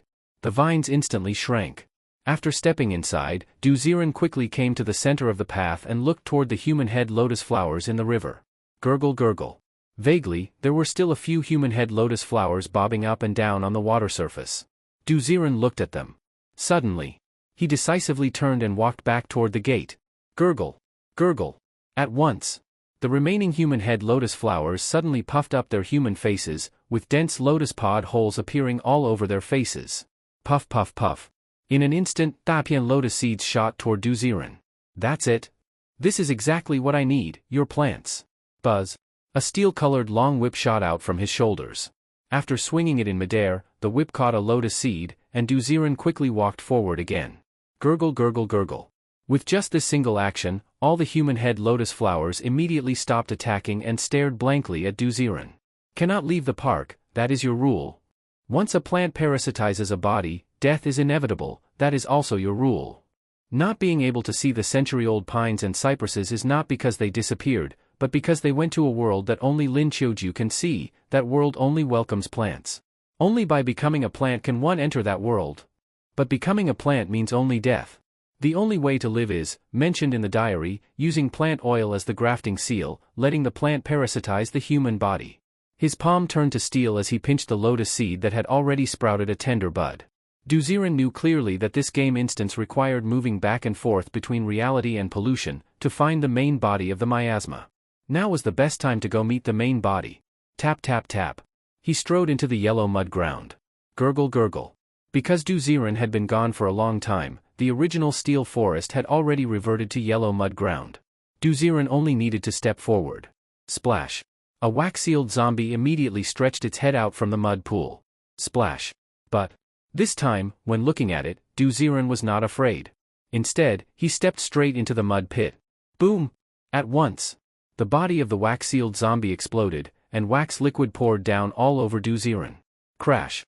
White wax stuck to the back of his hand, and a dry, tight discomfort spread. As the white wax was about to extend along his arm to his shoulder. Your turn now. He grabbed the lotus seed and slapped it onto his shoulder. Squelch. A bizarre scene appeared.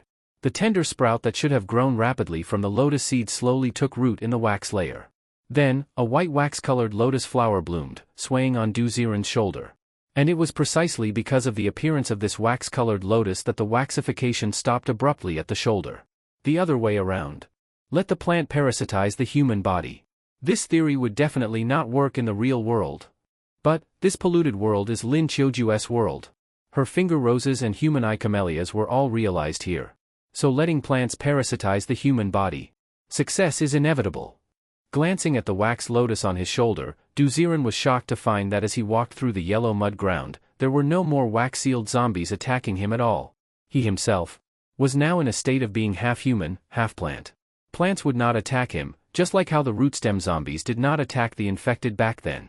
So, have I entered the second stage now? Can I now go meet it? Steel-colored ripples flashed under his feet. Beneath Duziren's feet, the muddy ground formed a steel-colored road that led straight to the plaza behind the yellow mud ground.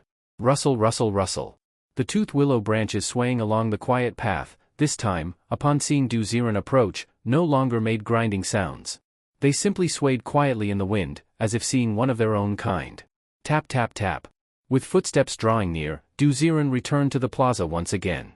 Qiu Xingxing and the others stood in the distance of the path, looking at Duziren with shocked expressions. Senior? Why aren't you being attacked? We were just about to go out, and those willow branches. For now, it's hard to explain clearly. In short, the difficulty of this matter is already beyond what you can handle. Listen to me. Stay here and don't move. If I don't come back within half an hour, use the perception necklace, leave the polluted world, and then leave this place.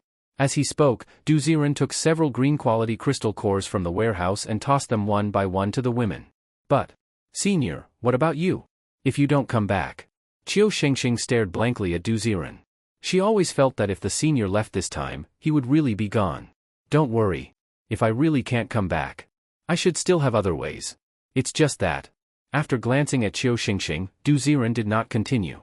Entering that world that only welcomes plants also meant that he would completely turn into a plant.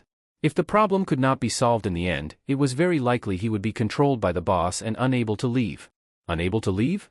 For a player, if they cannot leave the game map, there is still the option of forced logout.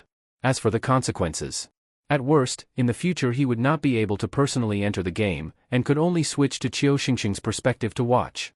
But if Qiu Xingxing and the others entered the plant world and the whole team got stuck inside, Duziren would collapse. Don't worry, I can handle it. He patted Qiu Xingxing on the shoulder and slowly walked toward the flower bed. The other women, perhaps trusting Duziren's strength, silently accepted the crystal cores and said nothing. Only Qiu Xingxing's gaze kept following Duziren's movement, her fists clenched tightly. In the end, did I still accomplish nothing? This mission, without the senior, can I still not handle it? I want to become someone the senior can rely on. Not. She silently lowered her head, her thoughts surging.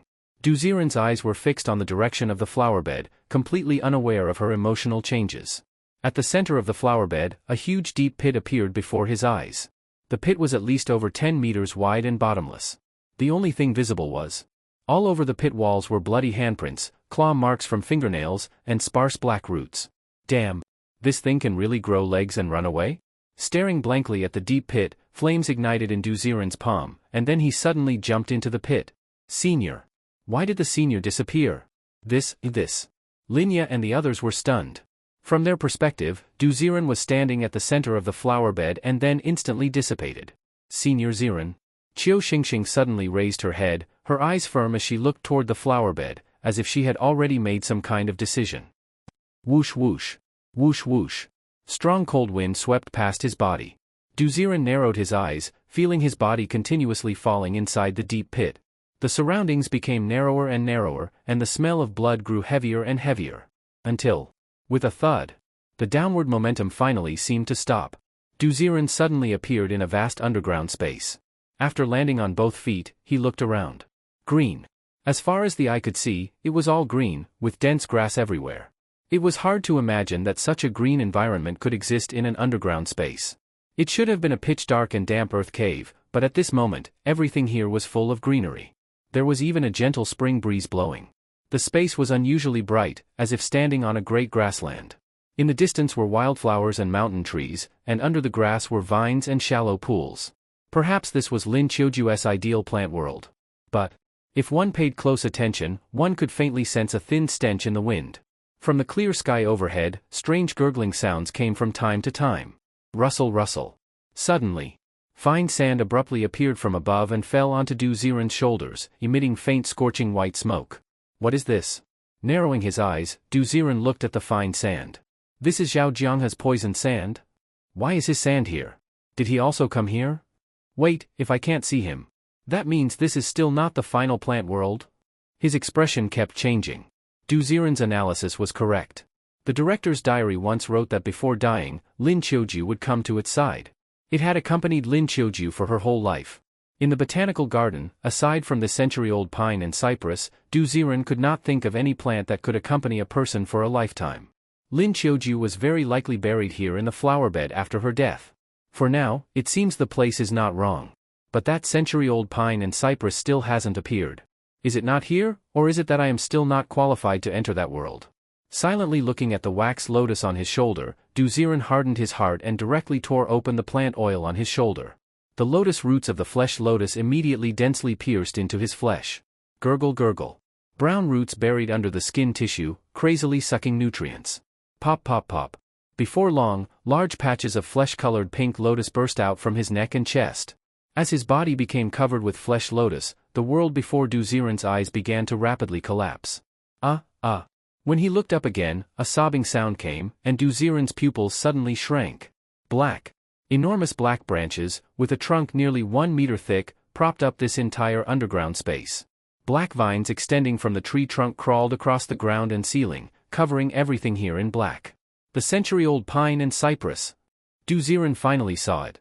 A normal pine or cypress tree has a straight trunk supporting large branches, with green needles growing densely on the branches like an umbrella canopy.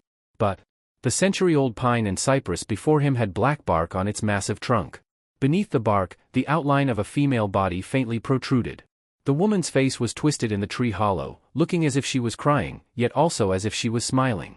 Rustle rustle. From the countless vines supported by the century-old pine and cypress, thin buds kept extending out.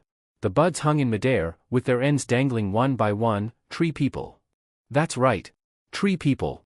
Zhao Jianghe, Yu Miao, Li Mingyuan, Zhang Qin. These 7 people were hanging on the branches, like pine cones grown on a pine tree, suspended in midair. When the stinking wind blew past, the 7 raised their heads. Their faces were full of wrinkled tree bark, letting out ferocious he-he sounds. Besides them, on the tree trunk, there were also countless human bodies hanging. But they had already lost all vitality and completely turned into tree people. They looked exactly like the human face camphor trees at the entrance of the botanical garden. This Is this still a tree? Fine, fine, fine. Human trees bearing human fruit, is that it? Lin Qiuju, is this what you call the plant world? With deep eyes fixed on the female form under the black bark, new information suddenly appeared before Du Ziren. Miasma Lord Polluted Pine. Ability level, Superpower User, Tier 7. Abilities, Miasma World, Plant Domination, Vital Essence Absorption. Miasma World, Blue. The polluted pine can produce miasma that infects the nervous system, causing those polluted to see a different world. The deeper the pollution, the more vivid the world becomes. Once entering the deepest level, the polluted person will be marked and completely unable to leave. Plant Domination, Green. Lin Qiuju can communicate with and control any plant. Vital Essence Absorption, Blue. The polluted pine can absorb the vital essence of any vegetation to quickly heal itself. Description: a tragic human and a violent pine accidentally merged, giving birth to this dangerous creature. This is the source of the miasma? The root of it all? A human, fused with a tree? Looking at the giant black pine supporting the underground world, Du Ziren's eyelids twitched uncontrollably. Tree branches and vines covering the sky, human-shaped fruits hanging down, and the female form embedded in the tree, everything was bizarre and grotesque. Help, help, help me. I don't want to die. I don't want to die. Above, Zhang Qin's eyeballs had already turned black. Her whole body was stiff like wood, arms twisted around her soul-pulling zither, with drool dripping from her mouth. Damn. Do I have to kill her? Staring at the twisted face inside the tree hollow, Du Ziren hesitated. Rustle, rustle. Suddenly, a large amount of sand began to fall from above, raining down on Du Ziren. What? You. D. Zhao Jianghe's neck had been pierced by a black root, his whole body spasming, his black eyes glaring tightly at Du Ziren. Rustle, rustle. His body turned to sand almost instantly, waves of sand rushing toward Du Ziren. Sizzle. The yellow sand flew through the air, burning and melting the flesh lotuses all over Du Ziren's face and body, making him grit his teeth in pain. Damn. If I'd known it hurt this bad, I would have turned off the pain perception next time.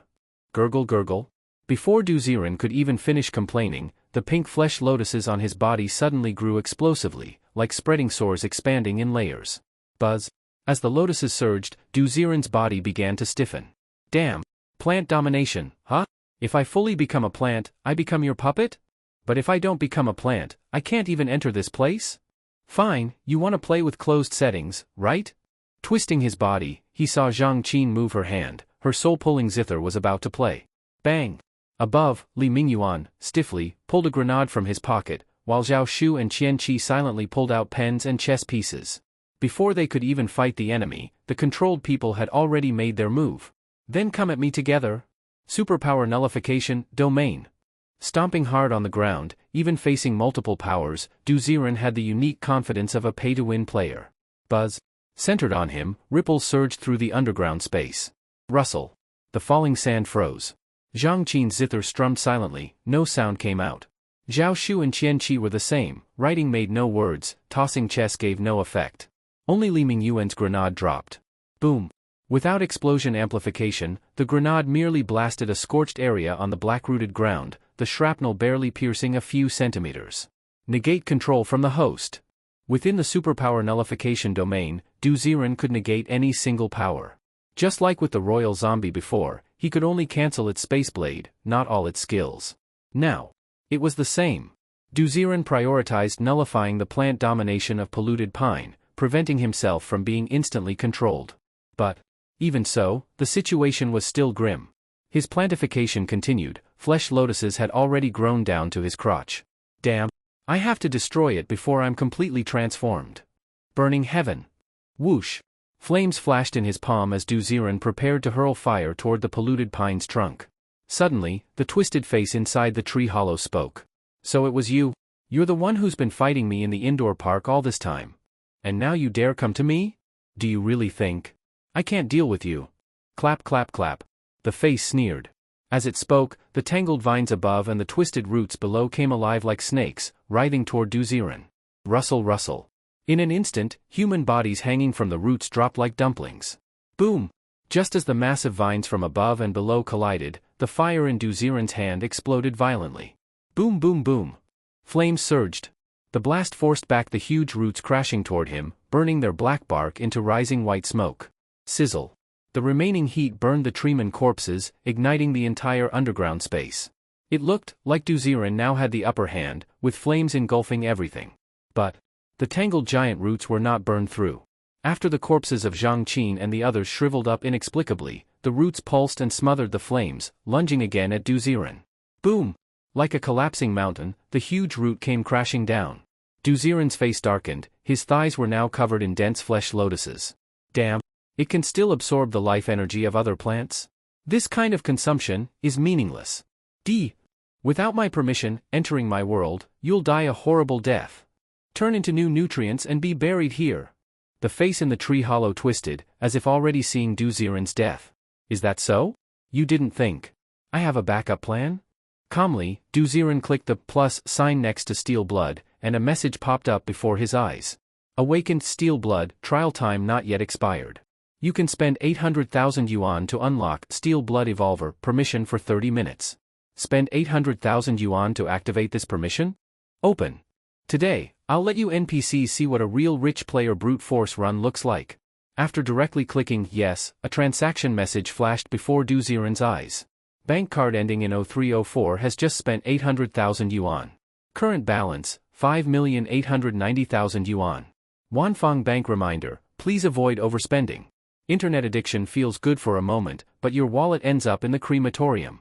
Need a large loan? Call our hotline. Shut up, Snow Leopard. Closing the bank notification, Duziren narrowed his eyes, feeling a lava-like heat surging inside his body. Starting from his chest like a volcanic eruption, a powerful energy flowed through every part of his body. Evolver. As the name suggests, this refers to a stage beyond human physical limits through abilities, starting to evolve into a new species.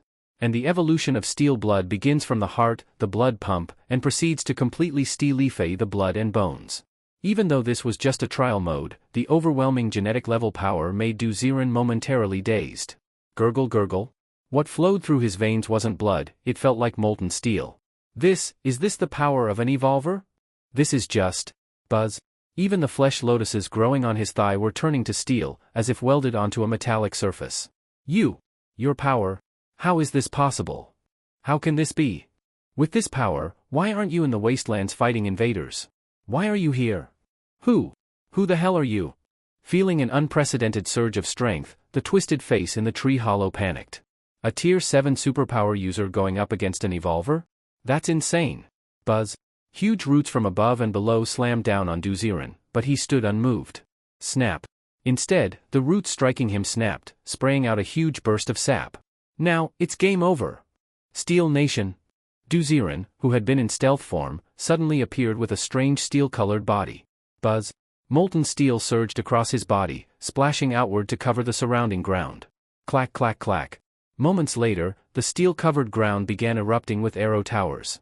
Flashing metal surfaces, steel walls, steel buildings emerged beside Duziren. To the naked eye, Duziren now stood inside a world of steel.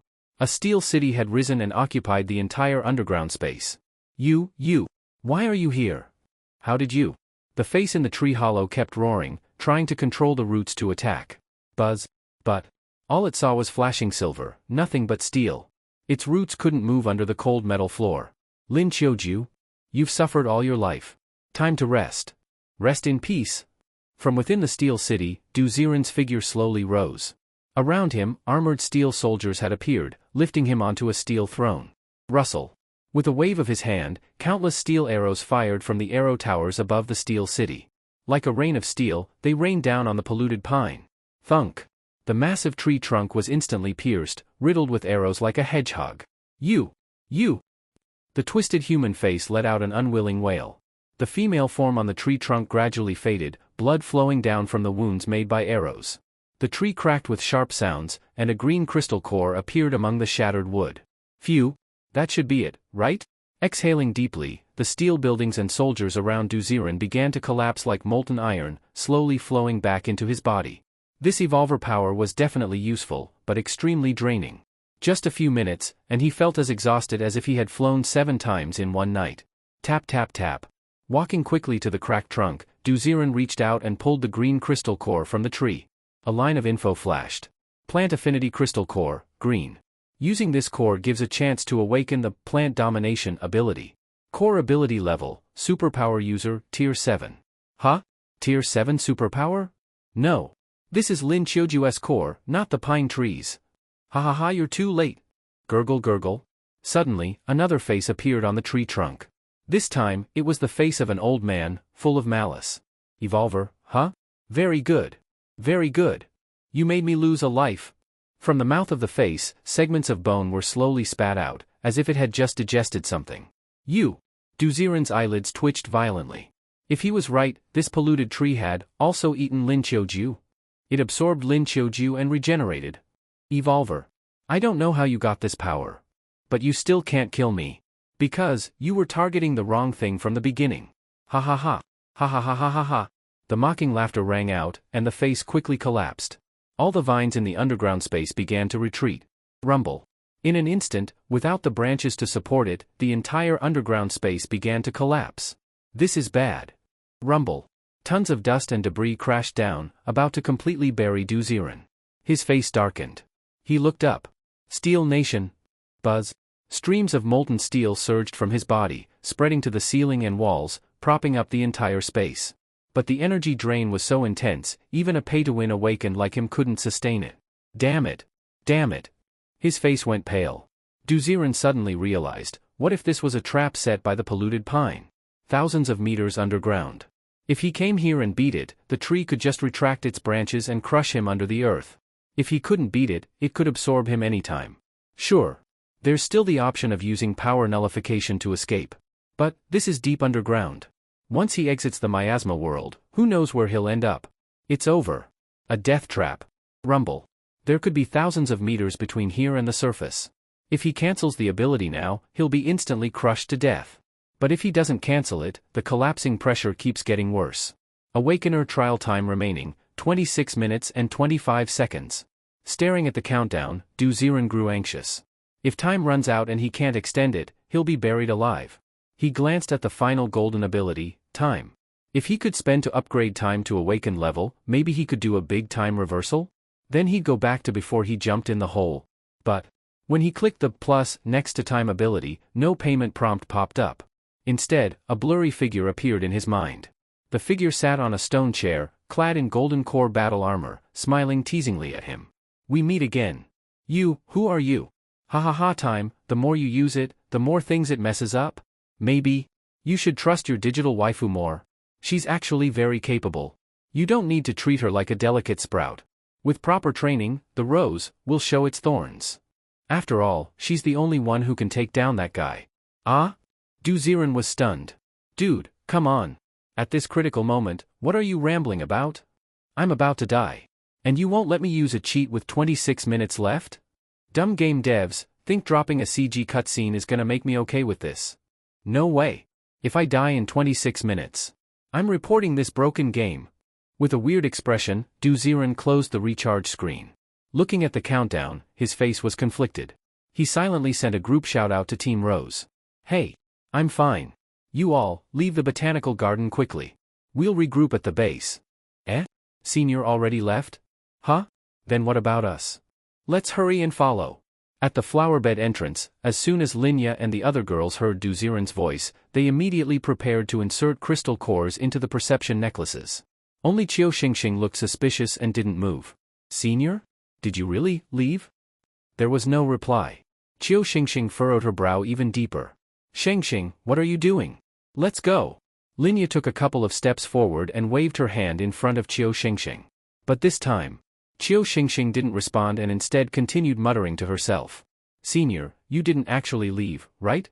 You can hear me, can't you? Me? Left? When did I leave?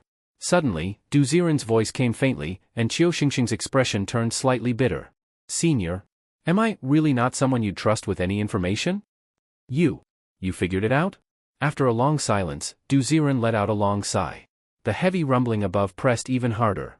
Duziren listened to the voice in the channel with a complicated expression, and suddenly remembered the scene he had just seen. You should trust your digital wife a bit more. Trust Xingxing? But damn it. I don't want her taking any risks. He cursed with frustration. Duziren didn't understand what that voice was trying to do. He only knew, he didn't want his wife to be in danger. That's it. Senior, if it were the real you, you would have already handled the danger and come to find us, right? Shengxing knows, you always like walking behind me, watching me. But this time, you didn't come. So it's impossible that you solved the danger and left by yourself. Are you trapped? Qiu Xingxing's heartfelt words came through, and Du Ziren fell silent. He didn't want her to take risks, but wasn't it the same, Shengxing didn't want him in danger either? Senior. If you still want to train me, then tell me everything that's happened. Even if I can't do anything, I'll still try. To Shengxing, you're someone who must not disappear. If you keep hiding everything, I'll copy you right now, cover myself in plants and jump into the pit. With that firm, non-negotiable tone, Du Ziren was stunned. It seemed. No one had ever said they'd sacrifice themselves to save him before. Senior. If you still won't talk, I'm going to the yellow mud ground right now. I've been observing it. As long as you graft a plant onto yourself during waxification, you won't get waxed or plantified too fast, right? Fine, I'll tell you. Once your body becomes plantified, you enter a deeper, polluted world. You need to find the miasma core there and eliminate it before full plantification. Right now, it seems everything under the flower bed is fake. I'm temporarily trapped here. Maybe, from the moment it realized I was fighting it in the indoor park, it set all this up, to guard against me. Inside the buzzing underground space, Du Ziren was belatedly aware. He had treated the boss too much like a mechanical system. Who says that a boss, upon detecting a high-level intruder, just waits in its nest doing nothing? Everything in this game was hyper-realistic. The bosses also think. They also make plans. What he just defeated was only Lin Qiuju. The actual, polluted pine, where was it? Still unknown. Senior, can you tell me what exactly happened? I want to know if there's still a chance to fix this. Qiu Xingxing's voice came again. Du Ziren hesitated, then shared everything that happened after finding the director's diary. So, what you just killed was Lin Qiuju? And the pine's location is still unknown? Yeah. Senior, is it possible you were wrong from the start? Huh? What do you mean? The source of the polluted world wasn't created by Lin Qiuju, but by the polluted pine. If it's the main body, then it could have created Lin Qiuju's fantasy world. You entered Lin's world by using her method. But the polluted pine is the real core of the miasma. Why can't it create its own polluted world too? You mean, there's another layer of polluted world? Suddenly, a flash of insight. Du Ziren thought over everything. Indeed, it was different from Lin Qiuju's constructed world. The grotesque human pine cones went completely against her ideal of a plant-only world. Doesn't this prove the polluted pine controls the world? Even in Lin Qiuju's world, it could hang living people in twisted fashion. So, the world where the pine exists, could it be? Parasitizing human tissue? Du Ziren and Qiu Xingxing said it almost in unison. Lin Qiuju wanted to see the plant world, so she had to parasitize a plant to enter it. In reverse, the polluted pine liked absorbing humans, so to enter its world, you had to let humans become the host. No wonder. No wonder there are those tooth willows and human-headed lotuses. Do they represent the two worlds created by Lin Qiuju and the polluted pine? Muttering while looking down, Du Ziren suddenly noticed Qiu Xingxing had gone silent. His heart tightened. Shengsheng. Shengsheng. Don't you dare. Timeline, year 2126. Inside the National Class A security camp. In the Dawn Squad high-level conference room, 01 lay with closed eyes in the central seat. Around him were 9 arranged seats. Only 02 sat close to 01. No one else dared speak while 01 had his eyes shut. From seat 02, a black-haired man casually poked 01's arm. Hey! Hajadu, you're watching the future again? Well?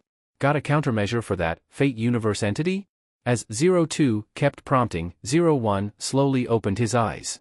In them, deep strategy and insight. That thing? None of us can defeat it. Even time and space can't function under fate. What? Captain, even your plunder is useless. From seat 06, a golden light flickered. 01 smiled calmly. Fate can leap timelines. It can directly rewrite the past and twist the future. If I'm right, if I fight it, my past self will be rewritten as a car crash victim with ALS. What? That thing's that broken? In the future? I already fought it once. I was trapped in endless fate loops. My past was changed. But I also plundered a sliver of fate's power. Through that, I found the only ability that can counter fate. What is it? Clatter. Everyone stood up and looked at 01. He gazed far away, as if staring into a distant past. Luck. I will let the twisted version of myself, the one with ALS, come into contact with someone with the luck ability. The me twisted by fate will one day understand everything.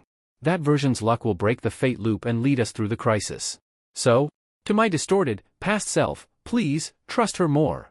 I'm sorry, to help you all develop trust and teamwork, I just rewrote Lin Chiuju's polluted world. I hope after this, you'll awaken the full potential of luck. Tap tap tap. In the plaza, after speaking with Du Ziren, Qiu Xingxing decisively ran toward the Tooth Willow area. Sheng. Captain Qiu. Xingxing, where are you going? The other girls still didn't understand. They looked at each other, confused, but none of them inserted a crystal core into their perception necklaces. Instead, they followed Qiu Xingxing out of the plaza. Clack clack clack. Clack clack clack. Once they entered the Tooth Willow area, countless willows began to shake without wind. A mass of teeth dropped down, lashing toward Qiu Xingxing's face. Captain Qiu. MMGH. Putting on her crystal armor helmet, Qiu Xingxing kept running, not caring at all. Whoosh. Several loose teeth lodged in the breathing slits of her helmet. Qiu Xingxing picked one up, and immediately jumped straight into the yellow mud ground with a splash. Captain Qiu. Xingxing, what are you doing? Captain Qiu, are you crazy? Linya and the others were stunned. Wait, weren't they going back to the base? How did Qiu Xingxing suddenly end up jumping into a mud pit? What happened? Did she just get her heart broken? Splat splat splat. Almost the moment she landed in the mud, a wax-sealed zombie surfaced next to her. Boom! Its head exploded instantly. Not only did Qiu Xingxing not dodge, she even grabbed a handful of wax, removed the shoulder armor, and smeared the wax onto her skin. Crack crack crack. She took one of the teeth stuck in her helmet and placed it on her shoulder. Crack crack crack. Immediately, the tooth rooted in the wax began to fracture and split into rows of small teeth, exploding like white thorns across Qiu Xingxing's shoulder. From that moment, Qiu Xingxing's head began to spin. In a trance, she saw the world before her dissolve, the green miasma vanished, and the surroundings turned into a peaceful tree-lined path. She could vaguely see some figures walking toward the indoor greenhouse. This is. Is this another polluted world? Buzz. Qiu Xingxing's body flickered repeatedly, as if she were about to disappear. The other girls looked at each other, then mimicked Qiu Xingxing. They pulled out a tooth and jumped into the yellow mud ground. Splat splat splat. With several splashes and bursts of white wax, the entire Rose squad suddenly appeared on a shady woodland path. Whoosh whoosh whoosh. A refreshing summer breeze blew past. Laughter of children could be heard faintly in the distance. Sunlight pierced through the leaves and shone on their faces. Everyone looked dazed. Captain, where are we? Linya was dumbfounded. The scenery here, it was like the golden age people used to talk about. This seems to be where the miasma originates. The source? Captain Qiu, how did you know to do that? How did you enter this world? Lu Su curiously glanced at Qiu Xingxing, surprised to realize they could speak again. Qiu Xingxing snapped back to her senses, as if remembering something. This was what Senior told me. Yes. Senior. As soon as she mentioned him, Qiu Xingxing hurriedly turned to look toward the flowerbed. The so-called 100-year pine wasn't in the flowerbed anymore. Anxiously glancing around, Qiu Xingxing finally looked toward the indoor garden. That place was now surrounded by a crowd. A large group stood at the glasshouse doors, peering inside. Hey? Did you hear? They're going to tear this place down. What? Why? Someone wants to develop this land. What a shame the Lin family worked so hard to grow these plants. If they tear it down, this huge botanical garden, sigh. Amid the noise, a middle-aged man in a white lab coat and glasses looked at a boy in the crowd holding a big black dog. Ziren. You said this place might become a mutant botanical garden in the future? The man looked at the boy, who nodded with a complex expression. With academician Lu's influence, shouldn't he be able to stop the demolition? He could? Ziren, should we intervene? No. Forget it. If we interfere, the future might change in ways we can't predict. Every flap of a butterfly's wings can cause a tornado across the sea. Butterfly effect? In that case? Ziren, let's go. I'll have someone document what's happening here. Tap tap tap.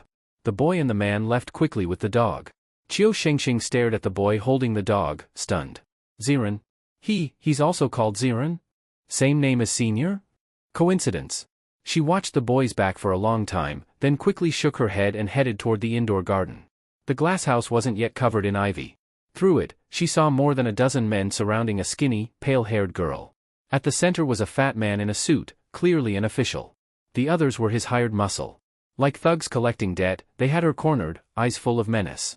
Hey! Lin Qiuju, don't say I didn't give you a chance. They want your land. I'm offering you a plot in the suburbs. You can replant your stupid flowers there. 1 month. If you're not gone in a month, don't blame us for tearing it down. The man in the suit wore a city planning bureau badge. A middle-aged man beside him chuckled nastily, "TSK TSK, what a shame, so many plants here. But what can we do?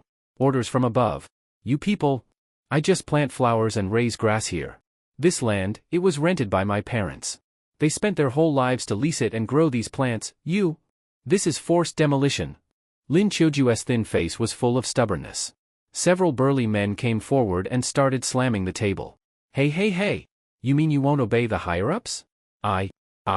Clutching a potted plant, Lin Qiuju bit her lip. This was my parents' last wish. And that pine tree, if it's moved, it'll die too. I won't agree.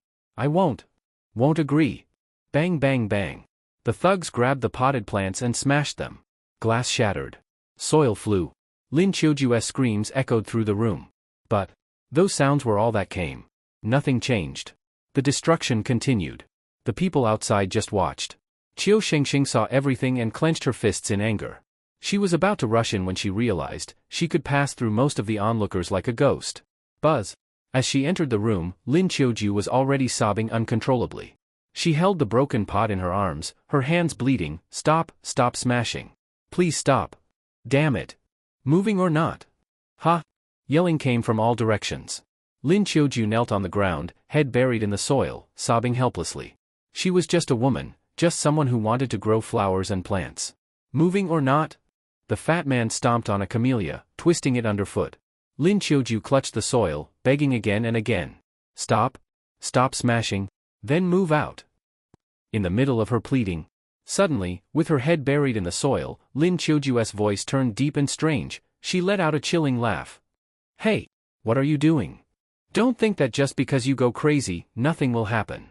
I'm telling you, if you really go insane, it'll be even better. This land will be easier for us to. The fat man was staring viciously at Lin Qiuju when suddenly his neck burned with sharp pain. What? Drip drip. Hot blood flowed from his neck. The fat man looked at his own neck in disbelief. There was a thin vine that had pierced through his Adam's apple and out the back of his head, still wriggling with wet sounds. You. His mouth was full of bloody foam. When he looked at Lin Qiuju again, she slowly raised her face from the soil. Her sickly yellow face looked strangely older. Strands of the same sick yellow hair seemed to come alive, twisting behind her head. You. As the vine kept contracting and writhing, the fat man's body visibly shrank, then collapsed to the ground. Director Chang, what happened? You actually killed Director Chang? The dozen strong men around stared at Lin Qiuju in shock. Rustle. At this moment, dense plant roots had grown from Lin Qiuju's pant legs and were surging around her body. You monster! One of the men couldn't take it anymore and grabbed a potted plant, smashing it toward Lin Qiuju's face. Monster? Maybe, yes. But compared to you, I'm not much of a monster. After a calm, mocking smile crossed her aged face. Rustle. The camellia flowers from the pot spilled all over the man's head. Gurgle. In an instant, wrinkles and folds spread across the man's face, and countless human eyes grew densely over it. Gurgle. As the eyes rolled, the man froze completely, standing still like a statue. Monster! She's not human anymore. Run! The rest of the men panicked and ran out of the sunroom. The onlookers outside had already scattered and disappeared. Run? When you were shouting and bullying a single woman back then, why didn't you think about running? Run? In such a huge botanical garden, do you really think you can just run away? After the cold, aged shout echoed. PSHH. A huge peach tree inside the room swayed. Its branches suddenly shot out, piercing through the chests of 4 or 5 men. Their bodies were skewered and hung in midair, swaying like human candied hawthorns. Large rose roots twisted as dense thorns shot wildly in all directions. After waves of screams, another 4 or 5 men clutched their thorn-filled faces and collapsed on the ground, wailing. In just a few breaths, the situation inside the sunroom had completely reversed. Is this something that really happened in the botanical garden before? Why do I feel like these men totally deserved it? Linya and the others stepped into the sunroom, staring at the scene in shock. Qiu Shengxing stared at Lin Qiuju, then firmly shook her head. No. This isn't how it was written in the diary. Although this perfectly recreates the scene, Lin Qiuju back then didn't have this kind of power. So this is just a polluted world recreating what happened. You're not Lin Qiuju, you're that 100-year pine, aren't you? Qiu Shengxing stared straight at her. Lin Qiuju suddenly curled her lips and looked back teasingly. Oh. I didn't expect the world that even that guy didn't notice would be seen clearly by a little girl like you. Fine. You few would also make good flower arrangements. You recreated all this because you hadn't awakened your ability back then, right? You regret not helping Lin Qiuju? You regret not saving her. So you keep punishing, day after day, the people who caused her death, right? Ignoring the threat, Qiu Shengxing calmly examined her. A flash of surprise passed through Lin Qiuju's eyes, followed by coldness. Don't think acting like you understand me means you can live. Qiuju is already gone. It was all humans. All greedy humans. As long as you are human, anyone who steps into my domain must die. Is that so? You protect the people you want to protect. I also have people I must save. Sorry. I won't hold back either. Qiu Xingxing slowly took out the dragon blood dagger. Her body tensed. You say you want to defeat me? Not that I'm saying it, but that guy didn't even. Liuxiu. Scan it. Before Lin Qiuju could finish, Qiu Xingxing had already taken several crystal cores from her pocket and embedded them into her crystal armor. Buzz. Because they were low-quality cores, even with 7 fitted, the energy fluctuation wasn't very strong. Ability user, Tier 7. Ability user, Tier 8. Ability user, Tier 9. When it reached Tier 9, it completely stabilized. Oh? You've got quite a few interesting things on you. The sudden change in aura made Lin Qiuju take Qiu Shengxing seriously. Captain. Her ability level is superpower user, Tier 3, she seems to be injured, so her level dropped. And her abilities are life drain, plant control, and Liuxiu's voice suddenly broke up. Qiu Shengxing turned to her. Her mouth was clearly still moving, but no sound could be heard. Could it be? Did we lose our ability to speak again? As the thought appeared, several black roots suddenly lashed out from under Lin Qiuju's feet. Qiu Xingxing narrowed her eyes and entered the accelerated state of undying and unkillable. In her vision, the attacking roots moved extremely slowly. There's a chance. Step, step, step. Her figure flashed, and the thick roots struck only empty air. Slash. In the next moment, a red flash streaked from the dragon blood dagger. Qiu Xingxing appeared behind Lin Qiuju and cut open the back of her neck. With a thud, Lin Qiuju's head rolled to the ground and exploded into a cloud of pollen. Hiss hiss hiss. Dense green miasma filled the room again. Lin Qiuju's headless body still stood upright, without bleeding. Her neck twitched, and under the weaving of countless vines, a new head was formed again. Oh? Your ability is quite interesting. But this is my world. Hiss. Within the miasma, the plants in the room began to swell and twist. Tears suddenly streamed from Qiu Xingxing's eyes. She kept covering her eyes, her face tense. Beside her, Liuxiu's mouth kept opening, making strange sounds. Because at this moment, only she could clearly see Lin Qiuju's ability. Miasma origin, purple. The source that gives birth to the miasma world. Once in contact with it, different levels of sensory will appear. Stage 1, loss of speech. Stage 2, loss of hearing. Stage 3, loss of sight. Captain. We must finish this quickly. Don't fight a protracted battle. Lu Su opened her mouth wide, shouting as if she wanted to tear her throat. She could feel the vibration in her mouth, but her ears couldn't pick up any sound. Oh no! We've entered the second stage.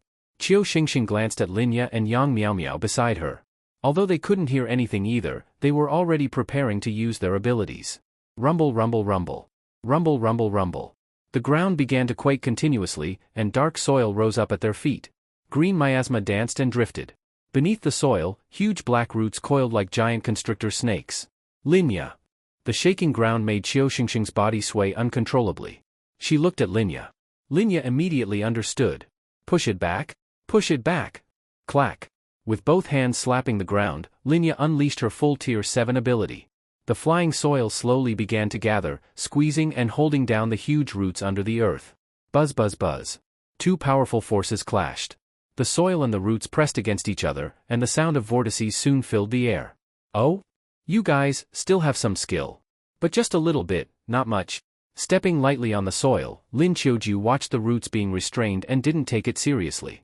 With her calloused hand raised, plants around the sunroom came to life in circles. Human peach tree, finger rose, human eye camellia, These plants that had been seen before in the botanical garden appeared again, all bending their branches toward Lin Qiuju.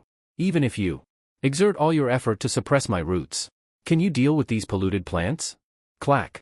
With a snap of her fingers, under Lin Qiuju's disdainful gaze. Rustle, rustle.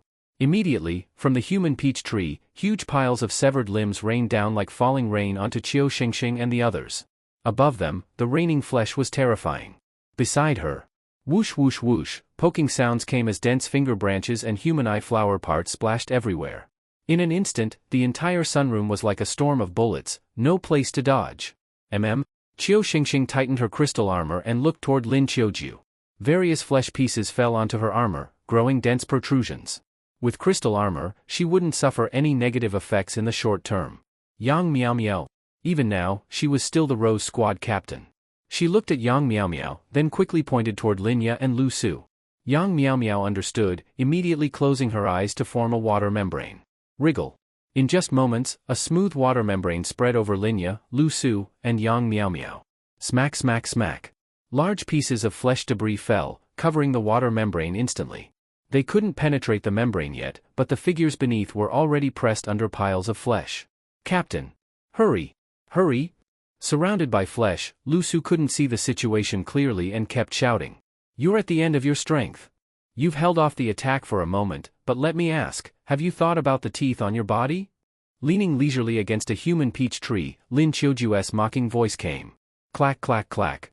On the girls' shoulders, rows of tiny teeth stood up, quickly spreading toward their necks. The grinding sounds came from below the necks as those dense baby teeth seemed about to gnaw through their throats. All four of them uttered choking sounds together. Clack clack. Before their eyes, 3 flesh piles began collapsing.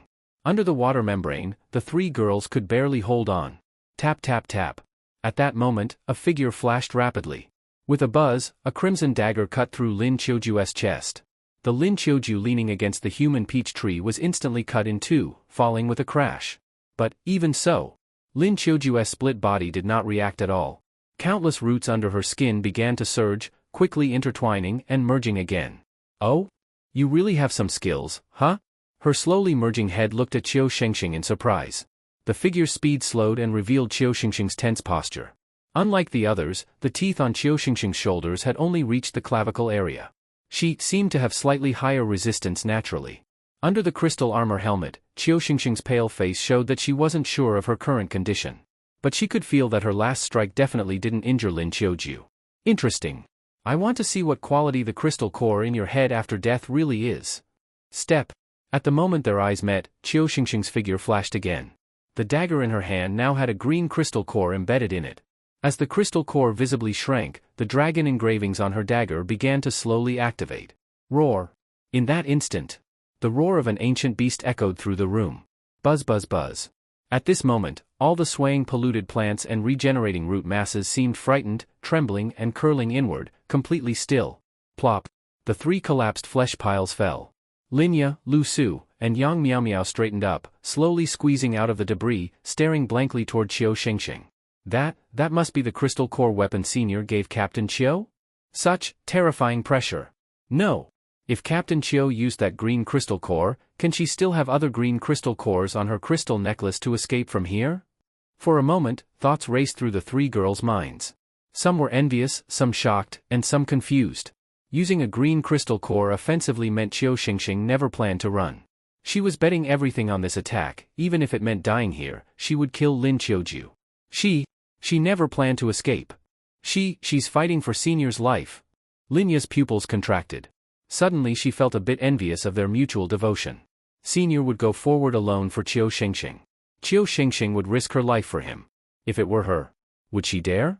Clutching the green crystal core in her hand, she remembered, before Senior disappeared, each of them had received a green crystal core to activate their crystal necklaces and forcefully escape the polluted world. As long as they activated the crystal necklace, even in this crisis, the whole squad could leave. But Qiu Xingxing was fighting with her life. Should they also risk their lives? There was only one chance, right now? Even if they used the crystal necklace to flee now, it was what Senior agreed to. No one said it was wrong. But, roar. The dragon roars from the dragon blood dagger continued. Qiu Xingxing had already charged at Lin Qiuju. Ha ha ha. Your surprises keep getting more and more. Where did you get that weapon? I know, that boy gave it to you, right? I will save Senior. I will escape from here with Senior. The charging figure grew faster and faster. Lin Qiuju's expression changed. You. How can you move faster and faster, even as your plantification gets stronger? You. Your ability. Roar. The dragon roar grew closer. Lin Qiuju was so shocked she didn't dare move. Seeing the crimson light about to cut her again, her panic suddenly shifted to a smile. Just kidding, from now on, it's the third stage. What? Qiu Xingxing's pupils suddenly shrank, and her eyes were filled with green miasma. With a buzz, the vision before her went completely black, and the dragon blood dagger seemed to have sliced through empty air. Hee hee.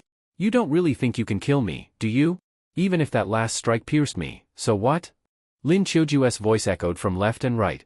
Qiu Xingxing suddenly found that she could now hear clearly, but she could no longer see clearly. Captain.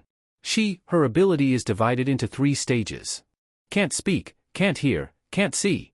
She's already in the 3rd stage. We can't see her, so we have no chance of winning. Let's run. Use the crystal cores the Senior gave us to leave the polluted world. Lu Su's voice came through beside her. After hearing this, Qiu Xingxing paused, then resolutely shook her head. For the Senior. There's no retreat. I will not let the Senior be trapped here. Even if I die, I will do everything I can to take him with me. Waving the dagger wildly in all directions, Lin Qiuju's mocking voice sounded again. You want to take him with you? You? Do you think you can save him? Are you now anything like I once was? We were powerless, watching the people we cared about slowly slip away. Back then I couldn't save Qiuju. And now? You can't save him either? As if recalling some painful experience, Lin Qiuju stomped her foot. Bang! A huge explosion sounded beside Qiu Xingxing's ear. Her body was suddenly thrown into the air. It was as if struck by a massive whip. She crashed into a huge potted plant, her small body smashing deep into it. I will save the Senior. I definitely can. Thunk thunk thunk. Like an indestructible cockroach, Qiu Xingxing slowly crawled out of the pot. Her aura was astonishingly still strong. Ability user, Tier 9. Superpower user, Tier 1. You actually advanced. Your essence evolved from Tier 7 ability user to Tier 8 ability user, and because of the armor's enhancement, you reached superpower user, right? What the hell? Watching Qiu Xingxing stand up again and glance wildly around, Lin Qiuju felt an inexplicable sense of unease. The other side? Seemed capable of growing even stronger. Growing stronger the more it fought. Senior, wait for me, wait for Xingxing. Her miasma-fogged eyes blinked repeatedly. Qiu Xingxing couldn't see, but her ears were incredibly sharp at this moment. Buzz! Another spasm sounded, and a gust of wind rushed past Qiu Xingxing's side. With a rumble, dust flew up from where she had been standing. You bastard! Rustle, rustle, rustle. As if enraged. At the next instant, countless massive roots surged from beneath Lin Qiuju's feet, crashing toward Qiu Xingxing like an overwhelming tide. Qiu Xingxing's eyes blinked continuously, and her already blurry vision began to fade. Boom! But, despite the overwhelming roots falling, she was suddenly pinned face down on the ground like a snapped flower branch. I must save the Senior. I can't live without him. Senior Zirin. Under the weight of countless massive roots, a small human figure still struggled. You bastard! You bastard! Why haven't you plantified? Why are you still not dead? Lin Qiuju's voice echoed inside the sunroom, and the whipping sounds of the roots continued relentlessly. In the corner, Yang Miao, Lu Su, and Linya had all also entered the 3rd stage. Although they truly couldn't see what was happening now, from the sounds alone, they knew what Qiu Xingxing was facing. Hey! You too! Linya hesitated, her voice passing toward Lu Su and Yang Miao. Do you want to leave? If the Senior is in trouble, even if we leave and abandon Qiu Xingxing, we can still return to the base and continue our lives. If we don't leave now, once we get plantified, we won't be able to escape. She was conflicted, she hesitated. Linya wasn't afraid to die, she was afraid that after she died, her careless younger brother would be bullied, and her old father would suffer in his twilight years. She wanted to leave, but she also didn't want to leave. So, she handed the choice to the remaining 2 members. Leave. Yang Miao also hesitated. Given the situation, to put it bluntly, betting their lives would be going to their deaths with Qiu Xingxing. Running away, no matter what happened later, they could leave as the Senior instructed. Any normal person would choose the latter, right? But, at the very moment she hesitated, Lu Su had already made her decision. Run? Run where? Do you think if we run today, tomorrow this thing won't spread to the Luzhou City security camp? I was rescued by Captain Chiu in Wanbei City. I was already practically dead. Am I afraid of dying a second time? Click. A crisp sound of a crystal core being embedded. Lu Su placed a crystal core into her perception necklace. But she didn't activate the perception necklace ability, instead, she held it tightly with closed eyes, sensing her surroundings. The perception necklace's skill is the barrier bubble, preventing infection. But its core function is to enhance perception type abilities. I will find that thing's weakness. It has life drain, it won't die no matter what. The only possibility is to find its crystal core directly, dig out the crystal core, and stop it once and for all. Frowning tightly, Lu Su began to move rapidly. Lu Su. You. Linya opened her mouth but hadn't finished before. Click. Another crystal core embedding sound. This time it was Yang Miao Miao placing a crystal core into her water lotus gloves. The gloves began to emit a faint glow, as they charged a one-time skill, Water Bomb. You. Yang Miao Miao, you? I was actually scared of dying too. But Lu Su was right. Without the senior, I would have already died in the dry corpse pile.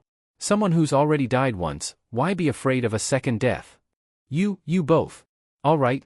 If you're going, then what am I hesitating for? The crystal core clenched in her palm was finally slapped onto her own lower abdomen. That was the Vajra belt, an earth attribute crystal core weapon. Clack. The crystal core was finally placed into the gemstone slot of the belt. Linya's face was resolute, and the earth-colored light surged. Fine. If we're gonna risk our lives, then we all risk our lives. Rumble. Both hands slapped the ground again. Thud thud thud. This time, the ground indiscriminately erupted long earth spears a meter high. The Vajra belt's active skill strengthens earth-type abilities. With this boost, the entire floor of the sunroom surged with waves of earth spears, layer after layer. PSH. The massive roots beneath the soil were pierced one by the earth spears. The entire room began to shake and collapse. Rumble rumble rumble. The glass of the sunroom constantly fell away.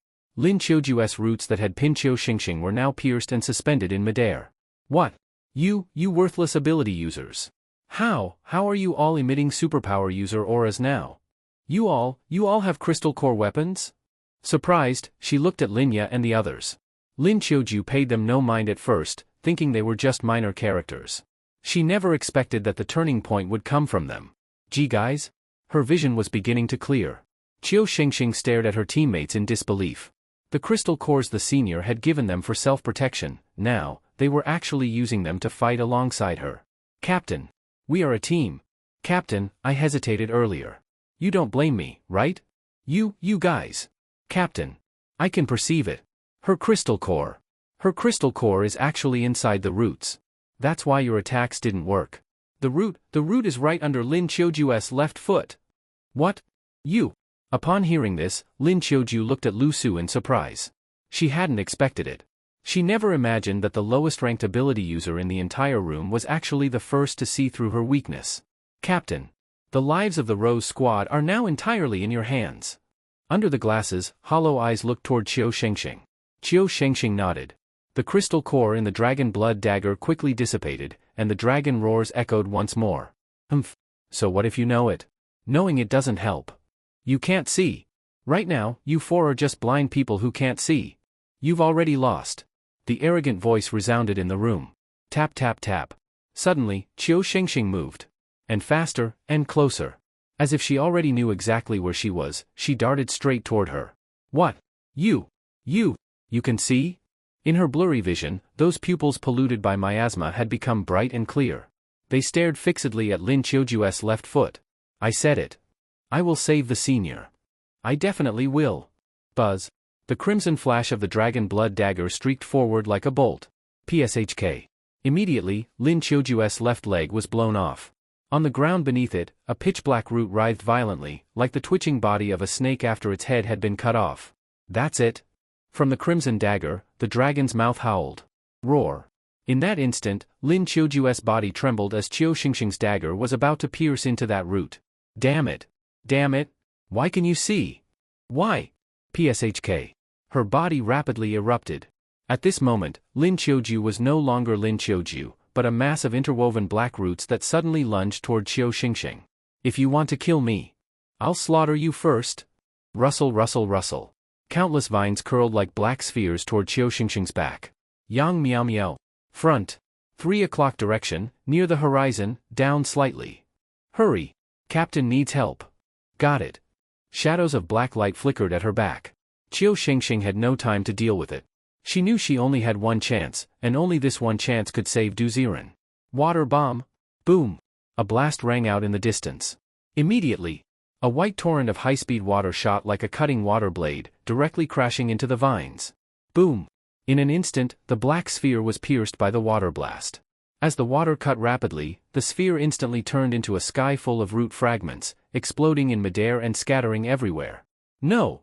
Amid Lin Qiuju's shriek, Qiu Xingxing's dagger suddenly pierced the roots in the ground. Pshk. Like a knife cutting tofu, the dagger directly stabbed in a dozen centimeters deep and spiraled out massive branches from within the roots. Clack clack clack. Once the soft branches were removed, a purple glowing crystal core instantly appeared before her eyes. This is it. No. No. You cannot take it. You cannot? You. If you kill me, that world will collapse too. Your man will instantly return to the real world. He will be crushed by the earth. You can't kill me. You can't? The hissing voice continued. These resentful words spun like a curse through the room. But, no matter how she screamed, the moment Qiu Xingxing pulled out the crystal core. Buzz. Rumble rumble. Everything around them became silent, the shattered sunroom, the chaotic scattered branches, even the teeth embedded in everyone's bodies were turning into streams of green miasma, rapidly drifting upward. Everything began to disappear. As the surroundings gradually changed into a deserted city street. Captain. My eyes are fine now. Captain. I really respect you this time. Captain, we really won. Linya and the others ran over cheering. Qiu Xingxing didn't have time to share their joy. Instead, she frantically looked around at the collapsing world. Senior. She murmured at the corner of her mouth, then suddenly glanced at the purple crystal core. Got it. Now is not the time to celebrate. Wait for me. I'm going to rescue the senior first. Clack. She decisively placed the purple crystal core into the slot on her chest. Buzz buzz buzz. At the next moment, terrifying tremors spread from the crystal armor. Qiu Xingxing felt the armor absorbing energy and somehow gaining perceptive control over this collapsing world. Ability, Miasma Origin. Take me. Take me to the senior's world. Right now. Immediately. Buzz buzz buzz. Terrifying miasma constantly rose from the crystal armor. Qiu Xingxing's figure suddenly vanished from where she stood. Elsewhere. Du Ziren watched the collapsing underground space with a gloomy face. From time to time, he glanced at the Rose Squad's data panel, frowning more and more. Almost all members' ability data was fluctuating. This meant they were all fighting. Rose Squad members, Captain, Qiu Xingxing, Team Member, Linya, Lu Su, Yang Miao Miao. Squad Tier, Initial. Qiu Xingxing's ability level rapidly increased. Her experience broke through the Tier 7 limit, rising from 789 out of 800 to 811 out of 800. A system notification sounded, announcing her promotion. She officially advanced to Ability User Tier 8, with her progress reaching 145 out of 900. At the same time, Linya also completed her breakthrough. Her experience climbed from 772 out of 800 to 803 out of 800, allowing her to step into Ability User Tier 8. Her new progress was recorded at 6 out of 900. Lu Su's growth was equally impressive. His experience surpassed the Tier 5 limit, jumping from 569 out of 600 to 608 out of 600. With this breakthrough, he successfully advanced to Ability User Tier 6, starting his new tier with 2 out of 700. Meanwhile, Yang Miao Miao crossed her own boundary. With her experience reaching 703 out of 700, she broke through to Ability User Tier 7, marking another major step forward in her cultivation. In the blink of an eye, he had almost witnessed the entire squad's combat power rising. Du Ziren didn't know what they had experienced, but he knew that this squad he had been protecting seemed to be desperately growing. Especially Qiu Xingxing. Her data kept fluctuating, as if she was about to break through to Ability User Tier 9. Xingxing, are you fighting with all your strength too? Should I believe in you? Should I trust your ability more in the future and assist you? In his dazed gaze? Rumble rumble. Everything in this world was rapidly twisting. The roots on the ground vanished, and even his steel flowed away with the miasma. Buzz buzz buzz. The bright space began to turn dark. Du Ziren's face turned as black as night. WTF. What does this mean? This place is disappearing. Am I heading to the real world underground? It's over. Closing his eyes in despair, just then a pair of familiar small hands suddenly wrapped around his waist, and a firm yet soft voice came. Senior. This time, Shengxing is going to save you. A familiar rotting stench of miasma drifted over, and Du Ziren shuddered. Shengxing. He turned his head to look. Qiu Xingxing was wearing crystal core armor, and a terrifying miasma was seeping from her body. It seemed. At this moment, she was the true master of the miasma source. You found the miasma source? Senior, this isn't the time to talk. Let's leave this world first. Her delicate hand wrapped around Du Ziren's waist, and the two were instantly enveloped in a dense cloud of miasma. With a spatial tremor, their figures appeared on a desolate city street. Looking around in suspicion, Du Ziren seemed a bit confused.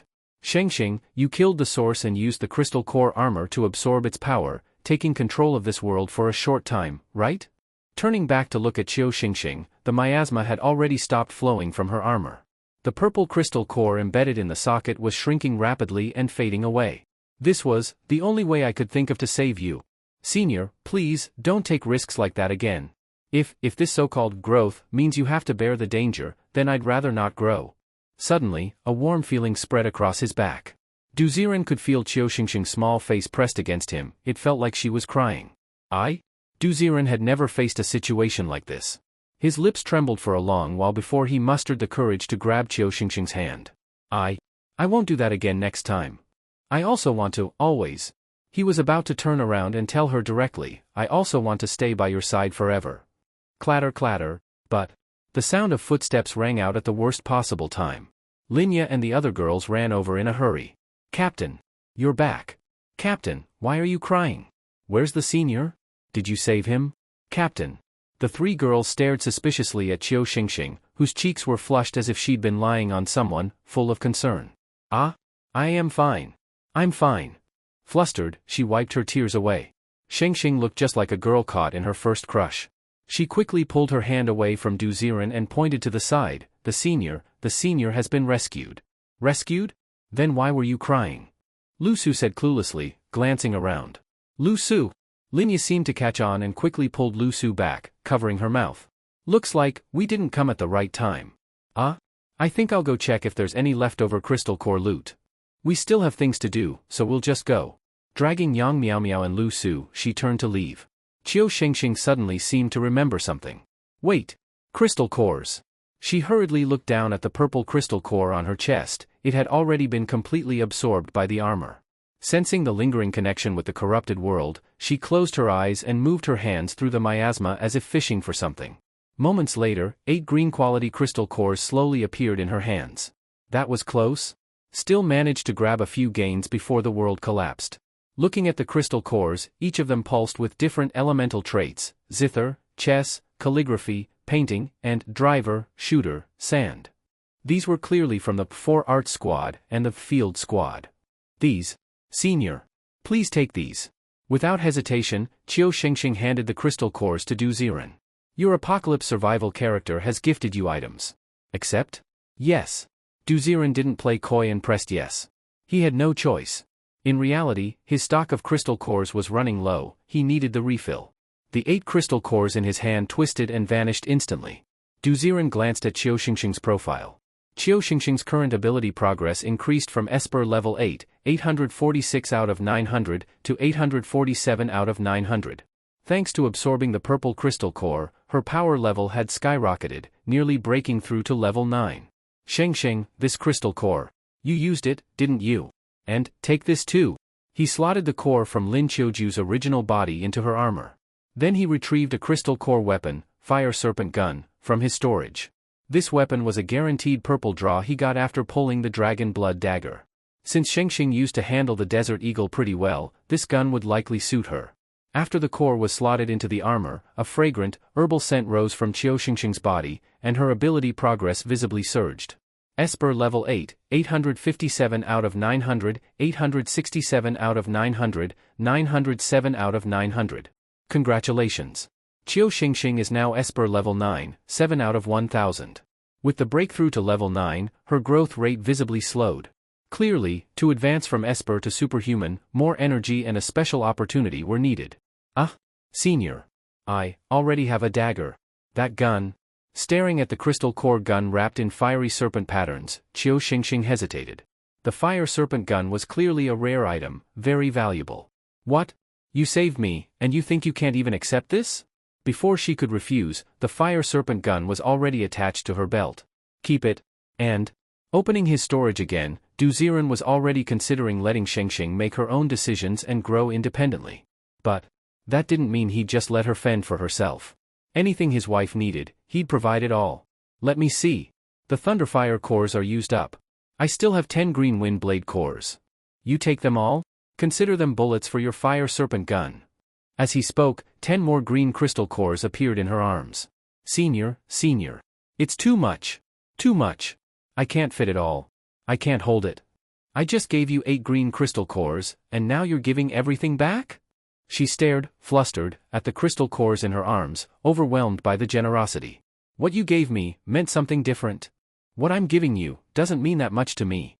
Take them, they're your protection when I'm not around. His calm voice echoed around her.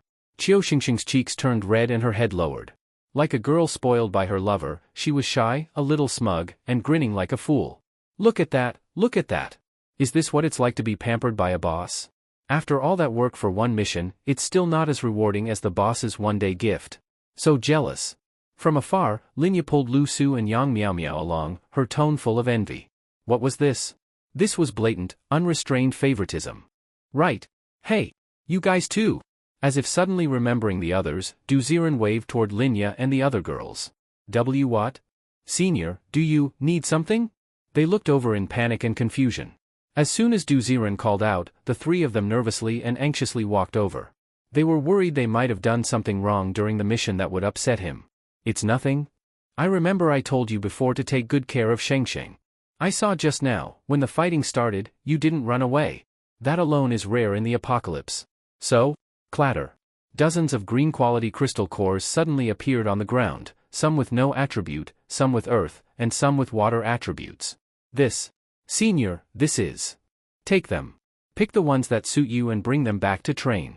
His calm voice drifted over, and the 3 girls were speechless. A real boss. Only a true boss could casually give out loot like this. One whole day of hard work, and it's still not as rewarding as this man's random tip. We can't possibly accept this much. Linya tried to refuse, but Du Ziren's voice turned a little impatient. Hurry up and take it. Aren't you in a rush to return to the base? Oh, okay. Flustered, she split the crystal cores on the ground with Yang Miao Miao and Lu Su. Excitement spread across their faces. With these, they could catch up to Qiu Xingxing's ability progress. As for Du Ziren? He couldn't take any of the crystal cores from his inventory except for the ones given to Xingxing. He had pulled a lot of crystal cores last time while dealing with the pause zombie. No reason to let them go to waste. Let's go. Return to base. A prompt came through the team speaker, urging everyone forward. The girls snapped out of it. They turned to look behind them. The gloomy botanical garden from earlier had vanished without a trace. A few regular zombies wandered near the ruined city, but without the miasma source, even the root stem zombies had disappeared. It's like, it was all just a dream. Yeah. With a few sighs, they all began walking back. Luzhou City Safe Zone, 1st floor. 2 days had passed since the Investigate the Botanical Garden mission. Early this morning, someone noticed that the thick miasma had begun to fade, and most of the gloom over the city had lifted. Now, the 1st floor lobby was packed with people. Everyone stared outside, guessing and speculating. Hey? Do you think someone took care of the miasma source? Probably, otherwise, how else would that weird fog disappear? They're saying a bunch of level 7 espers handled the mission, maybe it wasn't that hard after all? Who do you think solved it? I'm guessing the 4 arts squad and the field squad. There were 8 of them, after all. Yeah, that makes sense. The discussion got louder, and everyone craned their necks toward the door. Bai Jigong still sat calmly by the front entrance, casually reading a magazine. It was as if this whole miasma incident had nothing to do with him. Clack clack clack. Clack clack clack. Suddenly, footsteps echoed from the far end of the street, and several figures began to appear in the distance. Oh? They actually made it back? Looks like, their protector is pretty strong. He quietly set down his magazine, as if talking to someone in particular. Buzz buzz buzz. A strange ripple rang out beside him, and Fang Huiguang's figure suddenly appeared at the front door. With that senior present. It was only natural they made it out? You really trust that invisible ghost? That just shows your ignorance. You're not even worthy of knowing who he is. She gave Bai Jigong a cold glare, seemingly satisfied, and vanished again. Hey! Someone's coming. Looks like 4 women? Must be the 4 arts squad, right? Figures. With those women, I bet they betrayed the men. Wait, that's not them. It's the Rose Squad. What? The crowd grew even more restless, everyone straining to see into the distance. Until, clack clack clack, clack clack clack, Qiu Xingxing and the others appeared at the lobby entrance. Clunk. As the doors opened, everyone's eyes locked onto the girls. Some were curious, others surprised, some confused, and some couldn't believe it. No one had expected this team to return. Where were the 4 arts squad? The field squad? They made it back? For once, Bai Jigong's eyes lingered on Qiu Xingxing for a few moments. He could sense, this woman had become even stronger. Mission complete. Qiu Xingxing nodded as the girls calmly approached the front desk to report. They were used to the suspicious stares. They knew, outsiders had to prove themselves to earn a place here. Hello. We're here to report on the botanical garden investigation. Hello. Please describe the findings. As soon as the receptionist heard they were reporting that mission, she straightened up and got ready to take notes. First, the miasma came from a superhuman-level, polluted human pine. Its miasma could pull people into a world it created. That world was based on the journal of the Botanical Gardens founder from 100 years ago. She calmly described everything that had happened. Qiu Xingxing's voice wasn't loud, but everyone on the first floor heard her, and looked like they'd seen a ghost. No way. Zombies can do that? People fused with plants? That's insane. Some kind of spiritual world investigation? More and more questions filled the air, even Bai Jigong looked curiously at the girls. After they finished their report, to back up her words, Qiu Xingxing showed the director's journal that Du Ziren had found. Please hold on. What you're saying? I can't really process. I am requesting confirmation from Commander Bai.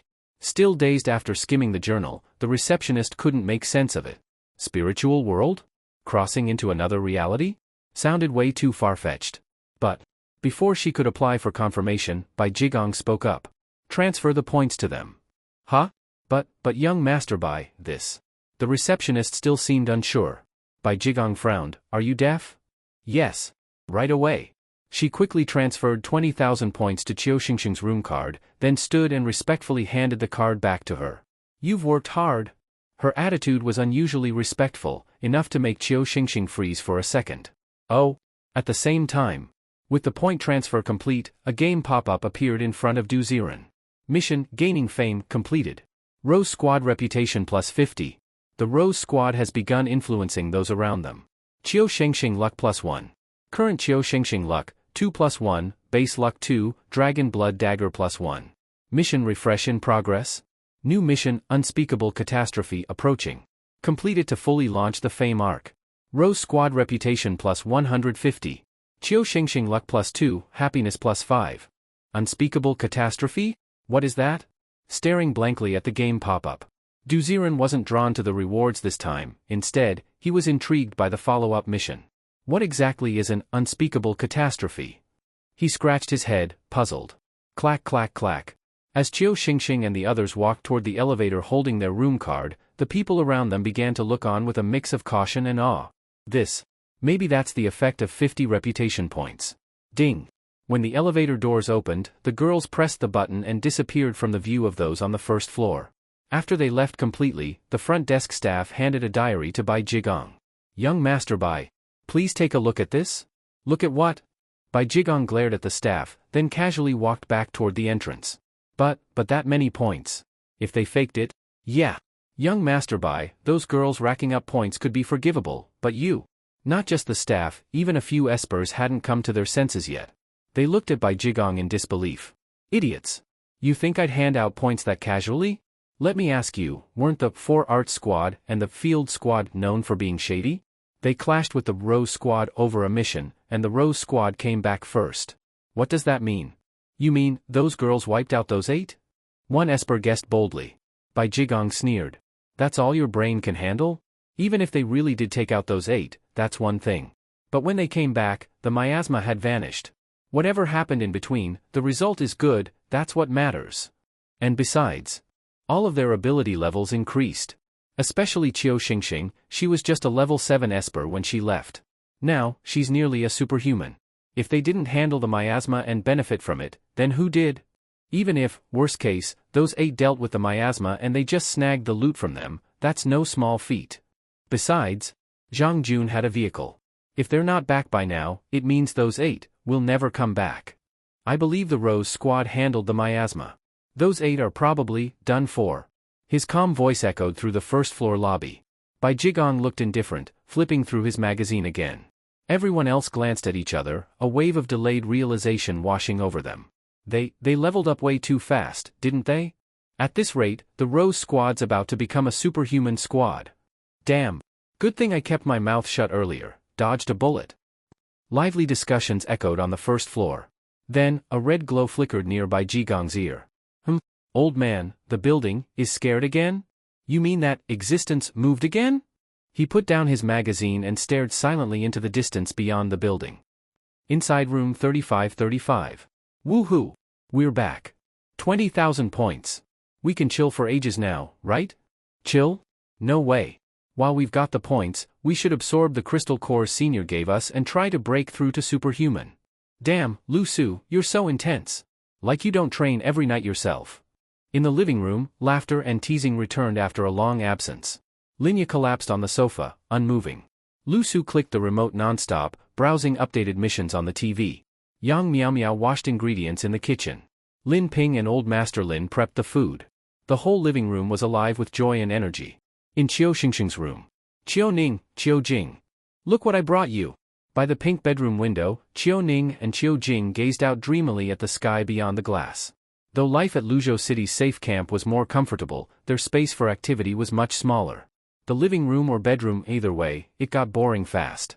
As for sending them on daily missions, they worried the kids might get bullied or run into trouble. Big sis. You're back. At the sound of her voice, the 2 little ones turned instantly. In Qiu Xingxing's hand was an electronic device. It looked a bit like an old PSP handheld console. Here. This is for you. Now you won't get bored anymore. Wow. What is it? They say it's a game console? It doesn't just have games, it also has old movies and shows. Should be fun, right? She pushed it into their hands. Qiu Xingxing herself didn't really know what it was.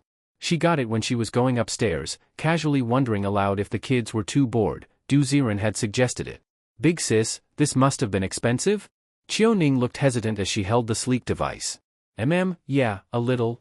It cost nearly 2,000 points. What? 2,000? Big sis, return it. That's enough to pay Grandpa Lin's wages for a whole month. Qiu Ning instantly tried to give it back. Qiu Shengxing smiled, it's fine. The points came from me. Sister Linya didn't mind either. We've got plenty of points now. But, using everyone's points like that, what if? Qiu Ning started to worry her sister would be criticized by the team. Strictly speaking, it wasn't my idea. It was Senior's suggestion. So? From brother-in-law? Then it's fine. Come on, Qiu Jing, let's go play games. The moment she heard Senior, Qiu Ning's worries vanished. Come on, if he gave the order, no one would argue, right? Oh. Brother-in-law got it for us. The 2 kids shouted and ran out, leaving Qiu Shengxing blushing. You too? What nonsense are you spouting? Bang. After the door slammed shut, Qiu Xingxing's heart started racing for some reason. She glanced nervously out the window. She knew. She always knew Du Ziren was nearby. Her ears burned red, and her neck began to tremble. Du Ziren sat casually on the bed, clearly fond of the 2 little siblings. The room fell into a strange, awkward silence. Wow! Qiu Ning, Qiu Jing, can I play with that for a bit? Brother Lin Ping. You're a grown-up. Competing with us for toys? Hey! Don't say that. I only ever saw it in newspapers. Oh! You can control the little people inside. Let me play for a bit, I'll bring you cake tomorrow, deal? Lin Ping. You're too old. Get back here and chop veggies.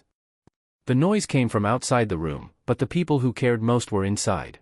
At that moment, a strange feeling of happiness and contentment welled up in Qiu Xingxing's heart. Your Doomsday Survival character's happiness +1. Current happiness, 41. Say, Senior. Gang, Kanyukio. Just like back at the botanical garden. She didn't know why, but those words slipped out of her mouth. Ah. Dai, Qiu Shengxing. Are you in heat or something? The moment she asked, Du Ziren saw a thought bubble pop up over her head. But Senior's back really is warm, so safe. Another bubble floated up. Du Ziren smiled, quietly walked up behind her, and wrapped his arms around her waist. Ah? Shocked, Qiu Shengxing didn't expect him to make the first move. Feeling her tiny body embraced, her cheeks turned red, but she didn't resist. The two of them hugged, silently watching the sky outside the window. Laughter rang outside the door. And in this moment, peace and happiness. Your Doomsday Survival character's happiness +1. +1. +1. Current happiness, 45. Special story event about to trigger. Special story? What is it? Holding Qiu Shengxing in his arms and feeling her slender body, Du Ziren felt a fire burning in his chest. Suddenly, Qiu Shengxing swallowed, pressed her lips together, as if preparing for something. Her thin, small body shifted slowly in his embrace. She boldly turned around, and the fullness of her chest was completely exposed in front of Du Ziren. Shengxing, you? Looking down, he saw her warm, red cheeks, flushed to the point of dripping. She kept her head lowered, lips pressing together repeatedly. Suddenly, Qiu Shengxing stood on tiptoe, closed her eyes, and shyly leaned in to kiss Du Ziren on the face. Smack. She couldn't see Du Ziren, but it seemed like she had guessed his position. Du Ziren felt something soft brush against his lips, with a faint herbal fragrance. That fleeting second passed, and the girl immediately buried her face in his chest. Did I just get kissed by force? Stunned. Du Ziren stood still and dazed for a while before he came back to his senses, and his hands couldn't help but hold Qiu Shengxing tighter. After hesitating a moment, he looked down at the little head in his arms, about to lower his head to approach her. Senior. Can I make a bold request? Her hopeful voice stopped him. What is it? We've known each other for so long. Can I see what you look like? My face? After hesitating for a bit, Du Ziren also felt it was time. All right, take a look. Actually, I'm not as mature as you might think. He tapped to deactivate his invisibility protection buff, and his body started to flicker. Qiu Shengxing slowly lifted her head and stared at Du Ziren's face. What kind of face was it? Youthful, pure, sunny, with a touch of innocence? With just one glance, Qiu Shengxing felt stunned. She had always thought he might be a mature and steady middle-aged man, or at least, a young adult. But the Du Ziren in front of her gave off the feeling of an older sister falling for a younger guy. Senior, you? Her mouth opened wide. Besides disbelief and secret joy, it looked like she had remembered something. That face looked almost exactly like the boy holding a dog from the botanical garden 100 years ago. Could it be that Senior is some 100-year-old monster? Or is it just a coincidence? Huh? Senior, did you used to? Just as she was about to ask Du Ziren about the botanical garden, his body began to flicker again. This game projection's energy has been exhausted. Ending soon. Countdown, 5, 4, 3. The familiar mechanical voice came from beside her ear. Du Ziren smiled. Shengxing. I've got something to do. See you next time. Buzz. His figure vanished, and the room fell silent. Qiu Shengxing stared at the place where Du Ziren had disappeared for a long, long time. Senior. She didn't know why, but this time, it felt like it would be a long time before they met again. What she didn't notice was, outside the curtained glass today, it was unusually quiet. No groups of corpse birds, no zombie roars, quiet to an eerie degree. Holy crap. Awesome. Awesome, awesome, awesome, awesome. Inside room 701. Du Ziren suddenly jumped out of the game nutrition pod, touched his lips, and was still trembling with excitement from the intimacy. So real. Too damn real. That feeling, perfectly fulfilled every shut-in's fantasy of a first love moment. Who said this game wasn't fun? This game was amazing. Still sitting in the pod, Du Ziren grinned with satisfaction. On the couch, Wang Xiaoshan and Changxing were both stunned, chicken drumsticks hanging from their mouths, completely forgotten. Wait, does Brother Du act like this at home a lot? Wang Xiaoshan poked Changxing. He swore he had never seen anyone this bizarre. Yelling about rushing home on the way back, then lying flat on the floor as soon as they got there. And not only sleeping, talking in his sleep. Muttering, Shengxing, I can't live without you, Shengxing, my Shengxing. Like a full-on love-struck weirdo. And now, he wakes up and says, that was awesome, to the air. Wang Xiaoshan really suspected that all awakened espers were a bit mentally unstable. First Chaiyu, and now Du Ziren. Man and dog looked at each other, and then Changxing quietly resumed chewing his chicken. Woof, he's always like this. Woof, you'll get used to it. Silence. Endless silence. Only the sound of bones being chewed remained in the living room. Du Ziren looked over. Wang Xiaoshan blinked, then chuckled awkwardly. Brother Du, I didn't see anything just now. I don't know a thing. Want some chicken? Crazy Thursday, man. He pointed to the big pile of chicken drumsticks on the table. Wang Xiaoshan was smart. No matter how crazy Du Ziren was in private, as long as he wasn't a public threat, it didn't matter. Scratching his head, Du Ziren also looked a little embarrassed. Now that there was someone else at home, did he just act like a total loser? As they exchanged looks. Ding dong. The doorbell rang. Who? Wang Xiaoshan jumped and looked toward the security door. Du Ziren seemed to realize something and waved his hand. No worries. It's an old acquaintance. Who? Curious, Wang Xiaoshan looked at Du Ziren. He took a few steps to the door, peeped through the hole. As expected. The hallway was empty, but there was a big cardboard box on the floor. On the box, several familiar words were written, gift from Qiu Xingxing to Du Ziren. Oh? The gift of those 8 crystal cores is here. Great. Now I've got more batteries for later. He opened the door and brought the box inside. Wang Xiaoshan suspiciously looked at the box. Hey? Brother Du, who is this Qiu Xingxing? I thought, you didn't have. Oh. A wife from the game. Game merch? Yup. Got it. Wow, this game company is next level, they even send out merch. They better. I've spent so much damn money. Grumbling, Du Ziren shoved the box under the coffee table. Neither of them, nor the dog, were interested in opening the box. After exchanging glances, Du Ziren scratched his head. Wanna go out for a walk? Sure. They agreed immediately. But just as the 2 men and 1 dog carried out the trash and stepped out of the elevator. Buzz buzz buzz. Du Ziren's phone rang from his pocket at the worst possible time. Who is it? Frowning, he looked down at his phone. On the screen, the 3 big characters Academician Lu appeared. Damn, it's Academician Lu. His face darkened. Du Ziren could already guess it wasn't anything good. Unlike him, Wang Xiaoshan got excited the moment he heard Academician Lu. A job? Not sure, let's ask first. He pressed the answer button, and before Du Ziren could say anything, an urgent voice came from the other side. Xiao Du. Xiao Du. Something big happened. What? I'm telling you. Something major happened in Demon City. What exactly happened? Academician Lu, calm down and speak slowly. Huff huff.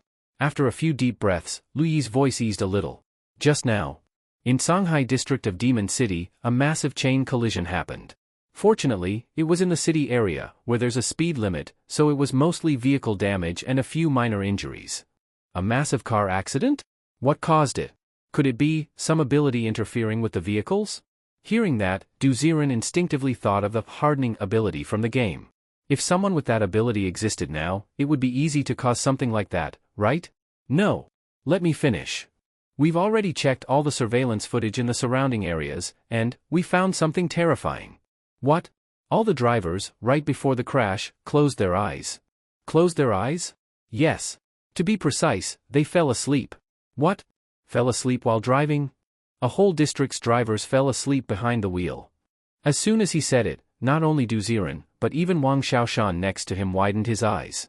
An entire district's drivers all dozing off while driving? It sounded completely unbelievable. At least it happened in a city.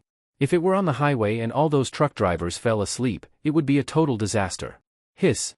This, could it be a regional ability? Hypnosis. Du Ziren responded thoughtfully. On the other end, Lu Yi's tone remained serious. No. Even after the crashes, they didn't wake up. We've already received the latest intel, those drivers fell into deep sleep. And, while they're sleeping, wounds have started appearing on their bodies. Some even had their throats slashed open and died from massive bleeding on the spot. What? That's insane. Yes, the situation is extremely serious. The authorities have already locked down all information from Songhai district in Demon City. Officially, it's being called a traffic issue. But in reality, the hospitals are nearly full. Public unrest is escalating, people are camping outside government offices and refusing to leave. This must be solved immediately, or else.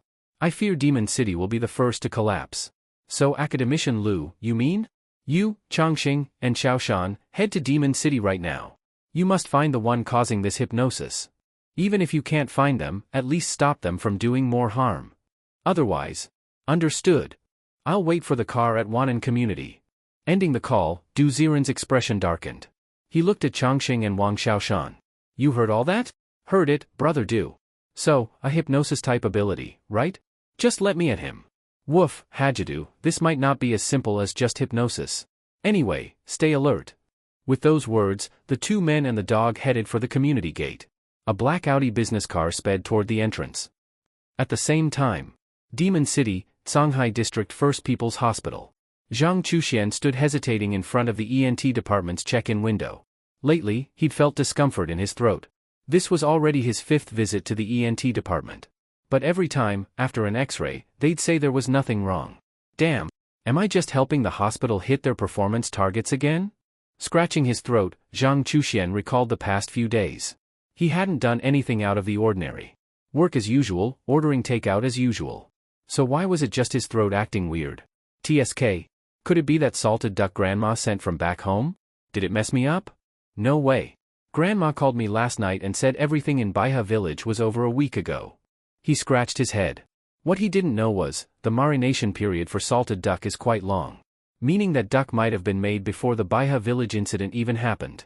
Cough, cough, cough, cough. His throat kept coughing. Zhang Chuxian scratched at it and walked quickly to the ENT front desk. Hello?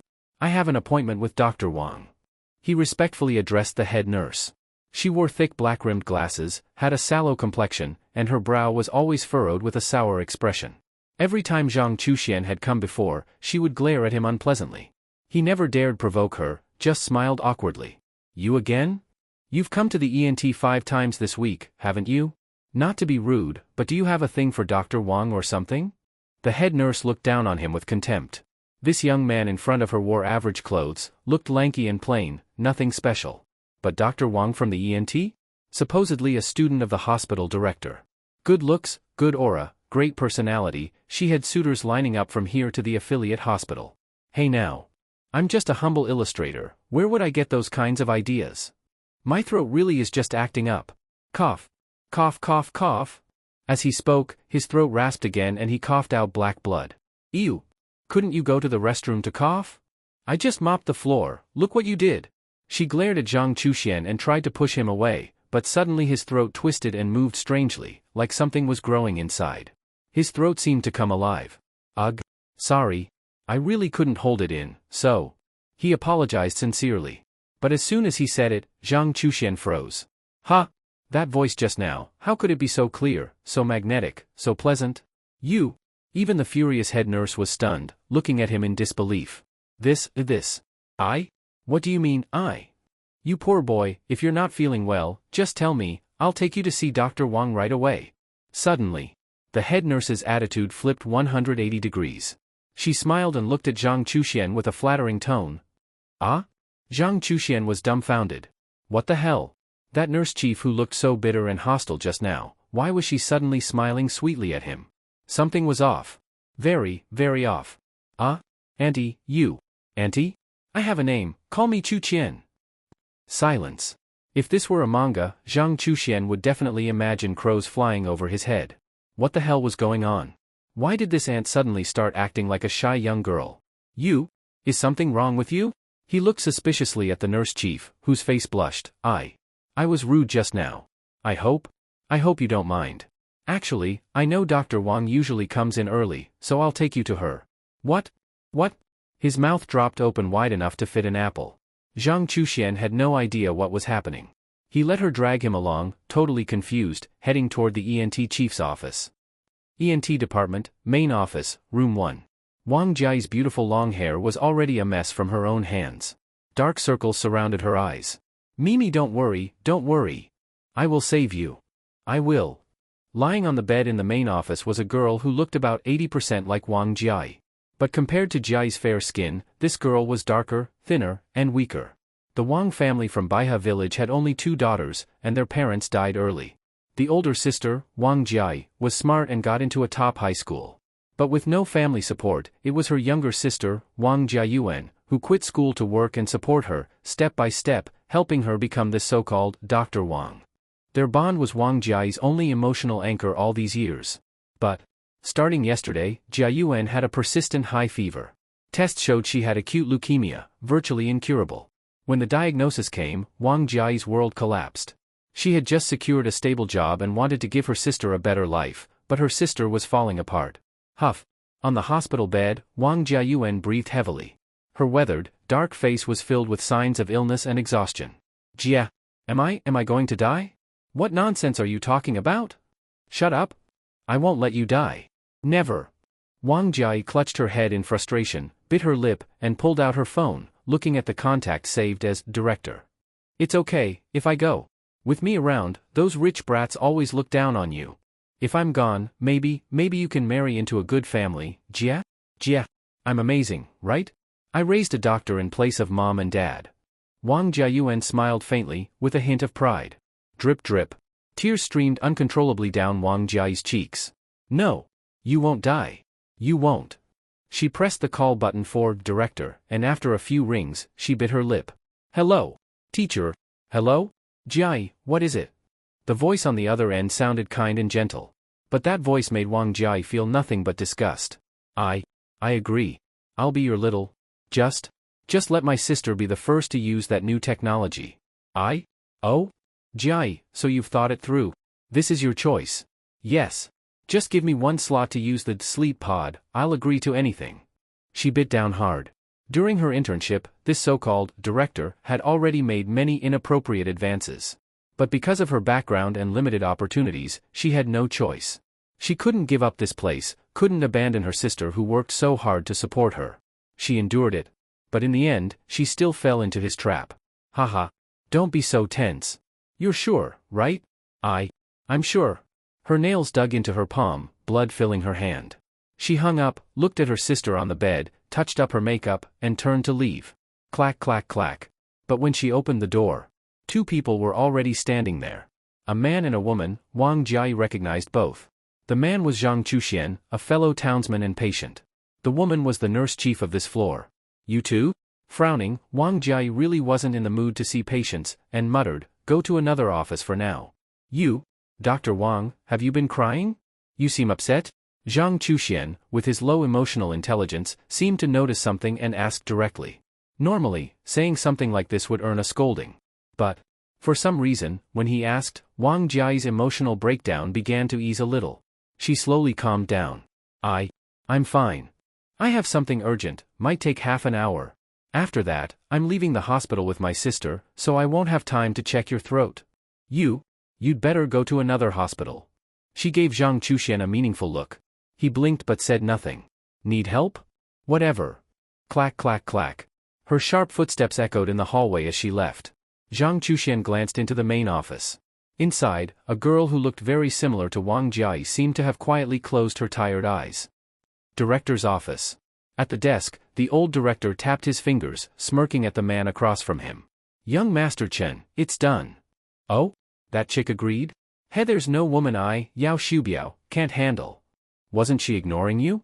Didn't she say she didn't want money? Just needed her sister to fall ill, and with a fake leukemia diagnosis, how could she not panic? Old dogs are the cleverest. Well, let's not put it that way. The thing is, her sister's condition really is strange. I've never seen someone with a 40 degrees Celsius fever who isn't dehydrated. She's a real freak. I don't care if she's a freak. Director Yao, how about we go together later?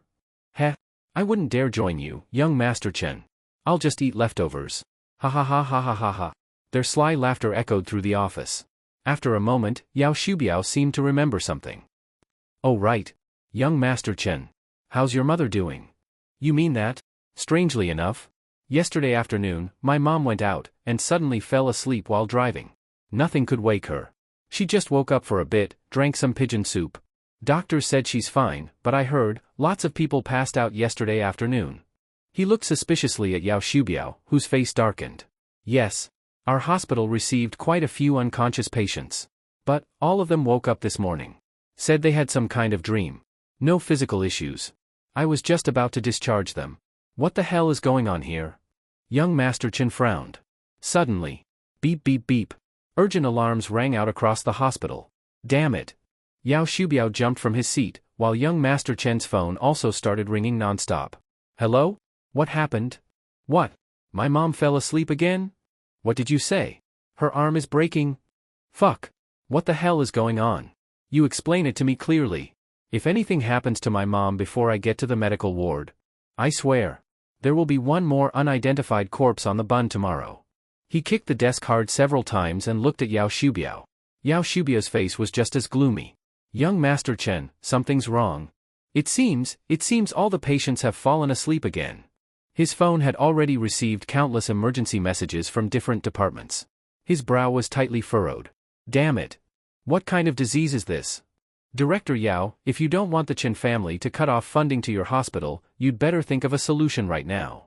He grabbed Yao Shubiao by the hair. Young Master Chen's face was vicious. Even though Chen was much younger and extremely disrespectful, Yao Shubiao didn't dare show any anger. There was no choice. Sometimes, people born into privilege were untouchable for a lifetime. Then what about Wang Jiai? He looked at young Master Chen nervously. Chen slapped him hard across the face. Still thinking about women? If my mom dies, everything is over. Why aren't you saving people? Yes. Dragged along in a panic, Yao Shubiao hurriedly followed him out of the director's office. Inpatient department. At this moment, the inpatient floors were in complete chaos. Large numbers of patients who had just woken up in the morning had once again fallen into deep sleep. Normally, falling asleep again wouldn't be a big deal, since it was just temporary deep sleep. But this time was different. Almost all the sleeping patients had dense wounds appearing on their bodies, as if they had been clawed by ferocious beasts. Advanced care ward. In a room over 100 square meters, only one elderly woman lay deeply asleep on a large bed with a frown. Yet doctors and nurses surrounded her, watching nervously. How is she? How is my mom?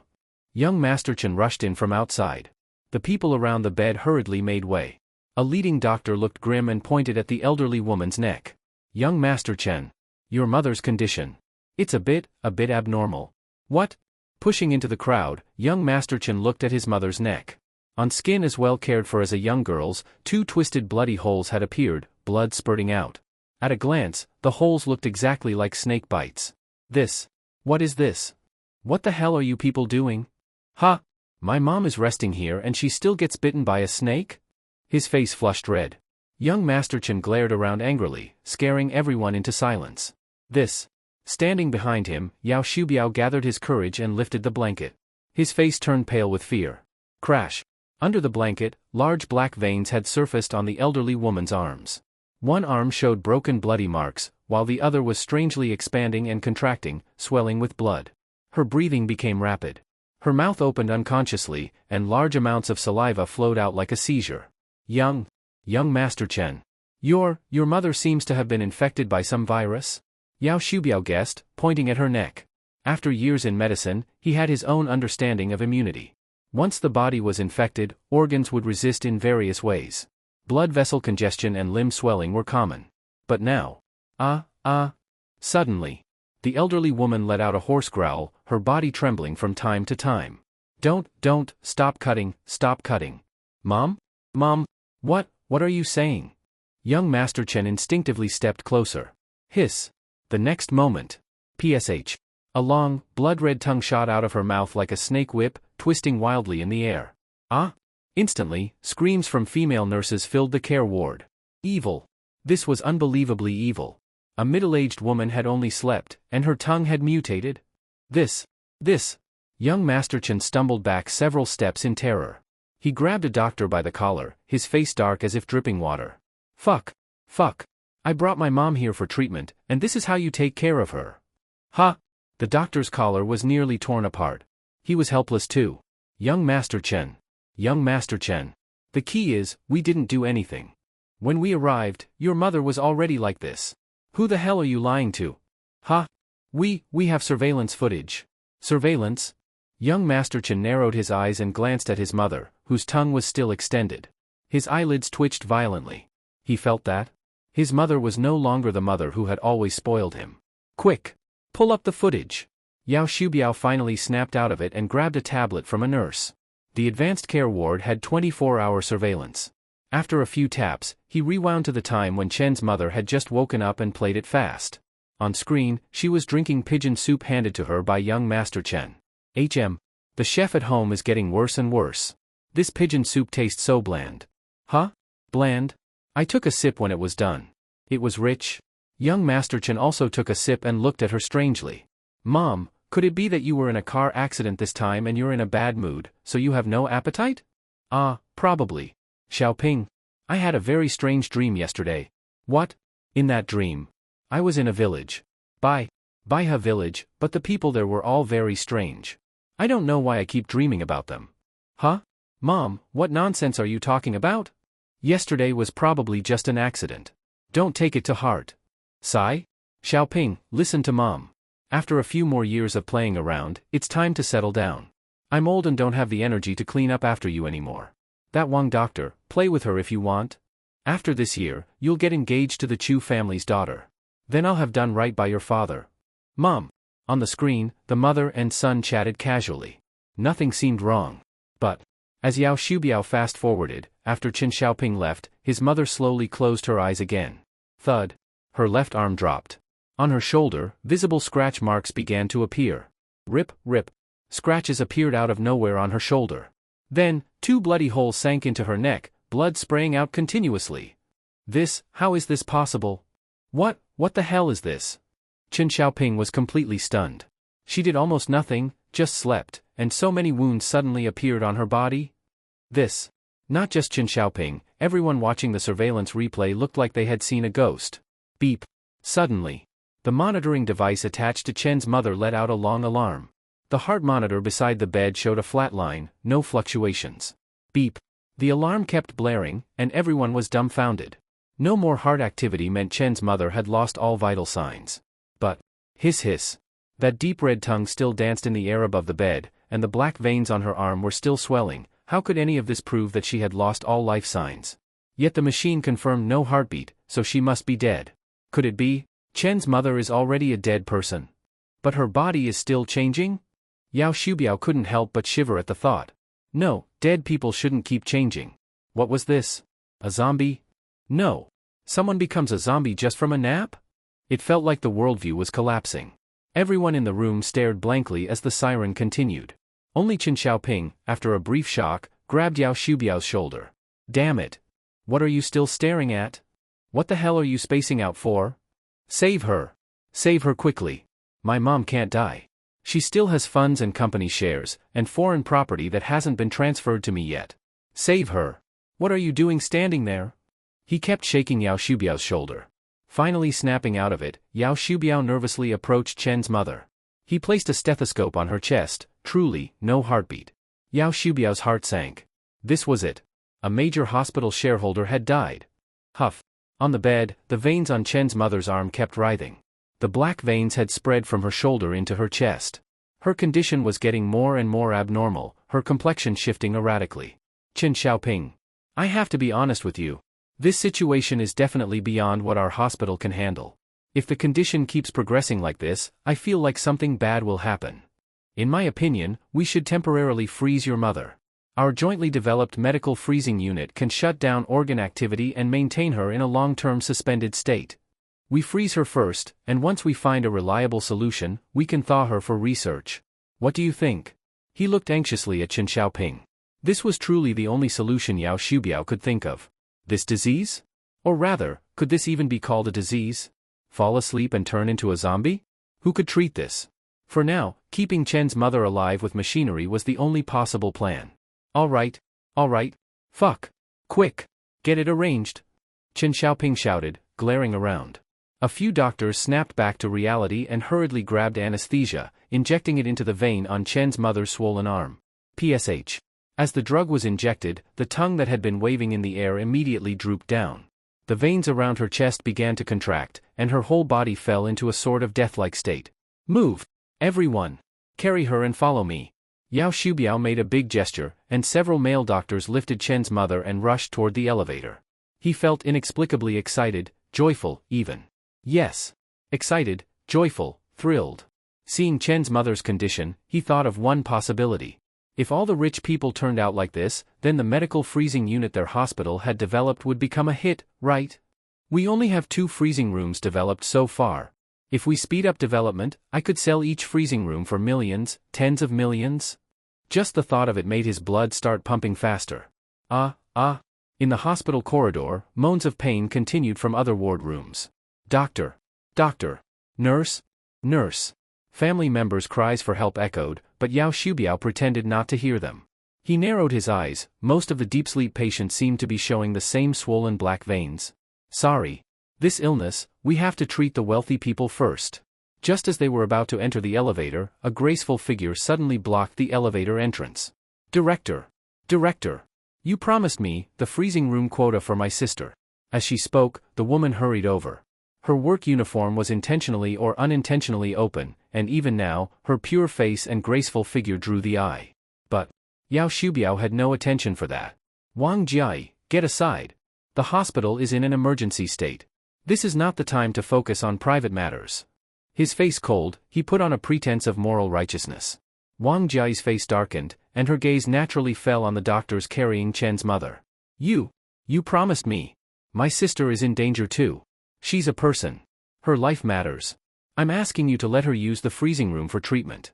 Thud. Her small body knelt down before everyone. Wang Jiai had no choice left. For her sister, she was willing to sell her body and give up her own pride. I say. Wang Jiai. You bitch. What are you thinking? What time is it? Don't you understand? Your sister doesn't need treatment. She just has a fever. Get aside. Grabbing Wang Jiai by the hair, Yao Shubiao now regretted answering her phone earlier. Fever? What kind of fever looks like that? Please let my sister use the freezing room. I know only 2 freezing rooms exist.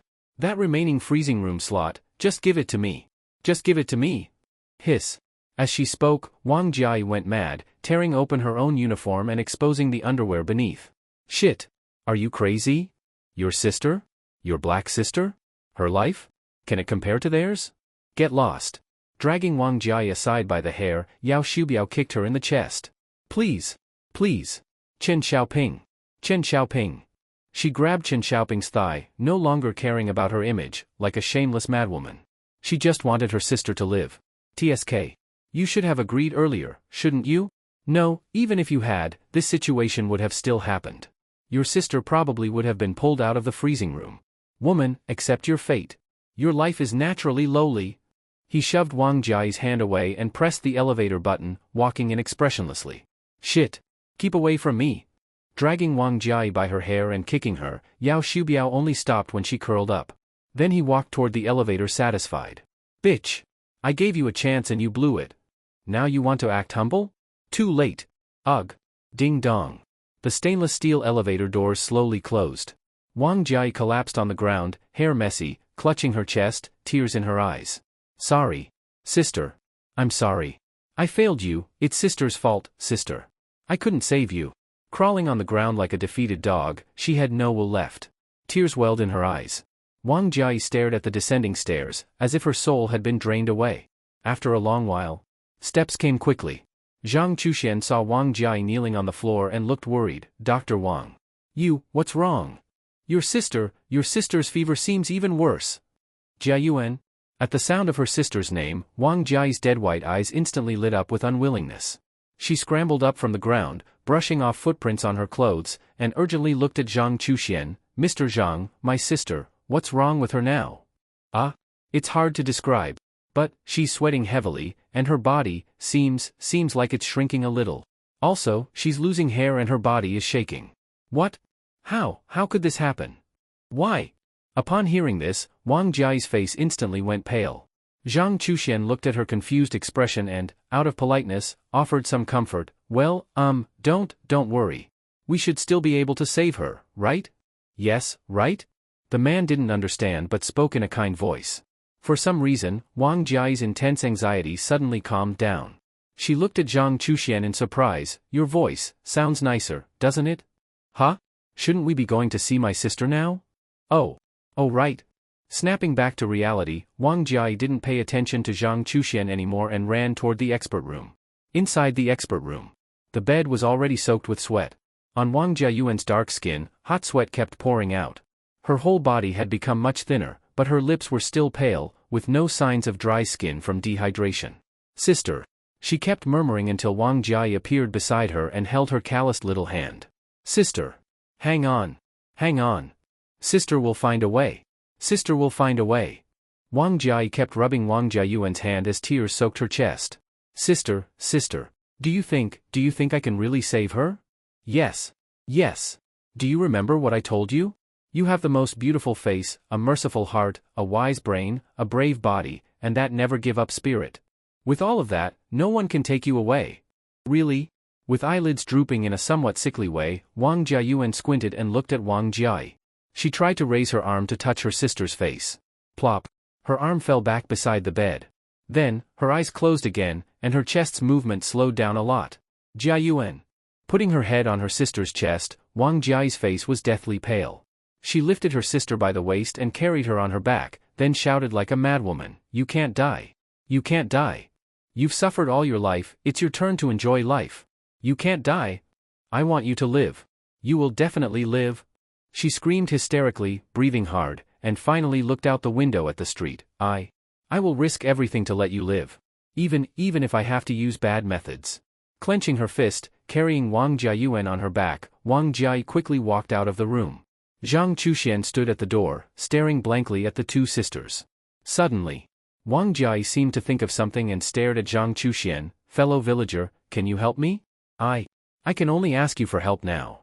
"Me? What do you want me to do? I hope you can stay by my side. You can bring me reason." "Huh? Me?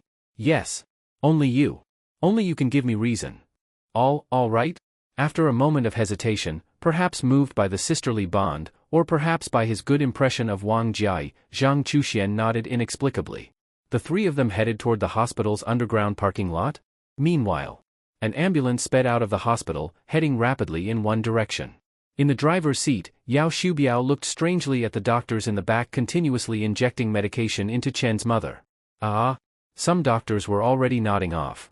Normally, Yao Xiubiao would think it was just them being tired from staying up late, a normal reaction. But now, could they be getting sleepy too? Looking at the team of people in the back of the ambulance, Yao Xiubiao's face turned grim. In the front seat next to him, Chen Xiaoping kept glancing at the surroundings of the city. There were unusually few vehicles today, totally unlike the busy demon city. "Director Yao, where are we heading now?" "Oh, to my house. I bought a villa in the suburbs with a basement. There in the basement, we have the newly developed freezing chamber technology." "Oh, I see. Watch out." Sizzle sizzle. As the car was driving, a figure suddenly jumped out on the road ahead and was hit with a crash. Roar. Fuck. By the time Yao Xiubiao reacted, the person had already rolled several meters away, lying on the ground vomiting blood. Fuck. Chen Xiaoping. You have to testify for me. That person actively rushed out. This person doesn't look right. Don't speak yet. Look at that person. Ha! When they looked at the person on the ground, though he was vomiting blood, his eyes were closed. And then, ugh. As he vomited fresh blood, a long, thin red tongue suddenly curled and shot toward the car window. Whoosh! Thunk! A red flash appeared as the long tongue smashed through the windshield, cracking the glass. Fuck! The world is changing. Isn't this a zombie apocalypse? Zombie fuck! Drive! Chen Xiaoping cursed loudly, and only then did Yao Xiubiao snap out of it and stomp the accelerator. The car sped forward relentlessly. Thunk! Not caring if they ran over the person, the car sped along the road, flinging off the long tongue. Looking at the silence of the surrounding buildings, Yao Xiubiao felt inexplicably afraid. I say Chen Xiaoping. Do you think the entire city might fall asleep? Then everyone will turn into zombies? What are you talking about? With his heart pounding hard, Chen Xiaoping cursed at Yao Xiubiao, but inside he was considering that very possibility. Beep beep beep. Beep beep beep. The car raced down the road. Then, Yao Xiubiao's phone rang. He hurriedly accepted the call, and a young clear voice came through. Hello. Hi. Are you Yao Xiubiao, Director Yao? You are? This is the National Special Action Squad, Dawn Squad. I am Agent and Captain 01. Academician Lu said that you've been taking in the sleep-affected patients? Yes. Oh, I'll remind you, your situation may still happen and even worsen. I suggest you do not leave the city lightly.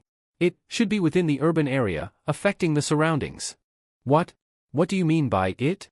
Yao Xiubiao was completely stunned. What on earth was going on? First people sleep and turn into zombies, now this Dawn Squad? What? Was this Demon City or a movie set? You can understand it as the main cause of this chaos. Academician Louis had me contact you to find out what happened to all the patients. By observing them, maybe I can analyze where the root of this disaster lies. Although the other voice sounded young, it was surprisingly calm and steady. After listening, Yao Xiubiao's expression became strange. Academician Louis? You're one of his people? I know you might not believe in this Dawn Squad, but now tell me, have the patients over there experienced any further changes? The questioning voice came through, and Yao Shubiao froze. After hesitating a moment, he began describing what had happened. Yesterday afternoon, a large-scale sleep event occurred in Songhai district. Most of the sleeping people were in deep sleep, faces full of terror, as if they were having nightmares. A small number of sleepers showed light claw marks and wounds. By this morning, all the deep sleepers had awakened, and physical examinations showed no abnormalities. But, just now, within half an hour, all the previously sleepy people fell asleep again on their own. And this time, after falling asleep, all of them developed wounds on their bodies, and some have already undergone mutation. If you really are someone from higher up, please apply for armed forces immediately. I'm worried this city. Yao Shubiao's voice trembled, his hand gripping the steering wheel nearly uncontrollably shaking. Because on the streets they were driving through, masses of pedestrians were standing motionless. They were almost all with eyes closed, heads drooping, arms twisted in strange positions like deformities. Damn it! What on earth happened in this city? His lips trembled uncontrollably. Yao Shubiao was terrified. At this rate, if the whole city falls asleep, then their freezing chamber technology will have been researched for nothing. Hello? I think I heard the car start. Are you running away? On the other end of the phone, that young voice kept talking. I'm trying to escape for self-protection. That should be okay, right? It's okay. Anyway, be careful. We will investigate downtown. Leaving the city without authorization may instead attract the attention of that existence and lead to you being attacked. What? What do you mean? Sorry, the game just posted an announcement. Goodbye. What? What game? Are you joking? We're facing danger right now. Hello? Beep beep beep. The call ended in silence. A chill ran through Yao Shubiao's face. Was this really someone from above? Just hanging up a call because of a game pop-up. What? Is a game more important than human lives?